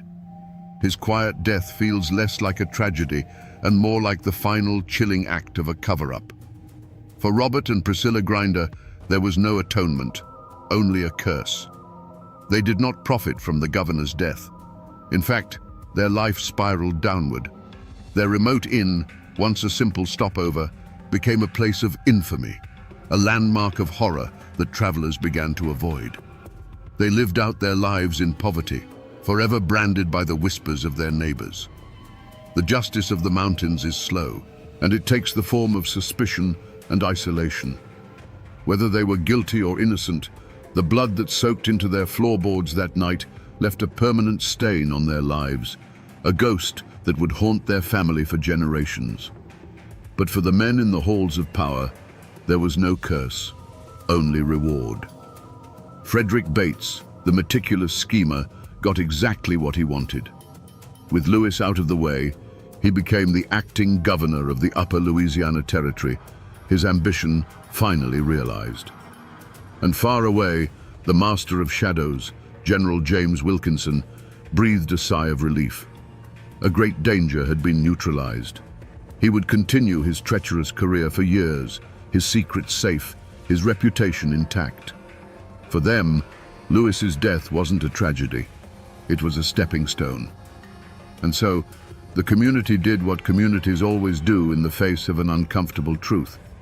It tried to forget. The story of what happened at Grinder's stand was pushed down, relegated from a national scandal to a local ghost story. The grave of the great explorer became overgrown, the wooden marker rotting away, his final resting place nearly reclaimed by the same wilderness he had once mapped. The scar on the land was slowly, deliberately, covered over by a blanket of collective silence, in the desperate hope that if no one spoke of it, the ghosts of that terrible night might finally fade away. The bloodline of Meriwether Lewis did not end in that lonely clearing, and the fire of his mother's conviction still burns in the hearts of his descendants. For decades, they have continued her fight. They are not hunting with rifles in the dark woods, but with petitions and the promise of forensic science. They have pleaded with the National Park Service to allow for the exhumation of his remains, arguing that a modern examination could finally answer the question of the bullet trajectories and settle the 200-year-old debate. But just as Lewis was blocked by the bureaucracy of the War Department, so too are his descendants, met with a wall of resistance that prefers to let the past lie undisturbed. The fight for the truth continues, a modern echo of a very old battle. If you travel the old Natchez Trace today, you won't find the squalid, terrifying cabins of Grinder's stand. The wilderness has reclaimed them. In their place, under the quiet shade of old trees, you will find a quiet, solemn monument. In 1848, the state of Tennessee erected a stone column over his grave. But it is not a whole column. It is broken, deliberately so, a powerful and tragic symbol of a great life cut violently short. It is a place of strange and somber peace now, a stop along a scenic parkway where visitors can read a plaque and pay their respects, many of them completely unaware of the furious, bloody mystery that lies just a few feet beneath the soil. But the monument is not the only thing that remains. For 200 years, the people who live in these hills and hollows have told another story, an echo that refuses to fade. They say the site is haunted, Travelers report seeing a spectral figure in early 19th century dress, pacing frantically near the grave, his face a mask of torment. They tell of phantom gunshots that ring out on cold October nights, and some swear that if you listen closely, when the wind is just right, you can still hear a desperate, disembodied voice crying out for a simple cup of water. They say his spirit cannot rest, because the truth of his end has never been brought into the light. So you see, my friends, the story never really ended. It is etched into stone, carried in the blood of his family, and whispered on the wind. The official documents may gather dust in an archive, and the politicians may prefer a tidy, simple history. But the land itself has not forgotten the blood that was spilled upon it. The mountains remember everything. And so we come back to the question that has haunted this patch of Tennessee ground for 2 centuries. Was it the final, desperate act of a broken man, or was it the perfect, cold-blooded murder of an American icon? The truth is, the trail has gone cold. The physical evidence is buried 6 feet deep. The only eyewitness told a story riddled with fear and contradiction, and the men who had the most to gain are long since turned to dust. In the end, we are left with 2 ghosts. The ghost of a hero whose mind, like an unmapped territory, contained shadows he could no longer navigate. And the ghost of a man of honor, silenced by assassins before he could expose the treason at the heart of the new nation. Which one you choose to believe depends on how much you trust the official story and how much you believe in the darkness that so often lurks just beyond the firelight. But this is more than just a murder mystery. It's a cautionary tale about the cost of greatness and the brutal transition from the wilderness of nature to the wilderness of men. Meriwether Lewis was a man who could face down a grizzly bear, but who was ultimately torn apart by whispers, paperwork, and the quiet betrayals of so-called civilization. His story is a chilling reminder that our greatest heroes are still just men, vulnerable to the same darkness that touches us all, whether it comes from within or from the barrel of an enemy's pistol. This is a profoundly Appalachian story. It teaches us that the most important truths are rarely written down in official reports or history books. They are kept alive in the hills and in the hollows. They are whispered from one generation to the next, becoming part of the land itself. The government closed its file on Meriwether Lewis over 200 years ago, but for those who listen to the whispers on the wind along the old Natchez Trace, the case is far from closed. And now, my friends, you know why.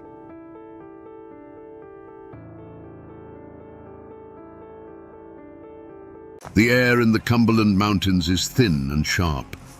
On the afternoon of May 14, 1892, it carried the scent of pine and damp earth. The only sounds were the rhythmic creak of wagon wheels on the dirt road, the gentle jingle of harnesses, and the low murmur of conversation. Dappled sunlight cut through the canopy of leaves, painting shifting patterns on the canvas cover of the wagon. It was a peaceful scene, almost unnaturally so. Inside the wagon, a family was heading home. Ira Mullins, a man who had just sold his land, his wife, Luanza. With them were their daughter, Jane, and her husband, John. A friend named Wilson Mounts rode alongside as a guard. They were vulnerable, but they weren't worried. This was a public road through a pass known as Pound Gap, a gateway between Virginia and Kentucky, a place everyone knew. Imagine the scene. You are in that wagon. The slow, rocking motion has almost lulled you to sleep. The journey is nearly over. Then, a single sharp crack echoes from the ridgeline above. It's a sound that doesn't belong. Before anyone can react, the world explodes. The crack becomes a roar of gunfire. From the rocks and trees lining the road, muzzle flashes bloom like deadly flowers. Wood splinters from the side of the wagon. A horse screams, rearing in terror.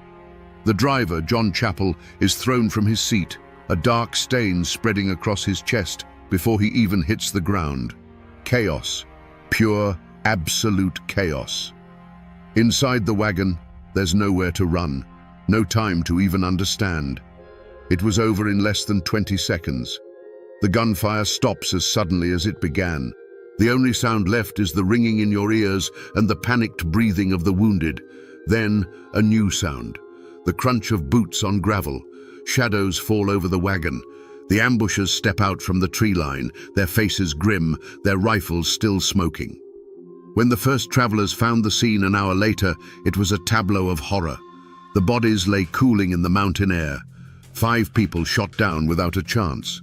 The horses were gone, the wagon ransacked. At first, it looked like a simple, brutal robbery, the kind of thing that happened in these wild mountains.